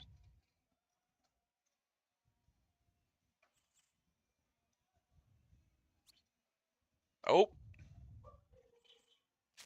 It is Nope, not. It is not the finals. Okay. It'll be the hill match. Yes, hill match. Yeah. I just got that text too.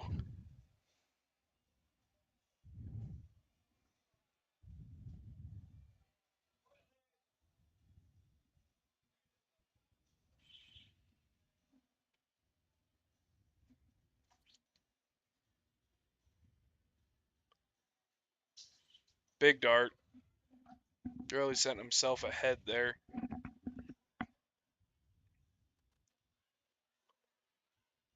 And the home team is the team with 2 wins in a race to 3 right now. Ooh, It's a big hat trick there for Wes. absolutely.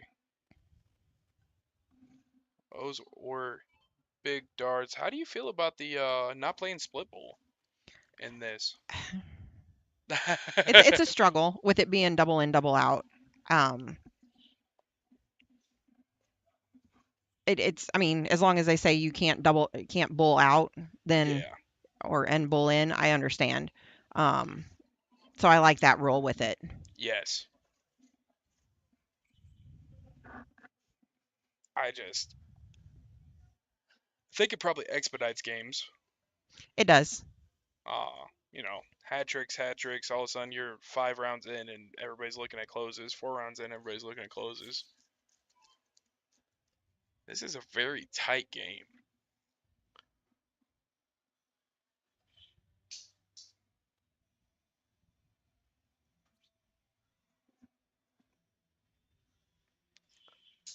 Garrel's gonna have the first look at a close. Hit his low ton, 102 there. Would have been sitting right around 112 if that 2 wasn't a snuck into the bowl. It looked like it just missed it too. What do you throw here to give yourself an opportunity? Well, I mean, you hit a bull, it leaves you 168. Is that an out? Not in double out, no. So if he'd have had 158 if he'd hit that trip 20. That is an out though. That is an out. Yes, okay. See, it's the things like that I still gotta work on a bit.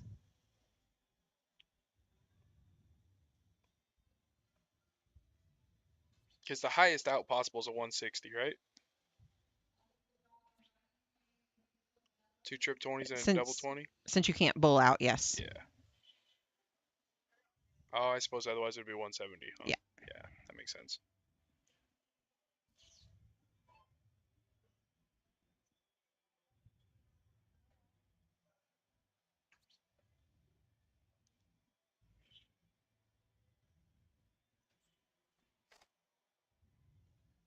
It's a good answer from Derek right there. Absolutely. Getting down to the 124. Handful of ways to go about that. I guess most commonly is probably bull double 12. But he had the opportunity at the 162. Missed that first trip. Had to take a look at it. Can't blame him for that. No, at that level, you got to try to go for those outs. Right. And I've heard it since I was starting to throw that if you have 3 darts in your hand that can win a game, you better try to hit them. Now, Yes. doubles, it's a little bit different. The freeze rule, that sort of stuff does play in, but if that's not a factor, I have been absolutely ripped apart for not trying to close a 177, not even taking a look at it one time. Just because that, I mean, it goes to show the confidence level. Do Mhm. you really have it? Why are you throwing safe darts when you can throw winning darts? Or I was just somebody seeing a little more inside and just trying to push. That's a tough fall out there.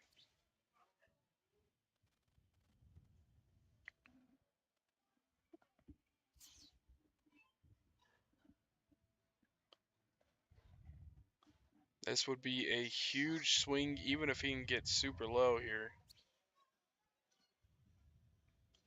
2 bullseyes, stay on it. And he does. That's going to be a freeze, I believe, Yes. by 1 point. Oh, well, never mind. Well, I was looking at the no. wrong one, but still, yeah.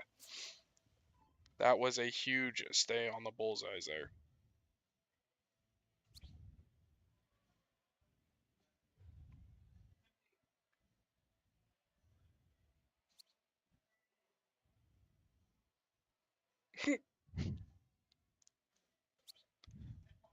Little bit of gamesmanship out there. Sitting on 50, I think somebody might have yelled triple 18. I think a lot of times people forget that it's a double out also, so they're so used to throwing at that bull when they have 50 left. That's true. So,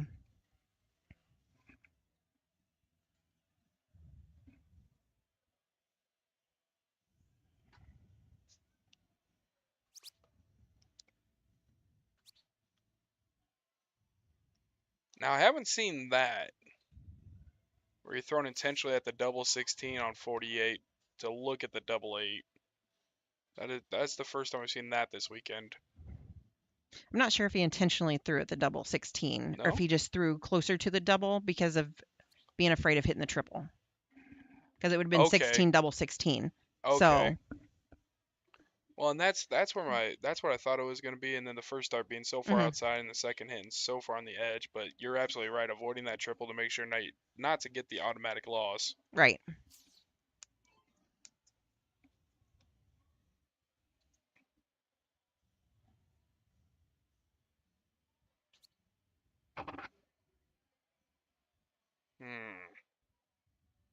You throw out the 1 here. Mm, Throw out the 3 and the double 4. I would go 3 double 4.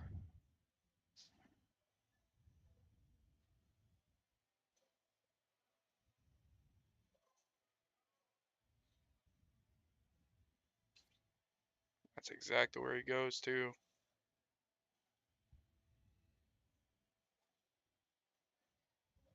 This would be a huge grab. Thankfully, not to bust. Don't want to leave the door open for 34 to come take out. Bust there would have put him back above 20 for sure.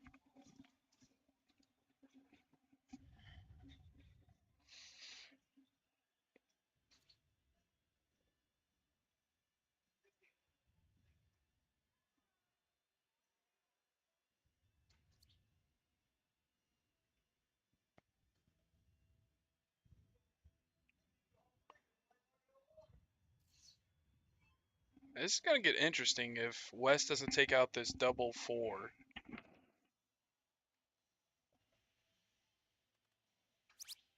And he does, though, so we're going to avoid that scenario, and I believe that ties us up 2-2. We're going to have to go to a tiebreaker. And then we have the Hill match for the women's doubles coming up afterwards. Let's take a peek around at these brackets, see what we got going on for sure. Oh, technology not on my side right now.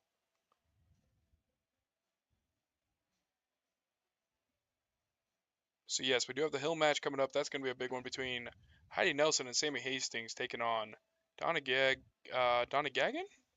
Gagan. Gagan? Mhm. Donna Gagan and Crystal Anderson. And then down on the bottom side, Vermees and Webker fell to Liz Tynan and Trisha Romero. And then Lori Murphy and Ashley Shepard moving on against Jenny Myers and Susan Munch. So congratulations to Vermaze and Webker and Myers and Munch. They are your 5th and 6th place finishers in no particular order. Liz Tynan and Trisha Romero playing Murphy and Shepard on board 34 right now. That is for 4th place. Loser stays and finishes in 4th. Winner has an opportunity to still advance on.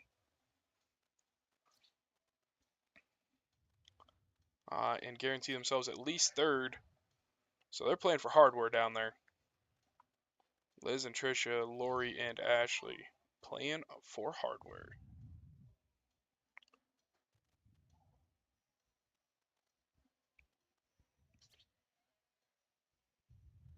Looks like Neil chose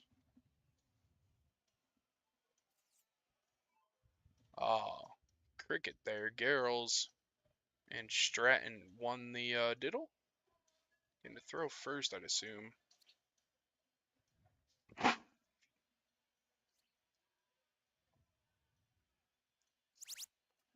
It's a hot topic conversation. I know it's where most top level players kind of start to disagree with each other a little bit. If you hit the triple there and you're at 19, the other guy's at 20, do you take out the 20 with your 3rd dart typically? Typically, you try for it. It depends on who's following you and how confident you are in the 20s. If his first start would have hit the trip 19, definitely take a look, at least with your second one. And then if you miss it, then go back down for that and get that point. Go get those points. That's my favorite conversation to listen to between top level players, whether they're on the boards or they're just sitting around talking, watching somebody else play, whatever that is, or even on streams. I know that's a big conversation piece out there. It is. And Dan Gregg, I know it's his favorite move. If they open with a 5 and he goes a 4, he loves to go up down 21 points. He loves that because it's not what you're supposed to throw, he says. Well, and you got to take those chances early in the game. Yeah, absolutely. Because if you leave it open, they're going to nail it and they're just going to run the points up. So you got to take chances early in the game. You don't take them later. If you don't have the high ground, you don't want to get into a shooting contest. Exactly.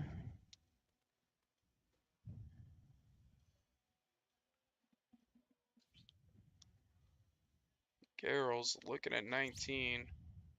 Down 30. Is he staying home? Tries to. Falls just a shade over. Wrong side of the wire.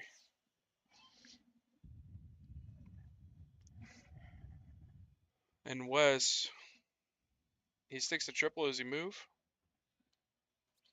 I bet he stays for sure now, though. Yeah. Oh, no, he does move.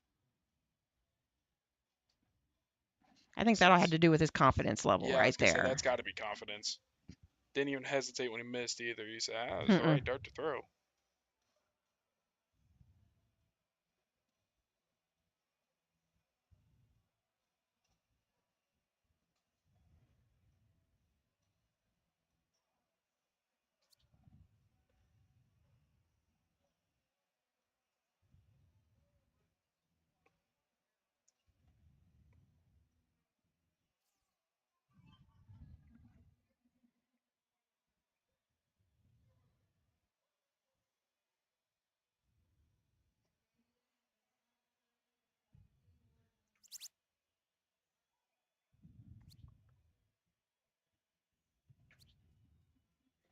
Gets one, chipping away down there, point close.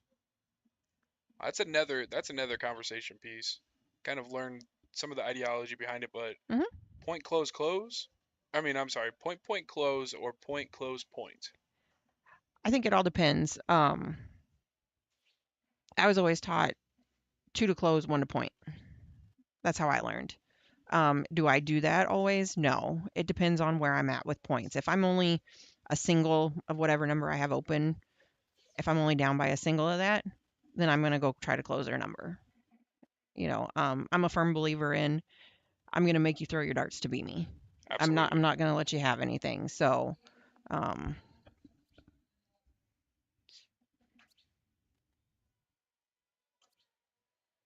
In the decider, a lot of times you'll see Wes move off that up by 50 or something to go over to 17, but in the decider, he decides to point, build that back up, and make them either have to waste a dart on 20s down almost 100 points or go through them all at point. That was a smart choice there by Wes. it puts a lot more pressure on the other team when they're throwing now. Absolutely. That pressure paid off. Oofta. You hear Wes back there saying, let's go.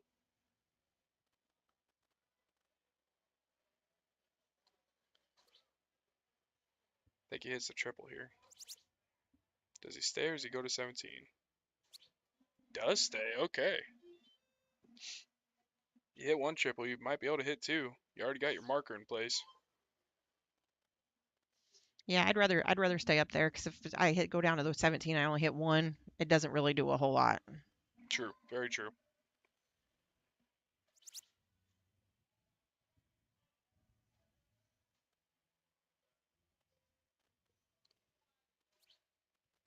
Tough fall out there on the second dart. Kind of rattled a little bit. Fell down into the single after that. That was Garrels coming up. They switched out of NDA mode and into a stacked mode, so we are just watching combined averages at this point. But they were at a 414, now a 375.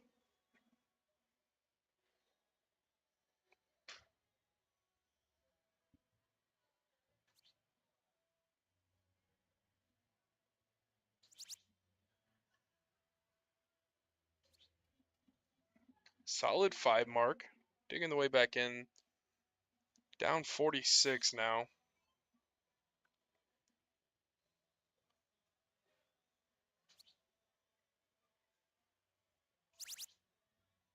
Good move. Wow. Those were big darts. That's a big 7 mark right there. So, come on, Wes. They are hyping each other up, getting going. Bottom of the hill. Down 2-0. Now sitting at 2-2 and in the lead. Playing from the second position. 120-point lead. And 2 numbers open. See if Wes can feed off his partner here. Makes the adjustment. Does he stick to the triple? Oh, he does. Oh, no, it's a single 7. I was going to say he does, just the wrong number, but...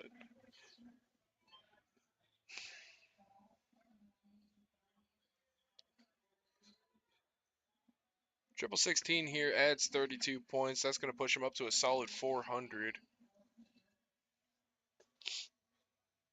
I'd be within reach of taking the lead if he can hit the 9.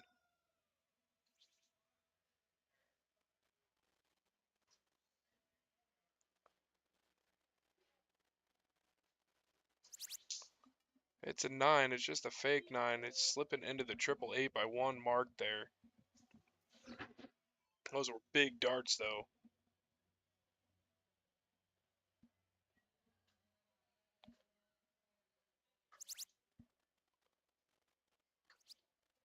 Wow.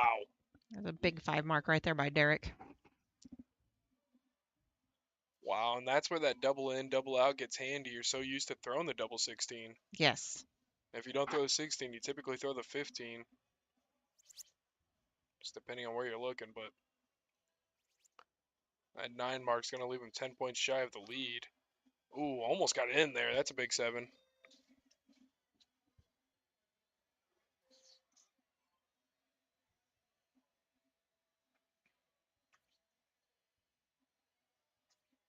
Does it go down to 15? Try to. He looked at it.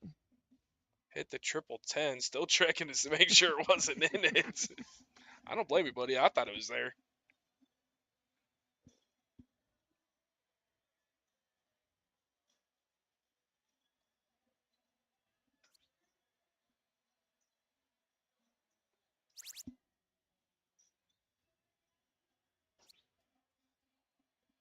moved within 5 points. Those big darts right there. Oh, wow. Absolutely right. Pressure on.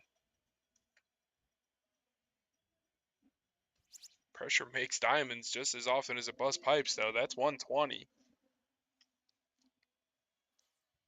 That is huge. Going to take an 8 mark to tie it. 9 mark because they're already down 5. 9 mark will put him up by 10 points here.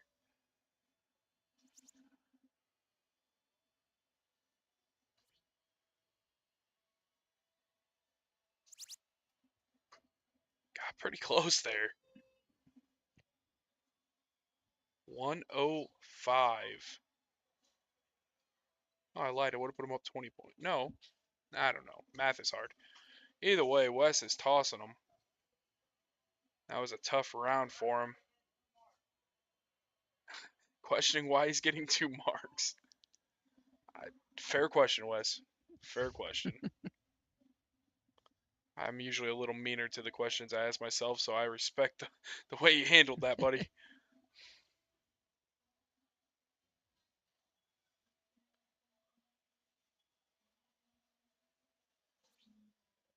Just a reminder, if you are tuned in right now, the next match coming up, a big one.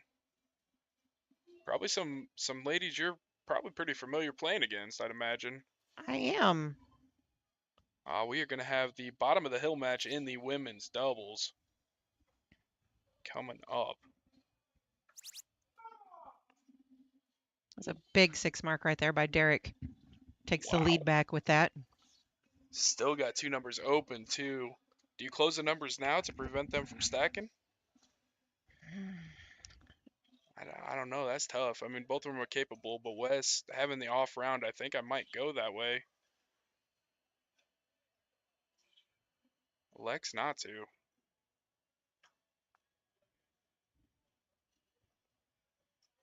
I feel like Wes is either going to hit the hat trick here or he's going to hit a 1. It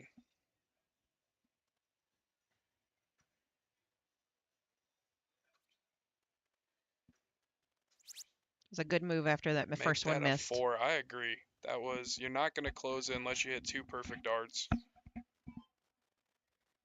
That was a very good slide up. Gets him up 113 points, 123 points. Wow. I'm Math is hard sometimes. a It's all good. Black Cat will give him the lead here.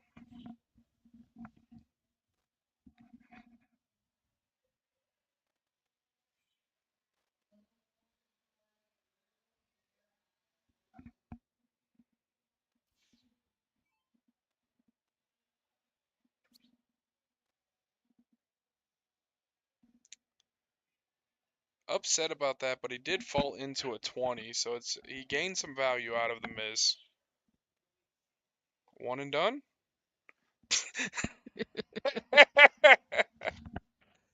his his partner giving some sound advice.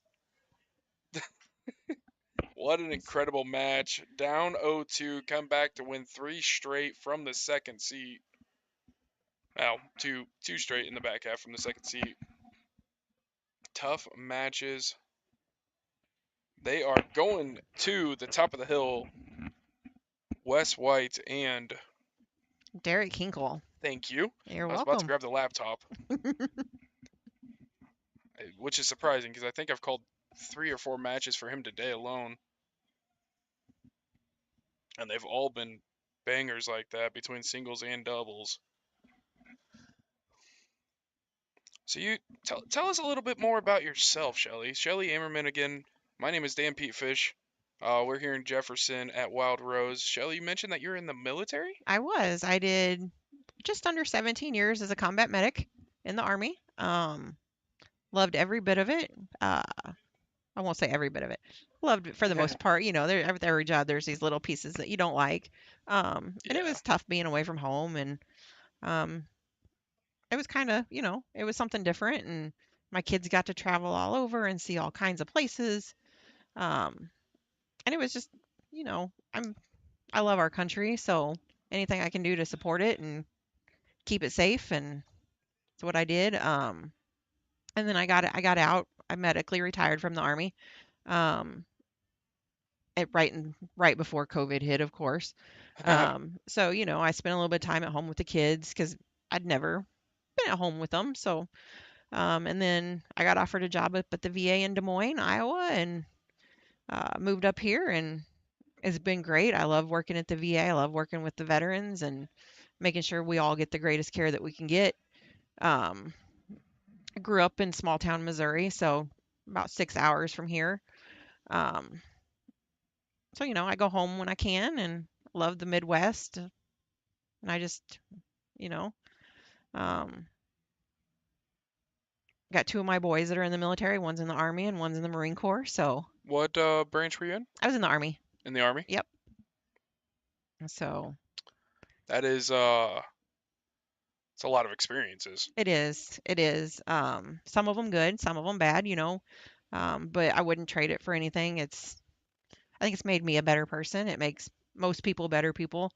And it takes a special kind of person to be able to do it and be away from home and just deal with some of the challenges that we deal with the military. But it's I'm a huge supporter of the military now, and Yes, I was absolutely. even when I was in. Every year I do a benefit tournament we have a homeless veteran safety stand down in Des Moines in September. So in August I have a benefit tournament and we raise money. We do clothing drives for the homeless veterans. In the past 2 years we've raised a little over $1,500 each year. So, Very cool. and it's just something to give back to people that, they may not be on their feet, and a lot of veterans, they just don't, they think they're tough and they are tough, but they think that they're too tough to go get the medical care that they need. Yeah, So anything we can do to make sure that they're getting what they need and getting taken care of. I can hear one of the regulars at my bar right now. hmm Robbie, you gonna go to the doctor? I survived Korea. I ain't going to a damn doctor. Nothing Yep. could take me out unless I wanted to. We get a lot So, of all right, those. Robbie. It's, I believe you, my guy. yeah, Time constraints train, you're getting another men's match because they had to start the women's match because the backside of the women's caught up already. Oh, okay. It started it out. Okay. We are getting word that due to the length of the men's match we just had, that the women's hill match actually had to start just to keep things going. Waited a little too long. Don't want the players to get cold. Player safety is a huge thing. Going cold to hot to cold to hot. Don't want that to happen. Plus, nobody likes that. I think we just had. No, we didn't have that. Again, we had this one earlier. I did. This is a rematch coming up. Yes. Yeah. So I'll let you know. Appreciate that.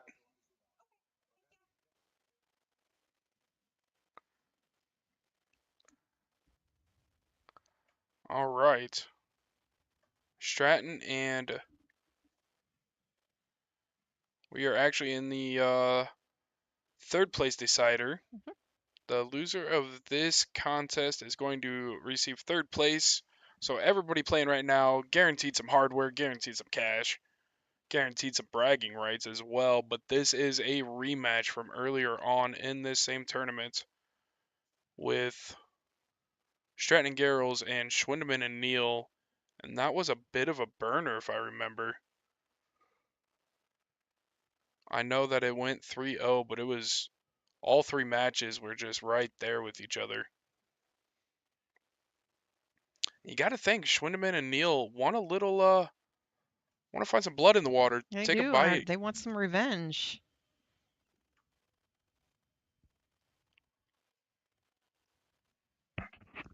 So we got a little bit here. Um came up from Missouri Mhm. how long ago? Well, about almost 4.5 years now. Okay. I grew up in Missouri, but when I retired, I was stationed in Alaska when I retired. And we moved down to Texas because we had bought a house down there when we were stationed there. So you went the opposite of cold. Okay. Yes, I went from the cold to the heat, and Alaska's actually beautiful in the It summertime. is. Nobody Oh, nobody really thinks about that, no, but it's beautiful. It is a change having the 24 hours of sunlight. yes. Um, we learned real quick that we couldn't tell the kids go play outside, come in when it starts to get dark because it doesn't get dark. Uh, Literally. 3 o'clock in the morning, they're still outside playing. But Oh. um, What part of Alaska were you in? Fairbanks. So Okay, so that's the yeah, southern part, right? Down. it's pretty much in the center. Oh, okay. It's Anchorage is the southern one, and Oh, the I big don't know why. city. Fairbanks is the second biggest city, but it's more inland and um, I would say probably like about in the middle of Okay, Alaska. So that's fair. That's a ways um, up there. it is. Saw all kinds of wildlife. It was great. We got an Beautiful. opportunity to. Me and my husband did. We drove the Denali Highway all through Denali National Park. Wow. We drove it all the way to the end and got to come back, and it was. I tell you what, when you see these giant grizzly bears, they're just out there just foraging on the blueberries. You're like, oh, they're so pretty, and they are. They're beautiful animals. But it was just an experience From that a we got to distance. do. Oh yeah, I don't want to see them up close, but it's just they're out there foraging on the blueberries and having a blast. I went actually up there 2010. Um, oddly enough, I was up there when Osama bin Laden was caught. Okay. I remember that was the big news. We were there for like a week and a half, and that happened while we were up there, and I'll never forget that now. Because we woke up and all a big old billboard outside of Bear Lake said, "Is Osama Obama got Osama?" Yes. I said, "Well, not exactly. It's probably SEAL Team 6, but what do I know?" Um, but no, it was yeah, Alaska is such an experience, and I think I was there. That was the first weekend in May in 2011. 2011, first weekend of May that happened. And I was outside playing basketball till 2:30, 3 Mhm. o'clock in the morning. We had to go in, shut all the curtains. Because they knew we were from Iowa and the curtains didn't really seal, they got us all eye masks too. Mhm. They're like, you're gonna want this. All right, so we played darts up there, and it was really odd. We'd walk into the bar to play, and it was daylight out, and you walk out, and it's still daylight. So it was a different experience, but we had a blast. It's gotta be tough drinking up there. Not really.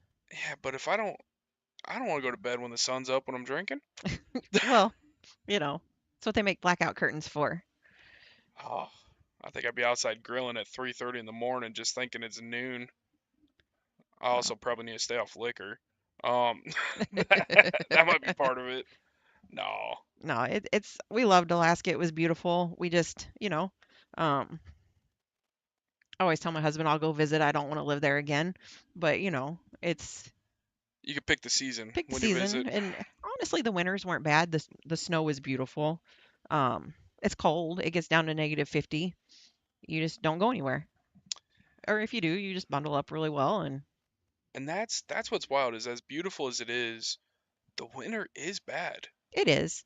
The wind particularly. Eh, That's kind of what we were there for because it was so cold and it mm, was so windy a few times. yeah. We were recruited along with several other groups, or so to say, to come up and help clean up the highways Hmm. because the trash you just can't go out and get it. Oh yeah. No. Um, Well, and then all that trash just piles up through the winter, and then as soon as breakup happens, the trash is everywhere. yes. But I will say I love Iowa, but I could do without the Iowa winters. I don't blame you one That bit. that wind just cuts right through you. The wind is brutal here. So there are days that I'll take the Alaska winter over an Iowa winter any day. Uh, The problem is you never know what day it's gonna be. exactly. Oh, especially right now. Oh yeah, it's probably about 30 degrees outside, but it was sitting around 80 this afternoon. Yes. 80 sunny. It was too hot outside. I had to come back inside It's for the supposed to be first like time the this year. 80s all weekend, and then by next weekend, it's supposed to be back down in the 50s during Ugh, the day. moody, moody, moody indeed. So we did get word that we are gonna have this match, the third place match, the women's match was on the outside. We're gonna keep an eye on that women's match though and make sure as soon as it's decided who's going down and who's going up, we will deliver that news to you. Let's check on our 140 cap. Haven't seen or heard too much from that lately. And all right, Tim McCall and Tim Shepard out of Bullseye Supply, Fort Dodge. A couple of local guys for me personally there. They are sitting in the king seat in the 140 cap. And my partner in commentary last night, Brandon Schoenbeck and Jonah Chin, had to fall down, but they are playing for the right to go back up against the Samsel boys, Chris and Tyson. So we are sitting with 3 teams remaining. Blake Hafner and John Gilly finishing in 4th place. Congratulations to them. Let's see. Was that the Diddle? How do we know who won? They look like they both hit the center bowl. No, I'm just kidding. All right. Here we go. The EDC Triple Bowl Open Doubles.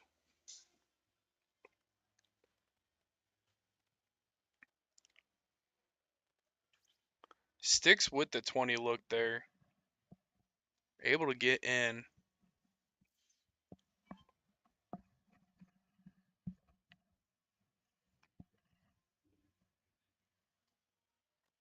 Shelly, got any prediction on this one? Oh, I don't know. I think it could go either way, honestly.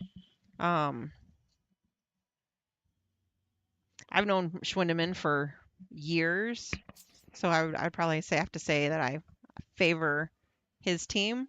But I think they're all great shots. I think it's all going to come down to getting in and hitting those doubles to get out.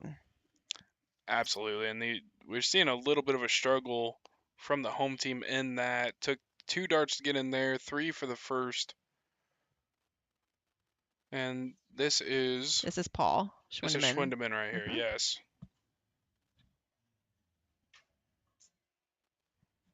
That is tough, especially when you're the last thrower. That is a tough spot to not get open.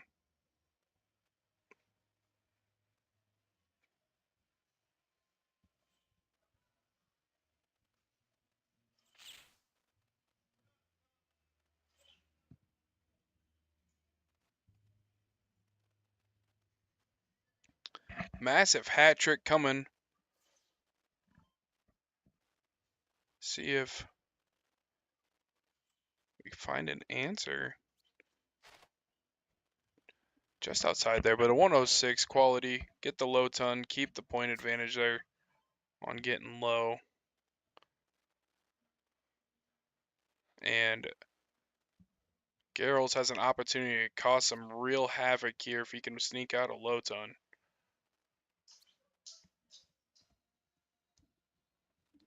I'm not sure how that was a 5 on the bottom side of the bowl, but board don't lie, right? So they say, so they say. I think that's an argument that everybody has. Big recovery, Schwindeman. My goodness. Just like that, he got back up.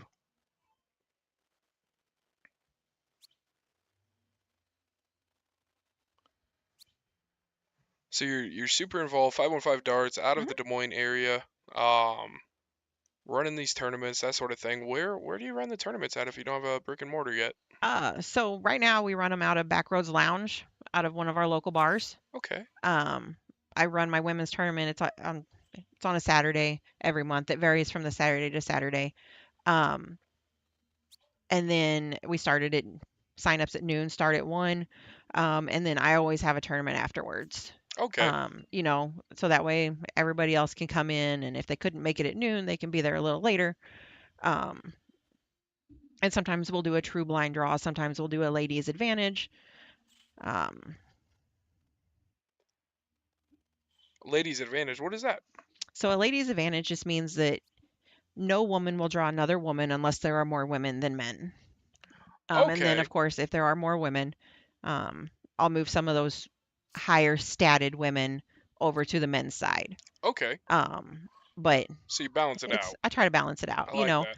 And it just, it's another way to get more women to play and stay. Yes. Because everybody, I love to play blind draws. I'll play with anybody. I'll play against anybody. I don't care. But you do have those people that, you know, if your two top dogs in the area draw up, they're like, well, why are we even playing? Well, you got to play the big dogs to get better. Absolutely. They were little dogs at one point in time. Very much so, actually, and it's very true. Not that anybody really matches what Jules Van Doggen's doing right now, but 2 years ago, 3 years ago, who was he? And now he's literally one of the top dogs, and He it's is. because he surrounded himself by top dogs. Hmm. You are what you surround yourself by. Yes, and that's it's you go down. We lived in San Antonio for several years. And you go anywhere in Texas, any given night, there's a blind draw. Every night of the week, there's actually multiple. And you have the big dogs. You'll have Soldier. You'll have Ram Jr. You'll have all these guys down there for blind draws. So you go down Wow. to Texas, and there's just the amount of talent in any given room at any of these given draws and stuff is just amazing. And I would love to see eventually Iowa have that. We've got the capabilities. I think we just a lot of our people just don't travel and don't get out there and play. I guess I don't even, because I watch a lot of YouTube. I watch Mhm. a lot of streaming. I watch kind of like our followers are right now. Watch a lot of that sort of thing, and I see these guys, and I'm just, because who doesn't want to watch the best games? So you Oh yeah. always look for highlights and stuff like that. But to think that I could literally walk in a bar and run into some of those Hmm. guys, it kind of just goes to show you how humble the dark community really is still, that they're not just like, I'm not touching that. They'll Yeah. show up to a blind draw. Oh I mean, yeah. yeah, there's stakes, and the higher stakes are probably going to draw them in a little bit more, but the fact that they're going to show up to a local bar and throw some Oh darts. yeah. They'll come to the blind draws, and it's yeah, of course when people see them, they're like, "Oh, they're playing. I don't know if I should play." Well, you know what? You got a chance of drawing them too as a partner. So, Or you have a chance of drawing the guy who's just as good, and then all of a sudden you exactly. hit some winning darts on a game against Leonard Gates, Yes, and that boosts your and there's confidence to the sky. there are plenty of people that are great dart players. They just don't travel, whether it be family reasons, work reasons. Um, but they'll come out to those blind draws and you can see the talent and they're amazing, but they don't travel, Or, some of them are they played before and so they just don't travel now, but they still Yeah, have it, and it's just amazing to watch some of them. absolutely. And that's kind of adding on to the growth and development thing. Playing alongside a player who is really good does so much for you if you can humble yourself to be, hey, what should I probably do here? Yes. What do you think is the best route? Yes. Not like an overbearing like tell me what to do, but more like, hey, I'm trying to learn this. Can you Mhm. open my eyes a little bit because I see you doing this regularly. Yeah. That's there's only one to make those connections is to get out there and meet people. Yes, and you have to meet people. Another good way to learn the different ways to take outs and different throwing strategies is when you're playing steel tip, go up there and be a chalker. You Ooh, don't have to. You don't have to know your math and be great at it, but you go up there, you chalk, and you watch, and people just take outs in so many different ways. And of course, you have the out charts that people have, and they're like, "Oh, you got." Some people will be like, "Oh, you got to take it out that way." No, that's just no. one way to take it out. And if Look that's look at the way not you're what you're comfortable good at, throwing. you know, And a frozen there.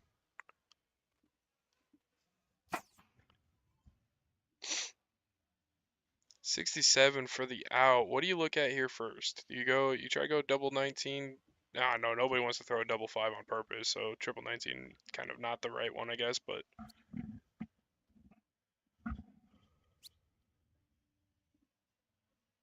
that seems to be a common number going 18. It throws me off a little bit because you're moving from the top right side of the board to the bottom left side of the board instead of throwing the possible 12 into a double 18 out, but I guess everybody's familiar with the double 16. And that is what he's going to take away there. well, and they're gonna try to leave that double 16, like I said earlier, because it breaks down so much. Absolutely. You hit that single 18, then you've left yourself double 9. True. Yep. I just it's the moving around the board. I like to do that, but A lot of people preach, try to stay in your quarter, stay in your Mhm. hemisphere.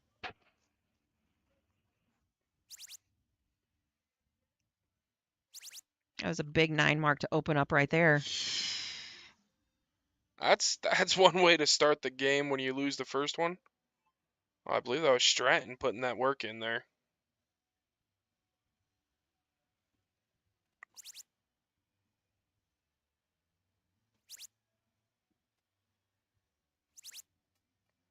Brandon Neal coming out. That's a 9 mark to answer. My goodness. Garrels, you think he's got a 9 in him? I mean, he's definitely got one in him.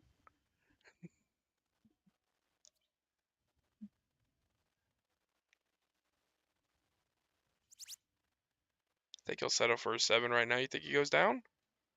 Ooh. Mm. That does leave a door open here. Paul Schwindeman.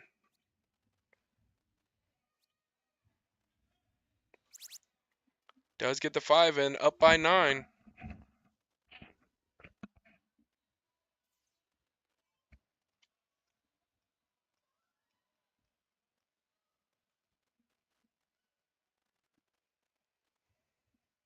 For a second there, I thought we saw Brandon Neal tapping along to the beat. It was a catchy song, got myself beaten.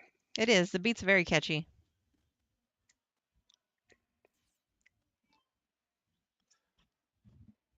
See if we can keep this 9 going.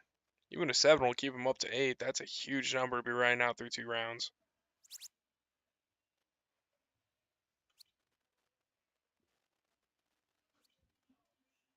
Does fall to a 5, carrying a 7 now. 7, 6, 5, 5, and 4 respectively. And if that doesn't tell you everything you need to know about why you're watching this match, I don't know what will.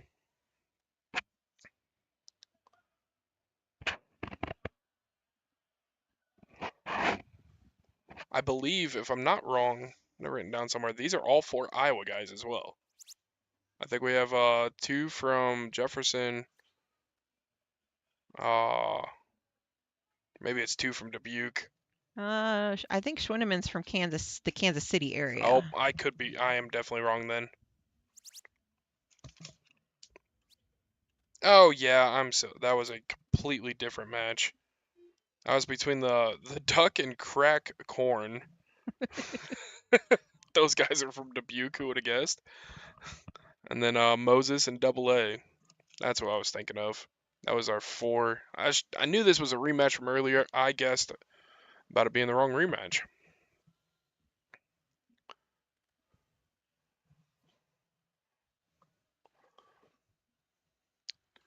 Up by 19, opens 17, takes a look at 18.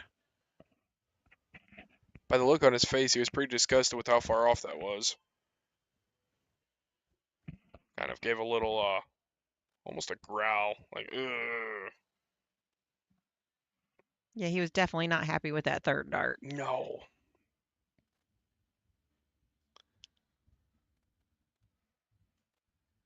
It's that high ground though. That high ground makes you want to get up there and take it off. I think he said, "I'm having fun." That's what I heard.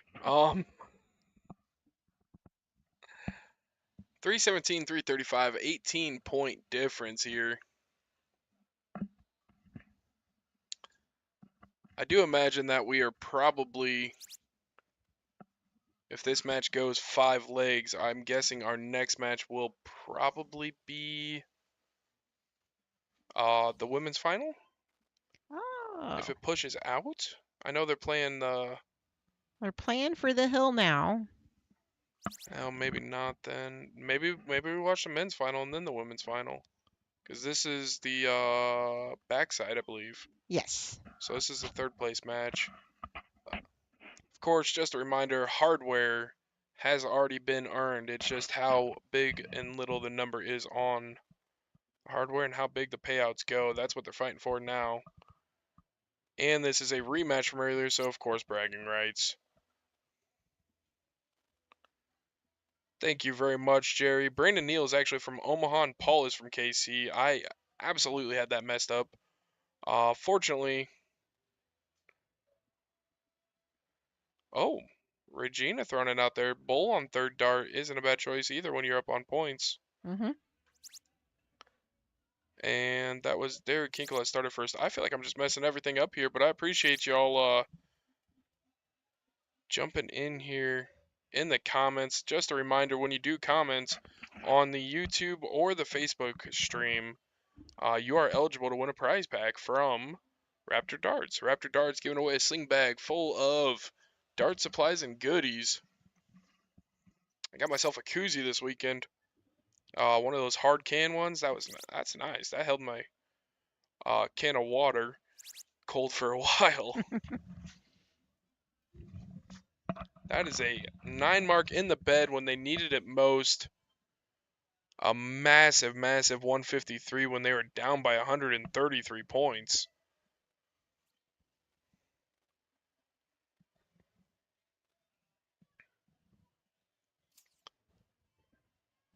Paul not getting the number he wanted there. Down by 20, only able to pull out 118. There's a 2-point lead here. And Stratton's from Burlington, Iowa. Thank you, Sherry. While we're at it, anybody know where Garrels is from? Don't want to leave him out. Wow, that was a big move up to the 18. Up by 53 points. Decides to jump up to the 18, knowing if he missed, one triple put him down. Hits it. That is a level of confidence you have to have at this height of darts. Speaking of levels, this is level 9. This will be the 5th time throwing for Neil, and he is still sitting at a 6.5. Let's raise that number up just a smidge. That is a 7 mark added on.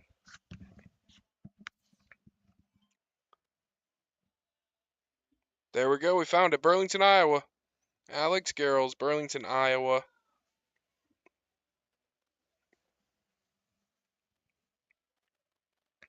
Stratton from Burlington as well.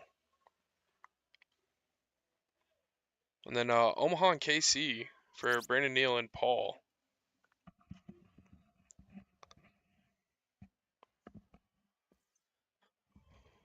Working up the 16s there. I was a little ahead of myself.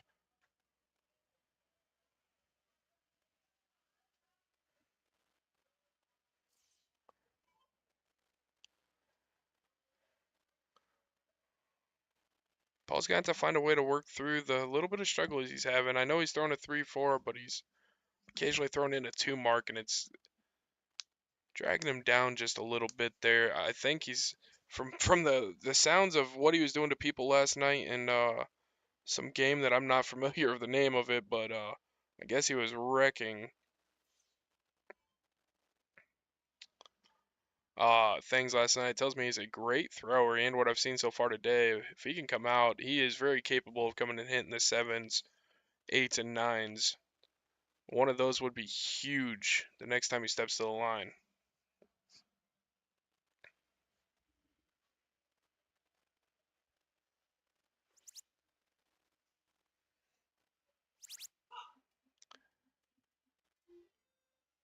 I'm having fun, I think. Was that what it was again?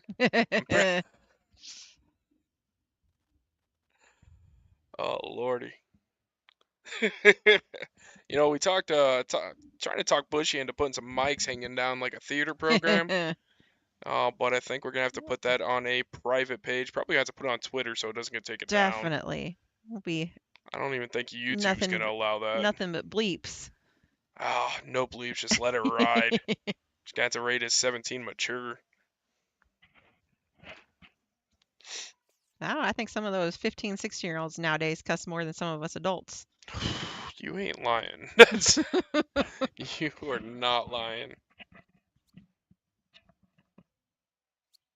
Paul had to get his eyes off the 16, takes out the 17 with the point lead. That was a very, very, very smart move. 16s were driving him crazy over there.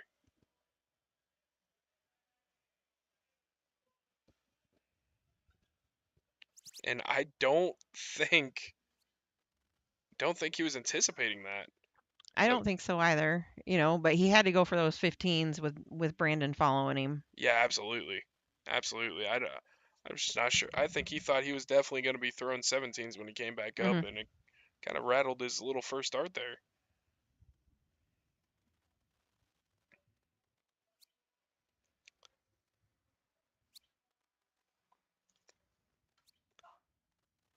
Having fun, yeah, woo!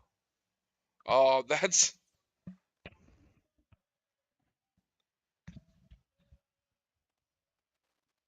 interesting. With the way people can shoot bowls, I get why he took that out. It absolutely probably had to happen, but a 4 mark here.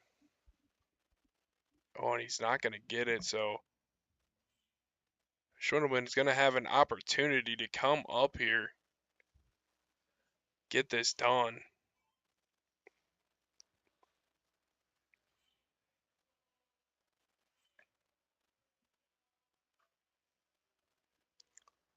That is a tough break on the outside there.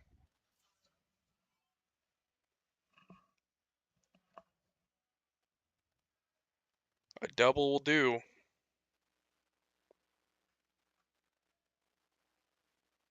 Bit of a blocker. Just kidding. That's oh wow, what a contest that was. Yeah. All right, we are So 1-1 now.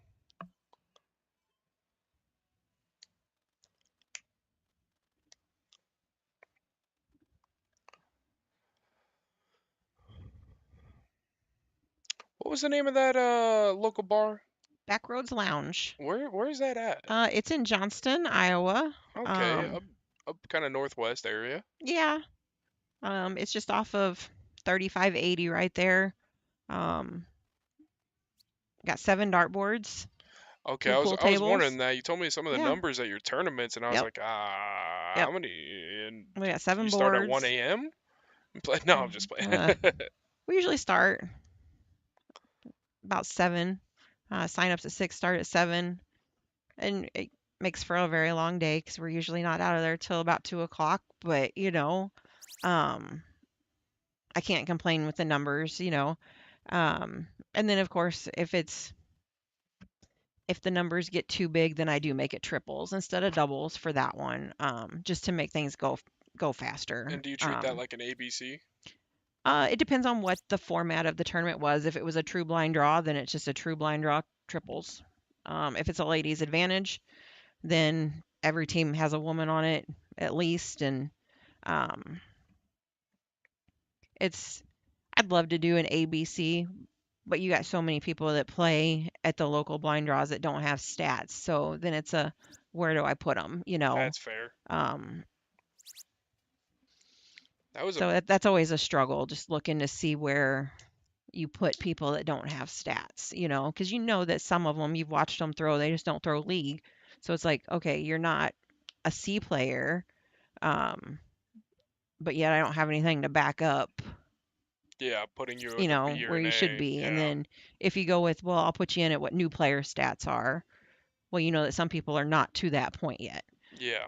A So 2 and a 20 can be a little daunting at first. yeah, and it makes it difficult sometimes. So, um, Yeah, absolutely. But that's Backwoods Lounge. What exit's that off of? In Des Moines. I know it's Johnston. Is that the 86th the Street? 86th Street, yes, the Camp Dodge. Okay. Yep. I find myself down in that general area every time I come in town, so I'm gonna have to swing through one of these Oh yeah, times and maybe just throw a couple games. yeah, we got people there pretty much every night of the week throwing leagues and having a good time. And How often do you um, now? I know you have uh your big tournament you do once mhm. monthly. How many tournaments do you run, and how often do you run them typically? Typically it's once a month. We are going to start having some more. The bar just expanded, so it was Very kind of cool. tough to have it up until last November. They just had one side, and we only had 5 boards. Um, and getting the numbers that I was getting, 79, 80 people for a blind draw. It was packed. And so in November Bless they your soul. expanded and um, What's your entry fee on that as well? $10. That's it? $10 That's entry. not bad at all. No, it's I try to make it reasonable for everybody to play. If we're doing a benefit, then it's a $15 entry, $10 towards payout, $5 to the benefit. Yeah. And I've had several people that have dealt with some family hardships and stuff, and they don't ask for a benefit, but I just whatever I can do to take care of the dart players, Yes. because we are a family and we got to take care of each other. It truly takes a village. Yes, so anytime I can help somebody out, I help them out. And we just, I don't know, I like to play darts, and it gets me out there playing, and my daughter plays and she helps me run the tournaments, so um, That's good bonding time too. oh I yeah, mean, it's oh yeah, not only from having her take on responsibility under a hmm supervised role. That's really cool, helping her develop in that way. But oh yeah, also, it's she's nice, like, hey, I raised you. Go, give me a little help here, will you? yeah, and Remember the rent you didn't have to pay? yeah, and she's she stands her ground with people if they give her a hard time about when they're up for a board, and she'll be like, hey, you're on this board, and you got some people that always take their time, and Yeah, she's like, no, you're gonna go play or you're gonna get forfeited. So at good for 21, her. and I'm To, like, to have the you confidence go. to stand strong, especially some of the older generation we have still a little. Oh yeah, oh yeah, We know where we're going with that, and I'm sure you guys do too. We're not even going to touch on that, but it's stubbornness, we'll call it, yes, unwillingness to adapt. very much so. It's it is what it is. It sucks. It's unfortunate. So if you're out there and you think we're talking about you, we probably are. So I'm just kidding.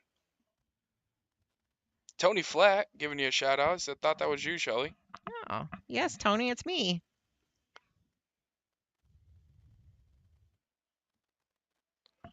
Elijah Smith in the chat. That's my dart partner. What up, bro? And my best friend from Fort Dodge. He's out with his band tonight down in Des Moines, I believe. Are you at Woolies? Opening up. He plays with the Tank Anthony band. Tank's opening up for kind of a big time artist down there. I unfortunately don't remember his name, but I know he's very redneck. Um, listen, listen to some of the songs, and I was like, wow, that is Oh, country. But Elijah Smith, congratulations to him as well, by the way. That was his first ever season playing league.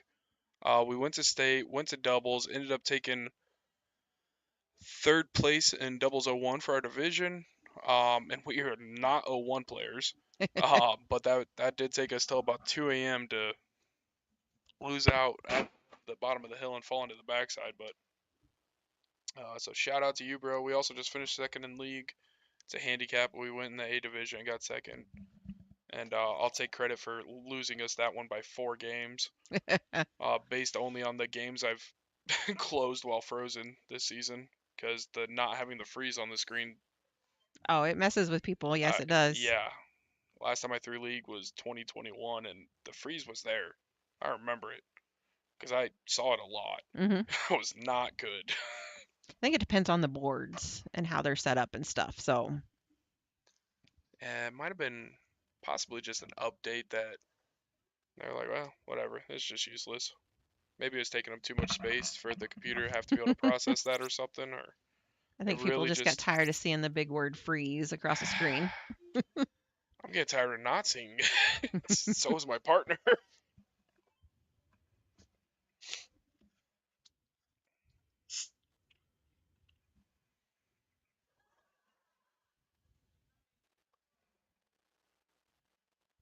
These guys battling this one out.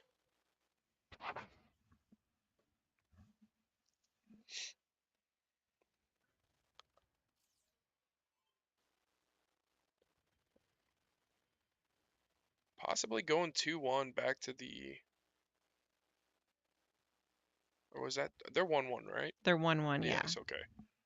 This one could send it 2-1.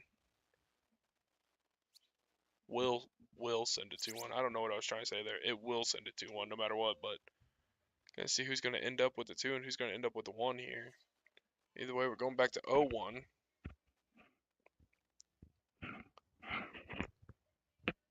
Dan bringing up saying they show up for his league, the free still shows up for his. So I'm wondering. I know State didn't have it. I think we talked about that earlier, but I know State doesn't have it. I know our leagues don't have it in Fort Dodge anymore. So unless maybe it's a G2 that might still be programmed, but the G3s, when they get updated, they just don't. Now I know RG3s in Des Moines show the freeze. They do. Mhm. Okay, so maybe it goes by league. So I think it may be something with the boards. Might be something with the vendor. I'm not sure. Yeah, possibly the amusement company there. If you still have it, I envy you, because I don't, and I know math very good. Wow, that was a big dart. I was a little surprised he threw his second one at it, but he did. Tries to take the 16. Gave a little shimmy when it walked up to the board, trying to shake that one off. Or do you go the 16? I mean, when you throw the first one at 18, you miss. Do you? Well, you probably don't throw the first one at 18, but maybe. I'd I have don't. thrown the first one at it, but if I'd have missed, then I'd have gone points. Just because it's a very close game. Yes. Um, Oh, now you look. Chipping away. Got a single out of that. adds a little bit more pressure here to Paul. Absolutely. He needs 4 mark to get back ahead on points.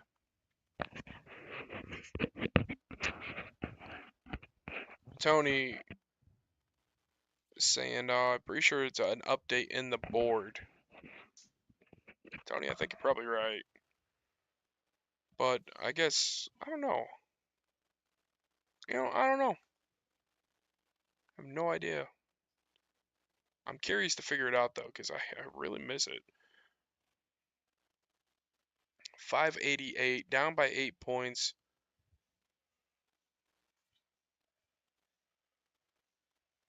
Needs 2 to close 15s.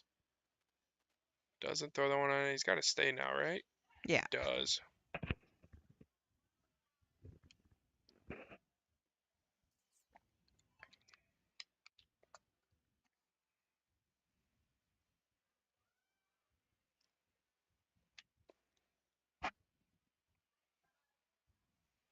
I know with it being that close, but you have the low ground. You hit the 1 there. Do you think about going to 15 for 2 singles? It takes winning darts out of the hand. Well, not necessarily. They could have hit perfect double bull, triple 16 to win. I think though with Brandon following him, if that's you don't true. close it, then it's not worth it. So you gotta try to rack those points up just a little more. Okay. See, I like talking strategy like that because I don't. Again, I played a lower level. I don't have to worry about a 7 coming behind me very often. Occasionally, I mean, when we get in a rhythm, we get 6, 7, 8 games in, and we warmed up with 3 or 4. We can find the spot. I feel like everybody's got that in them eventually, but oh, It's a tough that's it. miss right there. Yeah, go for the double on it even. What's your feel? I know, pretty sure it's John Herman actually who says don't ever throw a double. There's no reason to throw a double unless you're trying to get in or out of a game. I like my doubles though. Do you? So yeah, I will throw a double. I only like my doubles because I always half the time I hit them, I'm not even aiming at them. I'm aiming at triple and I just fall out. I don't know if it's the way I'm holding my dart or what, but I fall out bad into doubles. I like it. Nobody else seems to, but I tend to hit a lot of double 20s though. I overthrow the triple 20, try to aim for the top side of that, and I just push the heck out of it sometimes. But I don't know. It's one theory, If you're out there in the chat, chime in. Let us know what you think about that. Do you like the idea of throwing doubles regularly? Do you kind of stay away from them? Do you just look at triple? I don't know. I know he only needed 2 marks and he had 1 dart. That's a bigger target. But I guess the argument is, how often do you really throw a double 15? Unless you use it as your open number, but you throw triple 15 quite often. So I don't know if that's John's argument as well. John also is John Herman, so that's probably another theory to keep a hold of there. I think it all That depends on what your preference is, you know.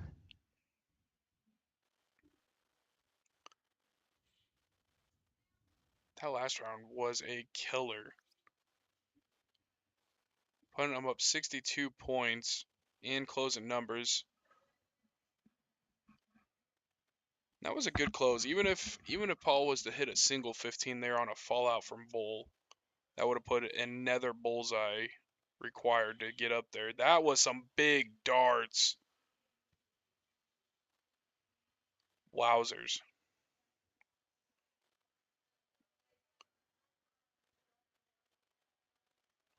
All right, back to 0-1.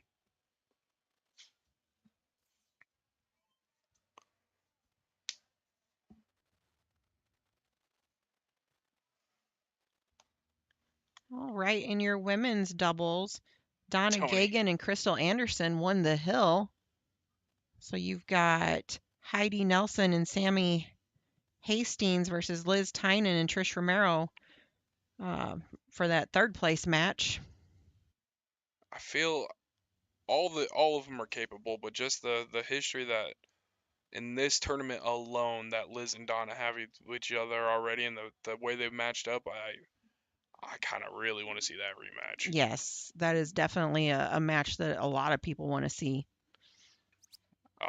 Again, no disrespect to any teams out there.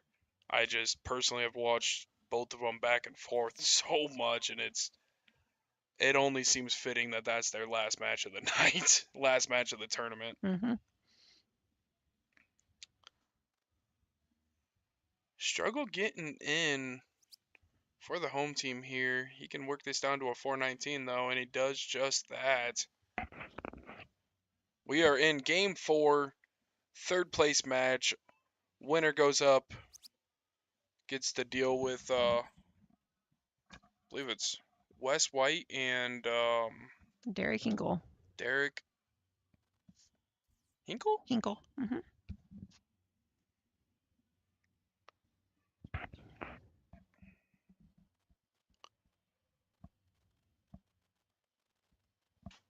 Overthinking that.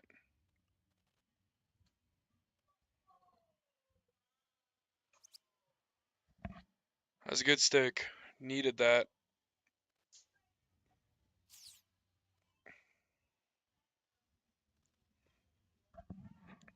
It just looked like he kind of paused just a little too long in the beginning. Kind of overthought it just a tad. That's a big low ton there. Tony Flat says you're supposed to throw doubles all the time. I don't know if that means like every dart's supposed to be a double. We rocking 6 marks? No, I'm just kidding. I hear you, Tony. I do it too. Mine's just, of course, on accident, but points are points. Marks Mm-hmm. are marks. I throw a lot of 5s the hard way when I'm just aiming for 3 singles. It's just my average is up, but I am not.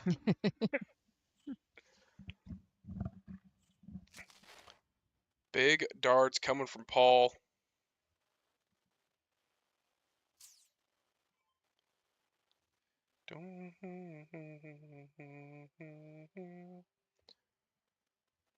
We had Crack Corn over here earlier partnered up with Duck, and now we got Uncle Cracker on the jukebox.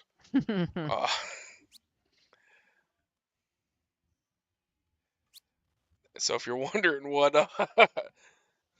what we are jamming out to on here,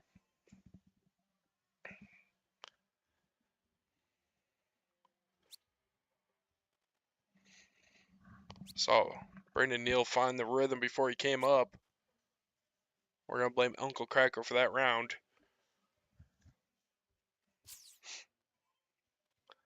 Got a 303 and a 304, respectively, following each other there. 408 and a 353.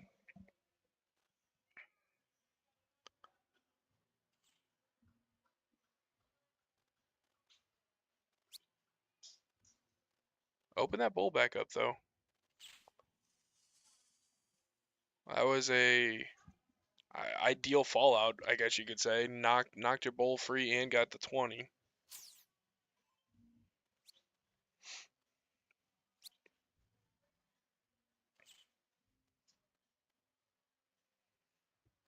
Ball Schwindeman. Stepping up there. Low man for his team right now.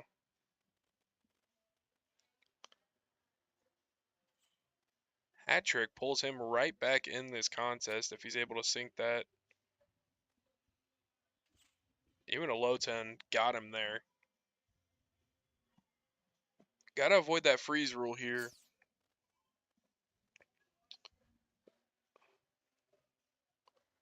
Especially if you're the home team. You're down 2-1. Race to 3. Last thing you want to do is get frozen that close to pushing to the tiebreaker. What a Patrick. Jeez. Almost called it a low ton and a high ton. I think it's been a long weekend. It has.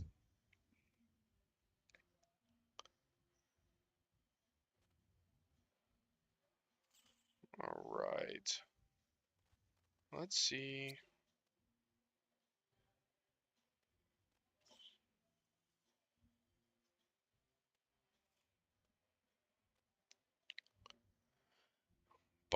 Monsters. They are hosting. I apologize. They are the title sponsor for the 140 cap.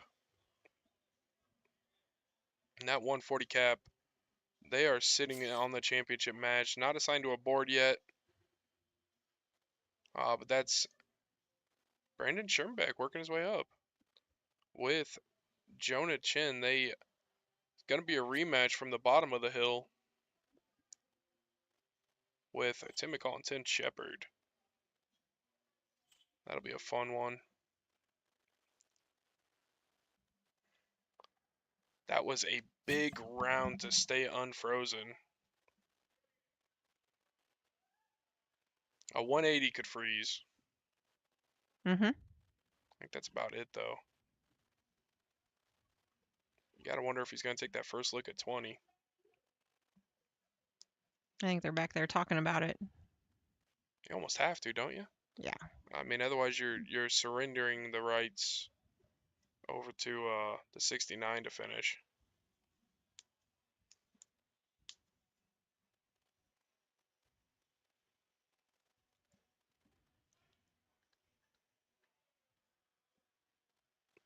And you absolute winner fish here. You don't want to leave it up to a diddle to decide who goes first in a tiebreaker of this caliber. And do whatever you can to kind of protect this.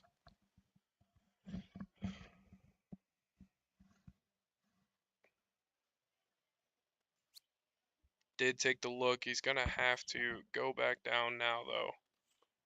And he does finish off with the low ton 20. But that leaves a wide open window here for Garrels to come in and force the tiebreak.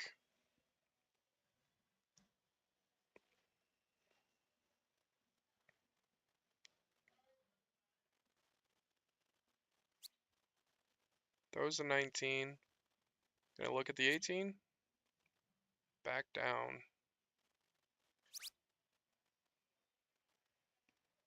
That was a tough fall out there.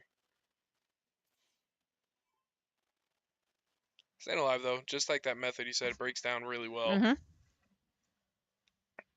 So he's still got 3 even options to come to if he hits singles.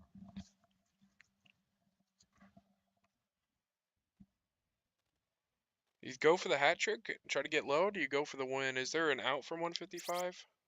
Oh, there is. There is an out.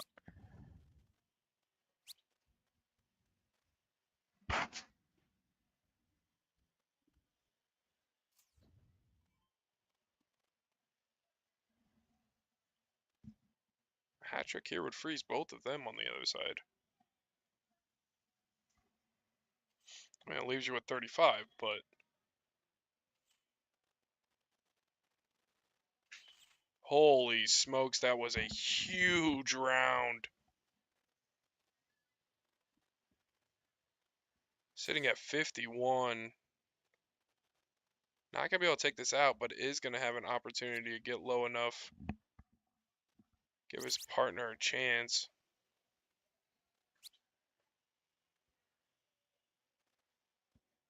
That is not the number he wanted to hit in that general area.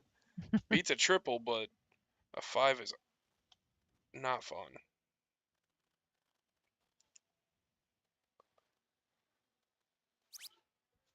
Couldn't go any other way, though, could it? No. Going to a tiebreaker. All right.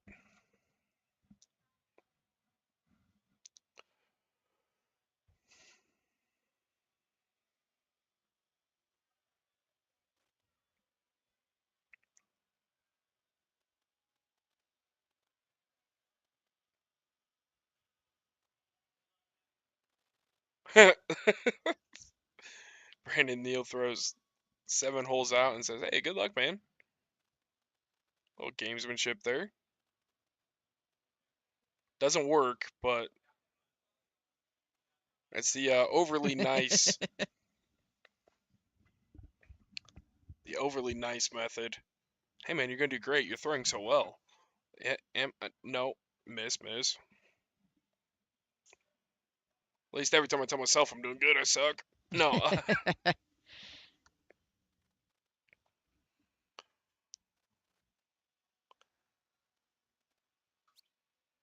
Deciding to go cricket.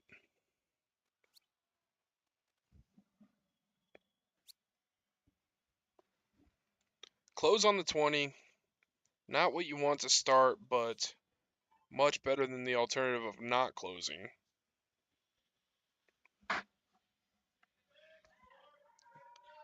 Fall into the single, have to waste another dart to try to close it, not have any point eligibility out of there. That was huge. Holy smokes. Big 9 mark right there. Brandon Neal said, diddle who?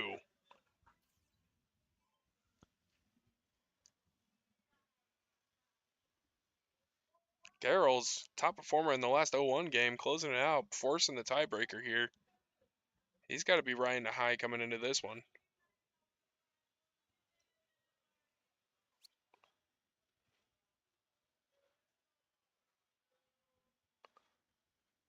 Tough dart on that last one.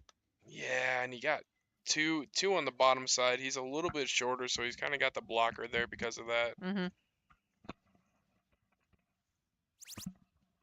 That's another factor. A lot of people just don't really consider. Why do you drive up from Kansas City for a tournament? Because I can do that. That's Paul travels quite a bit. He does. that was an impressive run of darts there to just freehand.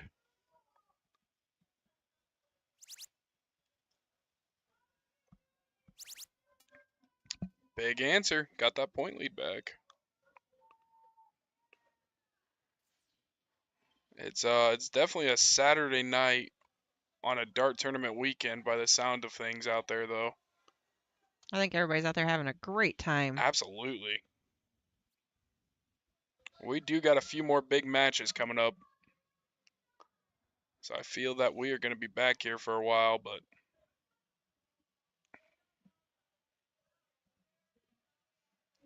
it makes me wonder. We only got 2 hours left. Not 100% sure if they're going to try to put all 3 finals up here, if they're going to just let the 140 run on its own.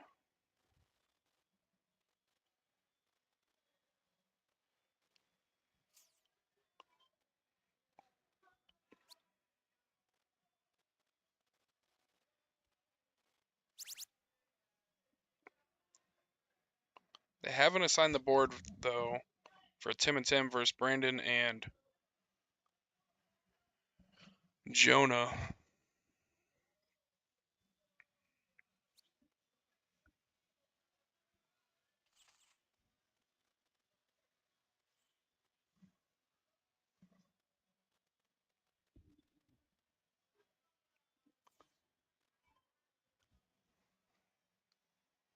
Your women's final is set. It's going to be Donna Gagan and Crystal Anderson versus Liz Tynan and Trish Romero. Woohoo! So that means that Heidi Nelson and Sammy Hastings finished third. Great job, ladies. Congratulations there. Take home some hardware, take home some cash, and of course the bragging rights, because that was not an easy bracket to work through. 23 teams coming in.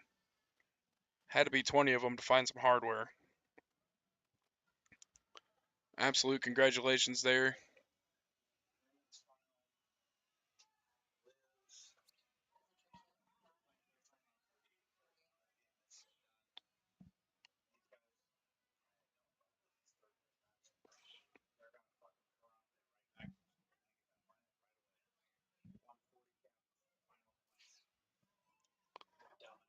Matt Joniak, luck of the draw. It's got like 6 teams left. Abby should be here to stop this. Abby, where you at? Matt Joniak started a luck of the draw, and there's still 6 teams left at midnight. Bushy's just wondering why you're not here to keep things in line. So if you're listening in, call him. He wants to hear from you. Well, this took a little bit of a turn. That was a huge first start.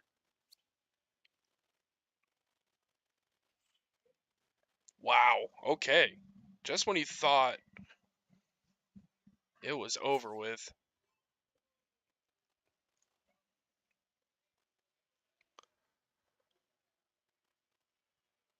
Down by 98 points. What's your first start at here? Is it the triple 18? Triple 17 maybe? I guess whatever you're more comfortable Whatever with. he's most comfortable Yeah. with. If it were me, I'd go the trip 17 just because that's what I like, the 17s and 15s. But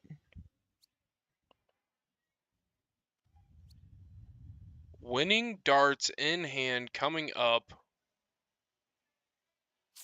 for Garrels. He only needs 5 marks. Got to hit that trip 17 out of there. Then a single on 18, single on 15. You start with the easy, start with the hard. start with the singles.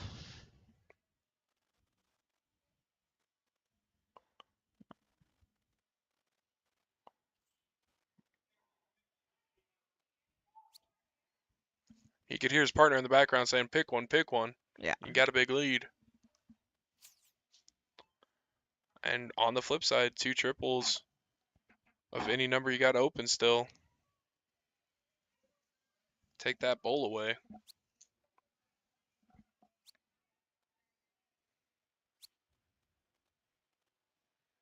Not able to find the bed. 36-point lead. Winning darts in hand. You could close it with 2. You start on the 17?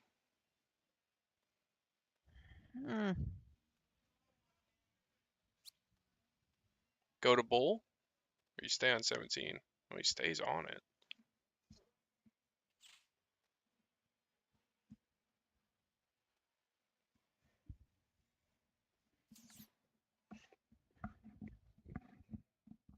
How do you feel about that sequence he went there? You know, you already threw 2 at the 17. You're committed. You could throw another one. Try to take one of their numbers. But the bull also is a good dart because it gives you more of a cushion. It does, yes. Puts a little more pressure on Brandon.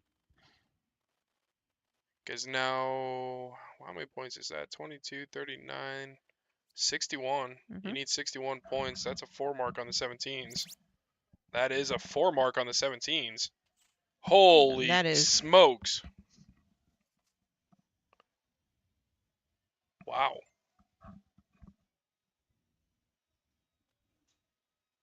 Wow, wow. Okay.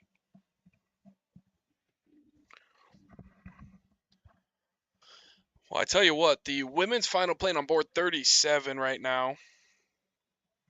They are exhausted. They just want to get it done. They don't want to wait. I don't blame them one bit. It is midnight when most of them started throwing around 9 a.m. That is between, like you said, Liz Tynan and Trisha Romero taking on Heidi Nelson and Sammy Hastings. Oh wow, No. no. Sorry. Donna Gagan and Crystal Anderson. Yes. Yes. So if you're here in house, you're wondering why that game's on or that match isn't on, it's because it's over on board 37. Head over there. The 140 also going to play off this for the final.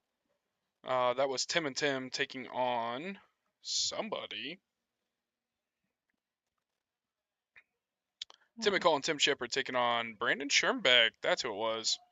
My co-host last night, and Jonah Chin, who got sent down to the third place match by Tim and Tim, and now they're back up for a little bit of sweet revenge. They are playing right now as well. So we, Brandon Neal and oh, my brain Paul just Schwindeman? keeps. Thank you. My Mhm. goodness, my brain keeps stopping. Brandon Neal and Paul Schwindeman basically playing on their home board now. I think they've had about 4 out of their last 5 matches on this board, or they've been 4 of our last 5 matches. They're gonna be taking on Wes White and Derek Hinkle. Derek Hinkle. You would think that I would have this pulled up after how long it's been. I don't though, probably because I'm sober, to be honest. Yesterday I was on top of things, but I also was on top of 3 or 4 beers back here, and it just flowed well. But I got scared. I got scared this morning. I said I think I want a beer, and it was 8:15 in the morning. I decided I probably shouldn't touch beer today. Then we got busy, games back to back, You and know. I was like, huh, I don't remember the last time I wanted a beer at 8:15. Although it's a dart weekend, so it's kind of like Vegas. Does it really count? Yeah, it's not unusual at a dart weekend, It's like sleeping in Alaska in the summer. The sun's always up. It doesn't really matter. Yep. On the bright side, that's gotta be great to work a factory overnight there. It is. It's always sunny. Yeah. Just makes it difficult when you're going home and going to bed, What's sleep got to do?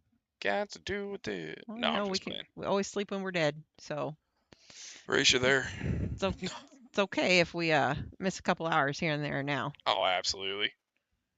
We just don't recover as quick when we get older. Oh. I'm feeling it. Yeah. Most people would probably still consider me young. I consider myself middle-aged at minimum. Oh.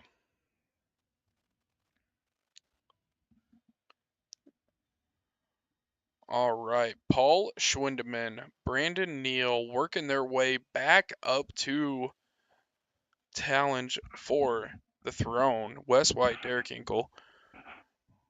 Looks like they're going to take a short little hesitation here. Like Derek's sitting there saying, "Where's everybody at?" He said, hey, come on. He's telling them, "Go get me a drink." Oh, that's smart.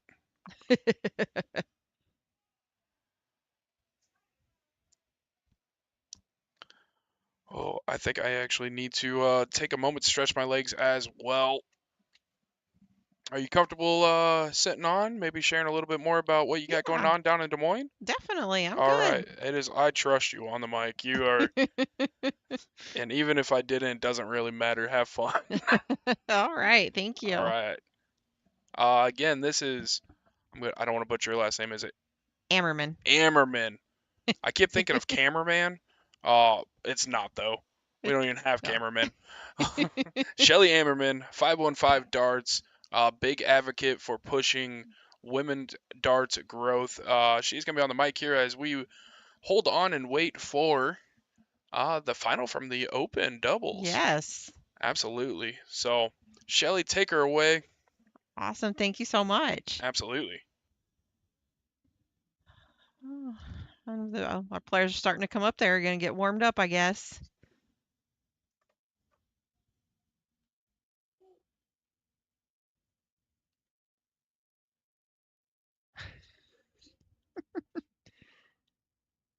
All right. So if you're ever down in the Des Moines area and you need a dart tournament or just want to throw darts at anywhere, we've got numerous places you can come and throw, numerous players. Hit any one of us up. You can find all of us on Facebook pretty much with the exception of a select few. You know, but we can always tell you where to go, where you need to go.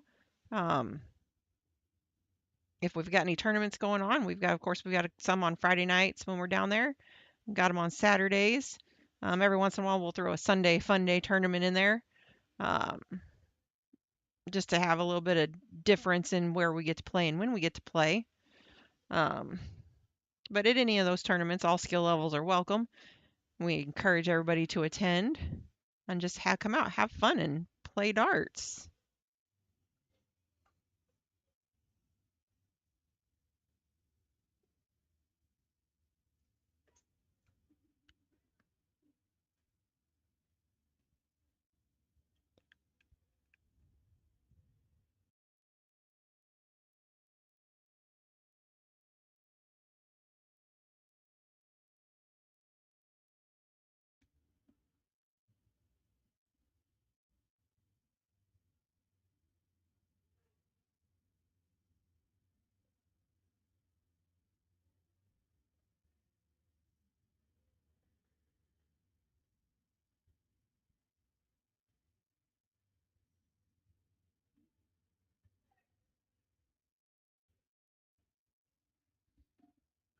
All right, and here we go. We're going to get started with this open doubles finals.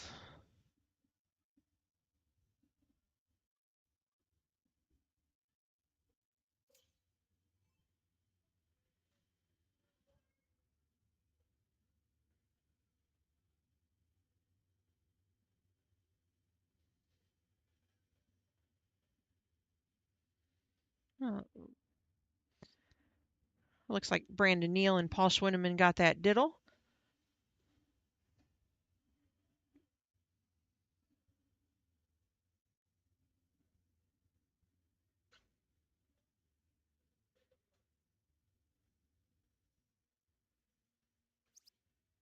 And there's a nice in with his third dart.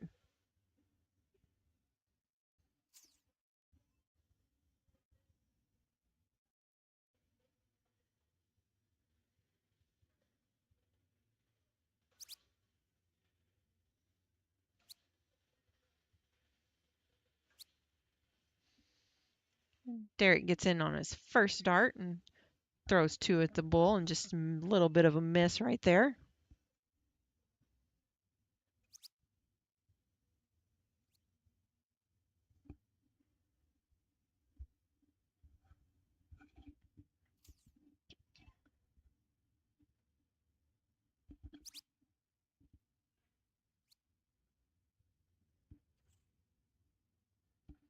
There's a nice on there for Wes White.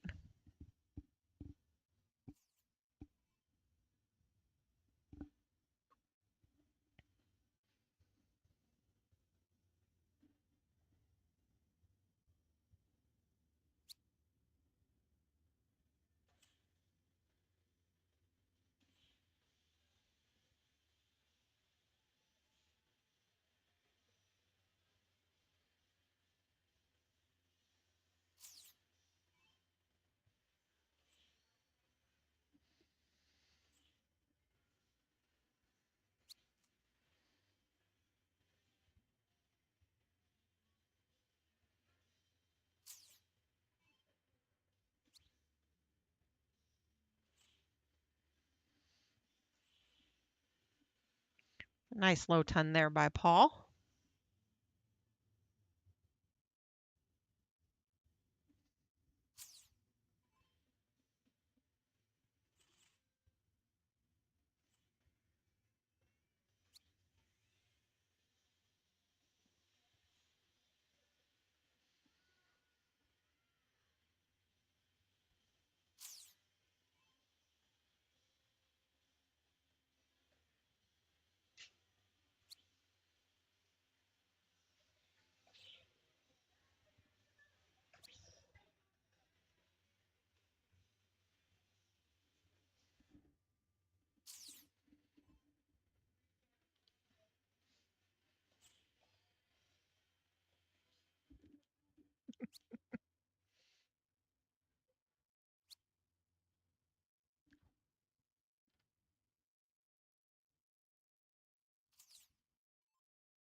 Shelly, thanks for having me on your show. It's your show. I just held down the How we fort for doing? you. Coming in, one of the leaders for Raptor Darts and Raptor Vision coming in, checking on. He is the man behind the scenes, running around everywhere all the time, setting up this live stream as well. How you feeling today? You have a good tournament? You get some sleep? So he got about 12 minutes, he said. Feels about right for a dart tournament. Yes. And I believe we're still in the game one, starting the round 4 here. This is where everybody's going to start looking to set up their outs.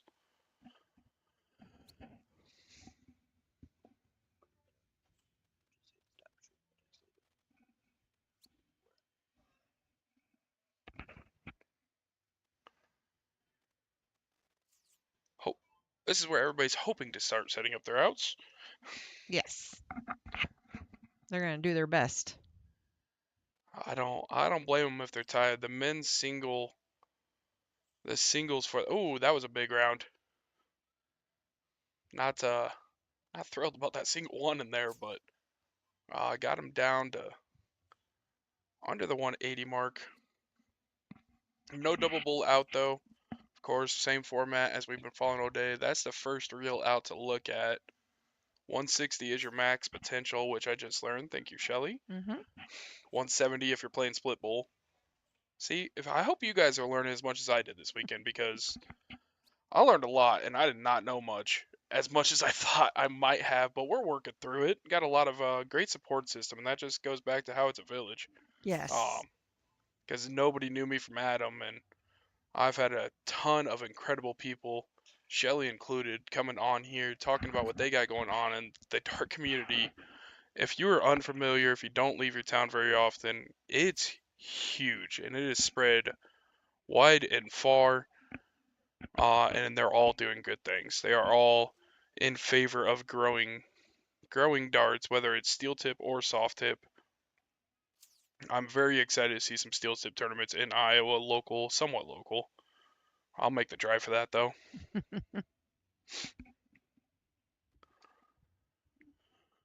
177. You thinking hat trick for the freeze? Or hat trick to set up a potential freeze if he doesn't take the 138-3 out?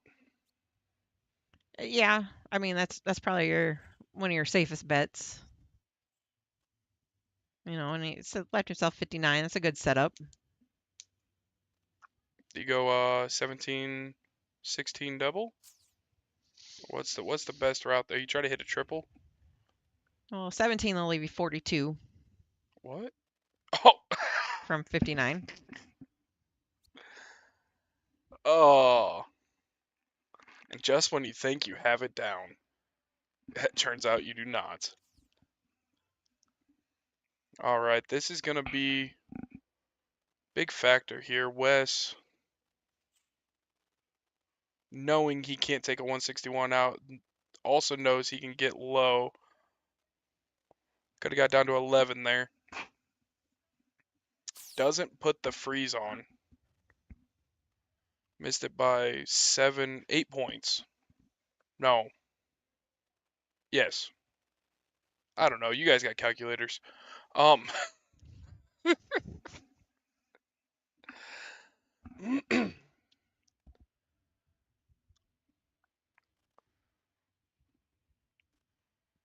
Brandon Neal, what's your first start here? I would say probably a 19. Triple at that. Not a common out, I have noticed, but an out all the same. Double 11.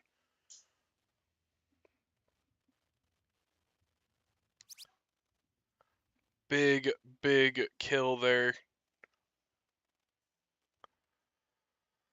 And it makes me a little concerned when I watch and I see double 11 very, very, very rarely come up, and I realize that I have to throw double 11 a lot to try to win games. It makes me wonder.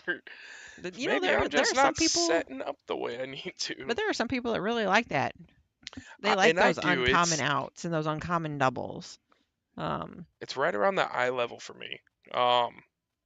Just a little under, but I'm shooting kind of just a little down at it. It's not on the bottom side for me, but it's just from my height. But I kind of really like the double 11, double 14s. I really love a triple 14. I don't know why. Doesn't make sense to me either, but starting off with a 3 mark there.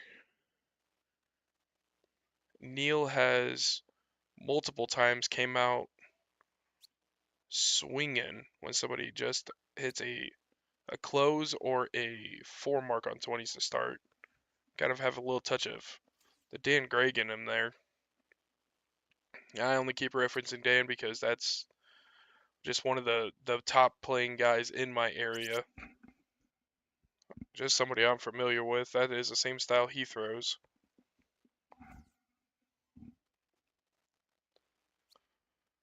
That was a pretty big 4 mark. Stole the 19s, washed away the work that was put in. And Paul, not going to lay down, puts a 7 up. A very nonchalant 7. Oh, everything Paul throws is nonchalant.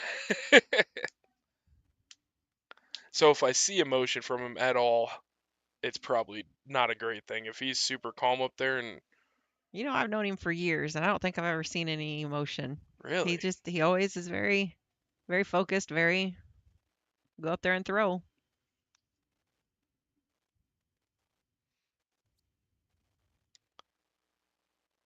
smart dart there. Does he, if he hits the triple, does he look at 20 to try to stop their momentum, or does he stick to 2 triples? If he, oh, Oh, he he went went for the 21st. 21st. There we Wow. go. Yeah, confidence. Confidence is key to be able to even consider throwing that dart. Yes, Um, definitely. and I know a lot of people sitting out there. If you're like myself, you're like, why throw that? Because he's Brandon Neal, Well, and he's you just know, at at this that level, level. with all of them that are playing, any one of them's capable of going up there and just banging something. So, Whoo! That was a big round.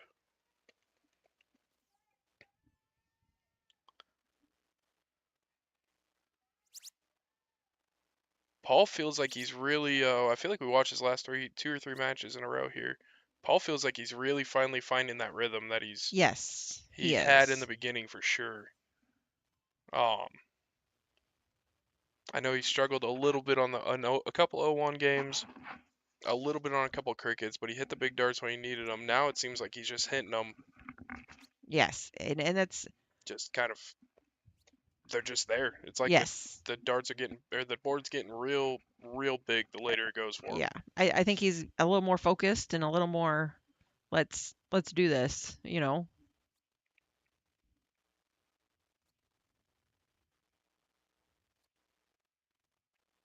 Ooh, that was a tough 3 for Wes White there, especially with Paul behind him. Decided to move up there. I like it. Extends the That amount of was marks you need to very, catch. very smart. Because if you throw out that 17 again and you only get one more mark, it doesn't do you anything. No, and with So go up there and hit those points. honestly with any of these guys behind you, it's Yes, definitely.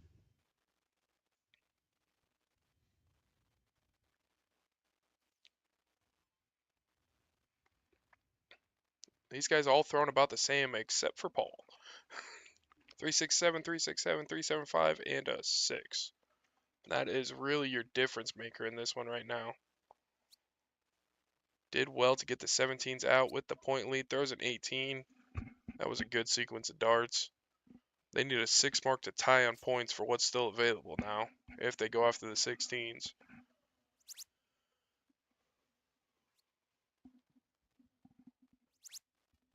There's 7 of them to pull ahead. Yeah, that'll help. That'll help. Mhm. It's, sometimes I forget what level these guys are at. I don't get me wrong, I've gone up and hit it, but I can't do it when I want to. That a little friendly banter? Oh yeah. Except for Wes. Wes, all focus over in the corner there.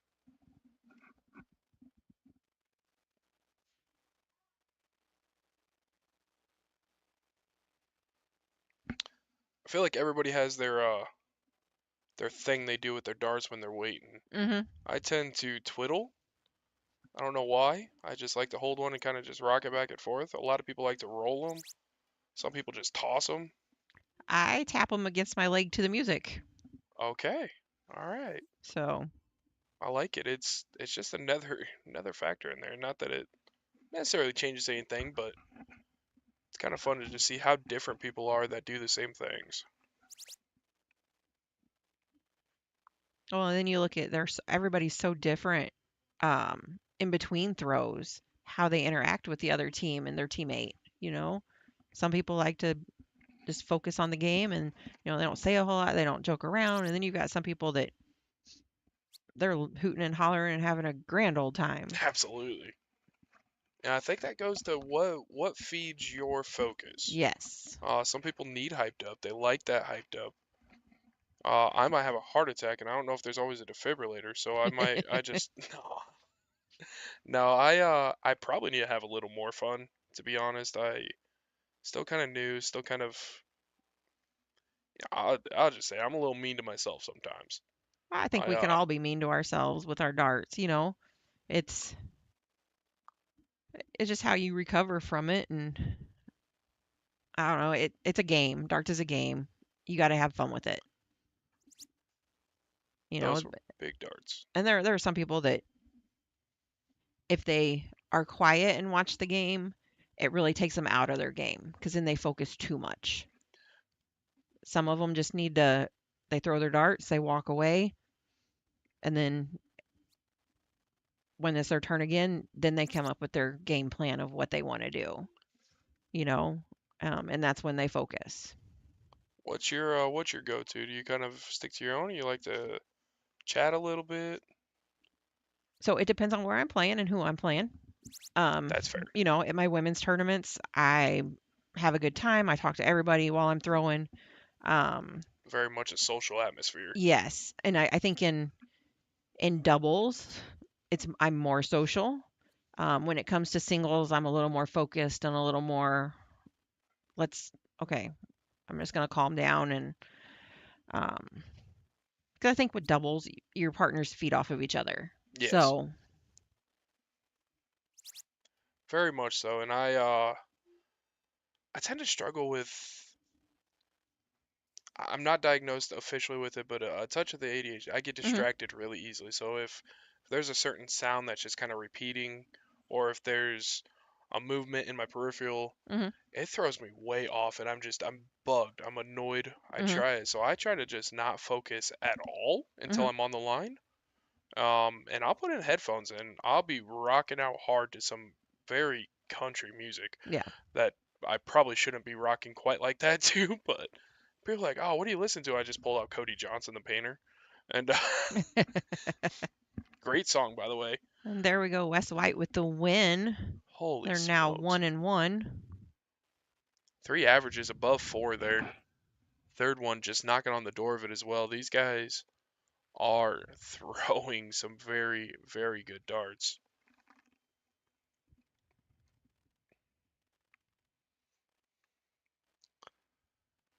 Almager in the house. Wayne Almager making himself known. Welcome to the chat, Wayne.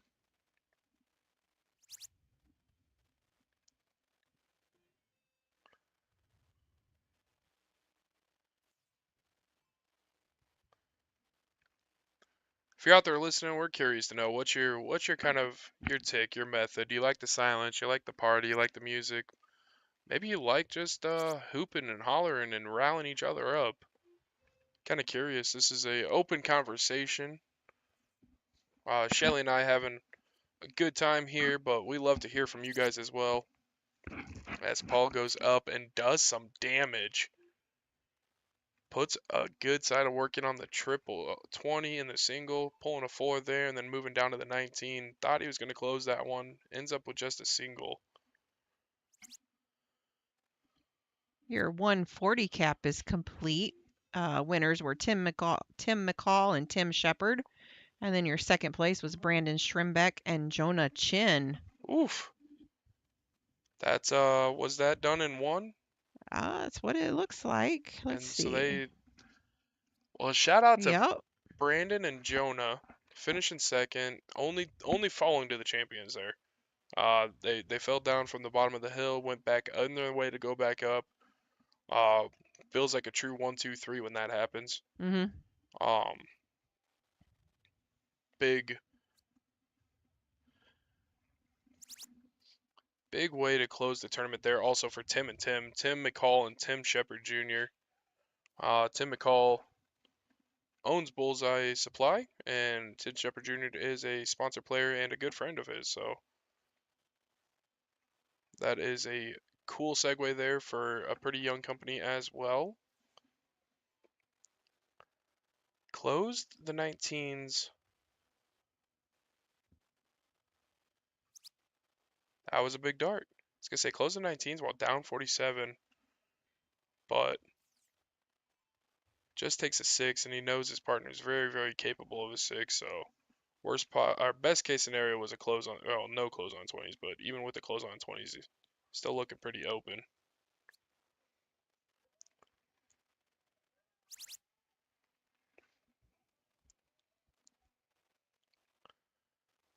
I would imagine he's going to go at least 2 17s here, even with triples, before he takes a look at the 18.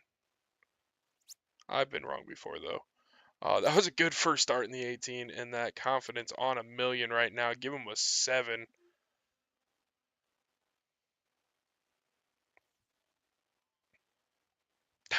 I have been wrong many times over the last 2 days. If you've been paying attention, I apologize for my assumptions that coming out of left field. I think it all depends on how some people play. Some people would have gone the 17 first and then the 18, but Derek's pretty confident in his 18, so And I think 98% of the rest of the world absolutely hates him. absolutely. I know that's the last number I will throw at unless I have to. Wes White, I'm not 100% sure if that was intentional or not, but he definitely got the triple 15 there.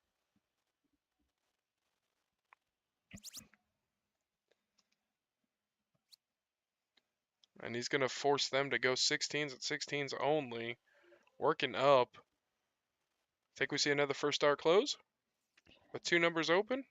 I think so. It looks like he's looking at the left side of the board too.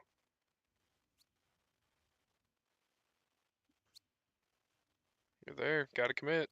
He does just that. A 3 is a 3 is a 3. 3 marks will win games.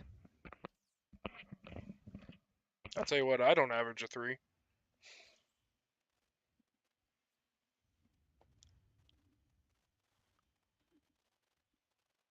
Paul, hit that double on the first one. Try to go down and steal a 17 away.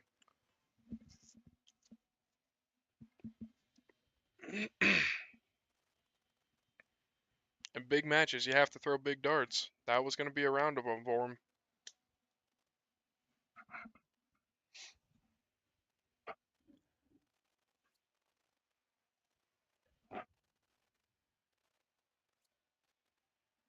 All right, he pushed that lead back out to 49 points. That was a big hit there. Was sent below 25. Could have just took a double bowl and went off and closed. Now they need 3 bowls.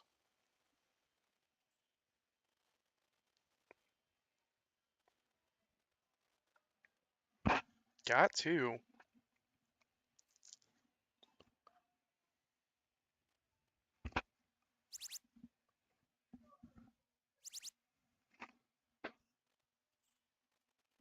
What a sequence of darts there.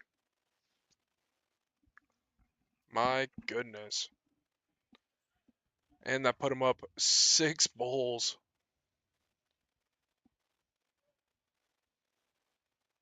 Paul getting 3 of them knocked out of the way there.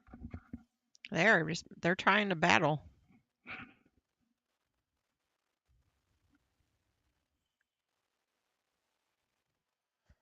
Wes. Sticking the double in.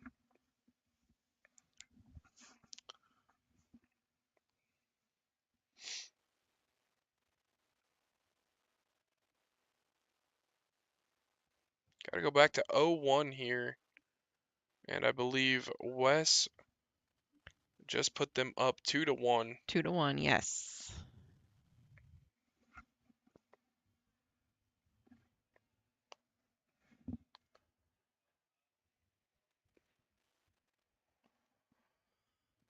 Focus Living bringing us the women's doubles.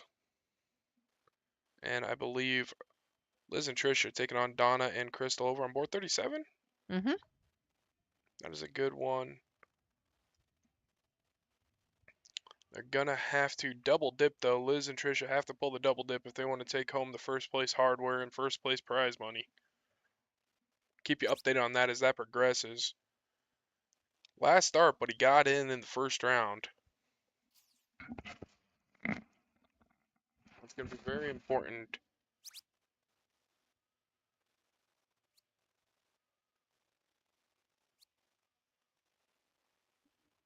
With Paul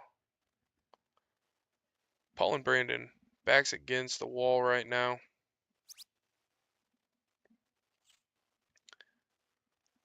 And Paul is just catching fire. Best case scenario, they're throwing at the double 16 to enter.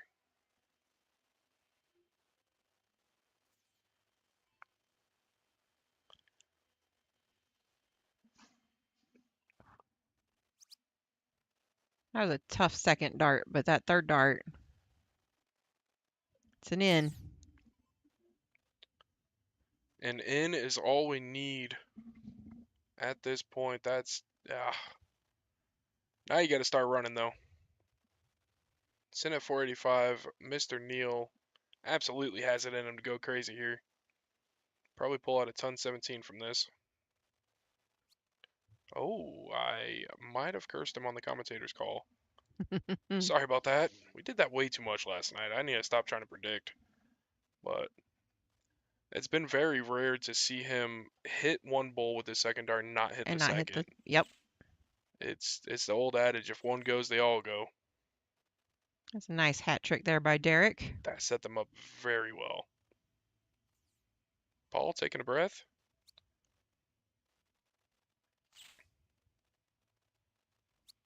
Okay, I was gonna say it. I'm glad I didn't. I don't want to pull the curse out again, but I really felt that bull coming. Down to 303 though, keeping pace.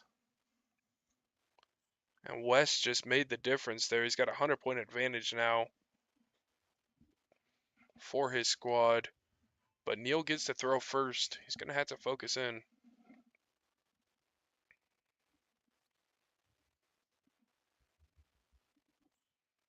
I think once you get this deep in the tournament, the only thing you really have to worry about is not letting the misses bother you. Yes. That's if you can't let them bother you, they can't dig in. But you're exhausted. You've probably been drinking. If you haven't been drinking, you're definitely irritated by being around 150 drunk people for the last 12 hours. You know, those people that don't drink at all, That's a they're- bullseye. There we the go. stuff that they put up with from everybody that's drinking and hooting and hollering. Oh my. And I don't know what it is. Oddly enough, during league, I can't drink. Hmm. I can't figure it out. But when I'm at a tournament, it's like I don't get drunk. It doesn't matter. And I'm honestly not big into a drink. I own a bar, and that's kind of just, I don't want to get too comfortable drinking all the time. When I drink, I drink. Right. But I am just not a good drinking and throwing darts. But in a tournament, it's like it doesn't even. I think it's because you're moving around so much and. I think like for me the difference is league, it's league. I use my leagues to practice to prepare me for the big tournaments. Yes. Like I'm going out to Vegas next week. So my leagues have been okay, I'm going to focus on what I'm struggling with to try to get better. Do I want to win league? Yes, I'm not saying I don't, but I use it as a practice. Yeah, absolutely. Because I have boards at home. I could throw on all the time, but it's just not. Then I'm just throwing against myself, and I'm not. There's no other distractions besides my dog running around. Hopefully not steel tip. No, I'm just playing. Oh no. I didn't think that one through. I set up a steel tip and I set it up in my window at home, and I wasn't using common sense because my dog kennel was right below it, and the first time one fell through and it stuck into the bottom of it, I was like, Yeah. probably Oh should move no, this we've kennel. got our steel tip board up, but of course when we throw steel tip, we make sure the dog can't get in that room. Oh, absolutely. Uh, Wes, put the freeze on. there we go. Big hat trick. They have an opportunity to close this one out here.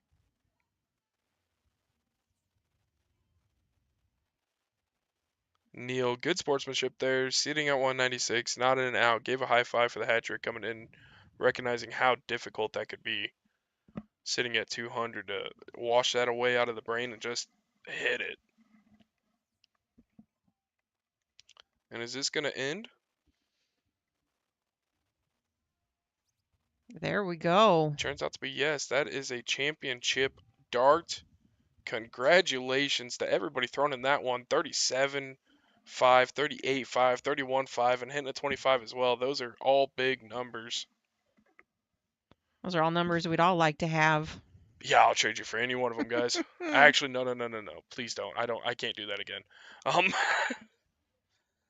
I'd hate for it to up my average and I just start giving up 200 points to start.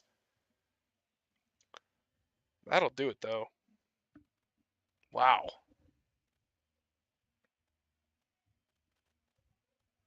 I think That with is that, Derek and Wes just stepped on the gas and said, we're not going to give them a chance to try to double dip us. You know? absolutely. I don't blame them one bit. They started hitting those hat tricks and it's It was over. pedal to the floor. And Wes coming out, shaking off, being at 200, being the high man, coming out and hitting the hat trick to really give him pressure-free darts. Yes. He didn't feel like he had to hit that no Mhm. matter what. Gives you a chance to kind of breathe, be like, oh, cool, I just got one dart to throw.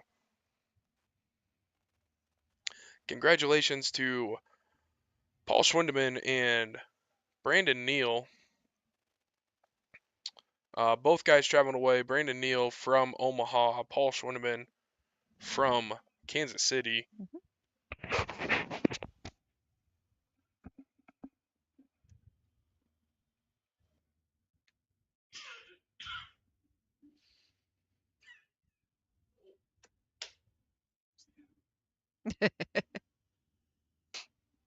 Yeah, Brandon Neal from apologies there. Brandon Neal from Omaha. Paul Schwindeman coming up from Kansas City for this tournament. I believe they both played in the King of the Cornfield as Yes, well, they did. if I'm not mistaken. Part of the Yes. 24 invitations given out there. And people are asking, how do you get invited into that? Throw outrageous, get some attention, get over a Yeah. 4 on average. Go think to they're- some of the bigger tournaments and do really really well, and then they look at your stats and everything for league. So The man of the weekend, Travis Bush. Remember the name of the word, but you don't have to leave, but you can't stay here. It's the end of that. The point of that song. I think it is. I think Bush is saying get out. He wants to go home. Who won that? That was Derek Kinkle and Wes White. So they won that. They Yep. won it. Right. Yes. Tell you all that y'all ain't gonna find out who won the women. We're not gonna find out. Now the women's playing over there. They're still playing. They're still playing. All right. Well, the women are still playing. That's the final. Do you want to jump on and say anything to? Not really. Okay, Travis Bush, man, a few words. I'm pretty sure he said get lost, and that was about it. Yeah. We will be back. Already set for 2025. Do you have the dates for that yet? Not yet. I'm not allowed to talk about Triple Bowl for 2 weeks. Samantha's. Sounds like Sam put him on a muzzle. Yes, for 2 weeks. Not Good- allowed to talk about Good woman. Probably good for his health to not Yeah. stress about it for so much, because you already got another 50 weeks out of the year you are going to stress about it. So, hey, shout out to the Bushes. That is a huge tournament. They're pulling everybody together. They're not excluding people based on what vendor they're part of or anything like that. And shout out to vendors and dart supply companies and everybody that were really pulling together and make sure. Provided the boards, provided all 40 Oh, wow. Wow. Wow. And huge. And Bush, you want to make sure we got a shout out to Green Amusement, Fort Dodge, Iowa, doing a stellar job providing all the supplies. And I believe they packed up from their city tournament last Mhm. week, left them on the truck, and pulled them down Monday. Came on down. That's 41 dartboards coming out of Green, as well as the jukebox and the stereo system, and setting all that sort of thing up. So, and That's awesome. Thank you so Raptor darts, much. of course, as well.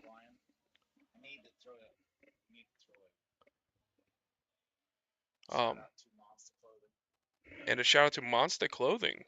Okay. Shout out to Monster Clothing. I know, and Dart Militia. I actually just bought a set of Dart Militia, and I think I'm gonna switch to them.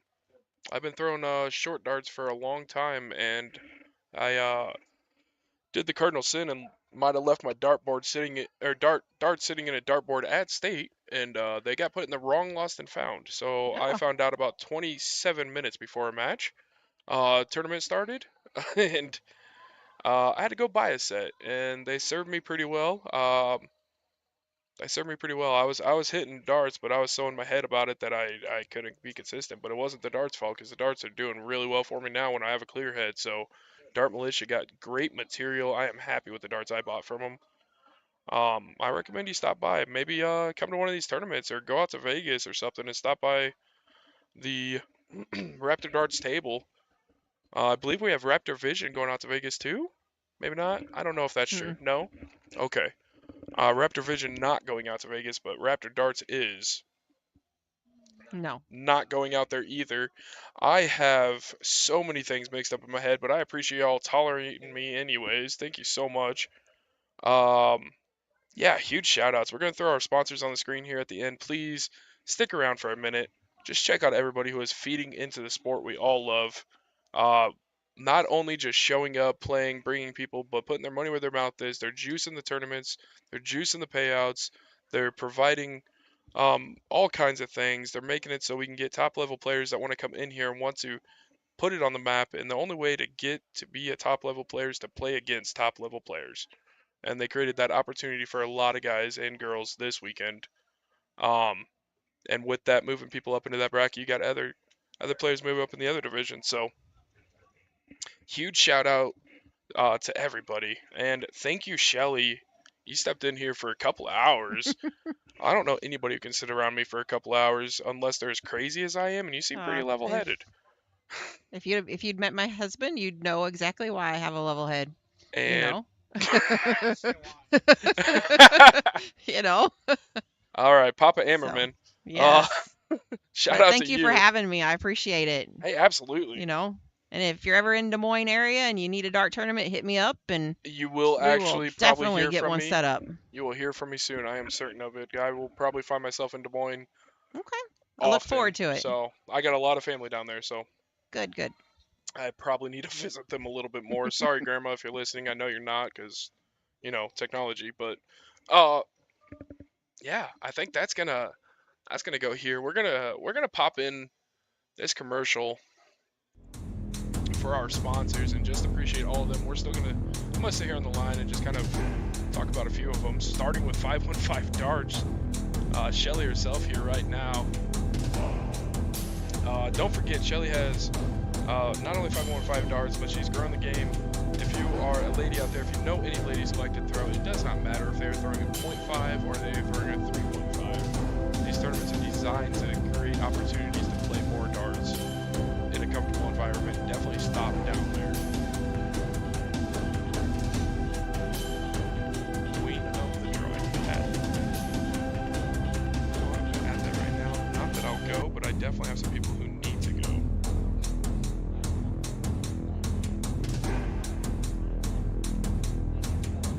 And that was easy. Queen of the Draw Dart Series. Just like that. 184 followers. Let's see if we can push that up. Let's try to push her to 300. 300 followers. Get some people in there. I got some other great Deadman Darts. EDC Remote was a host of one of our tournaments today. Horizon out of Kansas City, reaching all the way up here, supporting Midwest Darts. Doggies by Danny,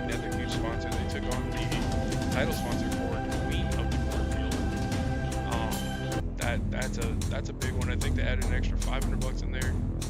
Juice those payouts. Make sure that our ladies who are earning those top spots are getting paid.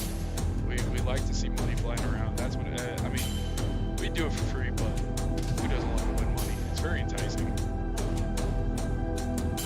Rails Bar and Grill, a big supporter of darts. Shout out to Ed Pampern over there. Eagle Grove, kind of putting them on the map for darts as well.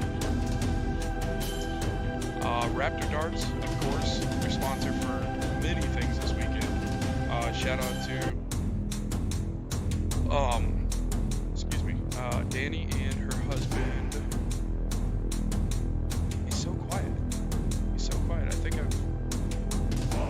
he's just always behind the scenes doing a great job. Danny and Mrs. Danny, because let's be honest, she's the boss and she scares the crap out of me. In a respectful way, of course. But no, shout out to Raptor Darts. They brought to life Raptor Vision less than a month ago. And I know people have whatever they have to say about State, but that was their first time ever streaming. Iowa Darts wanted to get out of it. Raptor Vision decided to step up and take it on. Otherwise, we would have had no streaming. I think this is their first time doing commentary as well. They were set up last weekend. And I'm happy to have been a part of this stream. If you guys are happy with it, please give some feedback. If you're not happy with it, also actually give some feedback. If you want to learn what we can do better, what we can do different, what you want to hear, what you want to see, what you don't want to hear. That sort of thing. So definitely feed in there. Tons of sponsors going in here. We're going to leave this looping for you guys if you're curious about the companies that are feeding into the sport that you're passionate about. They are directly affecting in a positive way. So we're going to leave this up for you guys. Shelly, thank you so much for coming in. What a weekend it was. Should we hit the crab stand? No, but I definitely got to hit a bar. I suggest y'all do the same. Just call a cab. Thanks for coming with us. My name is Dan Keyfish, Shelly Ammerman hanging out with us, and we are signing off for Raptor Darts. And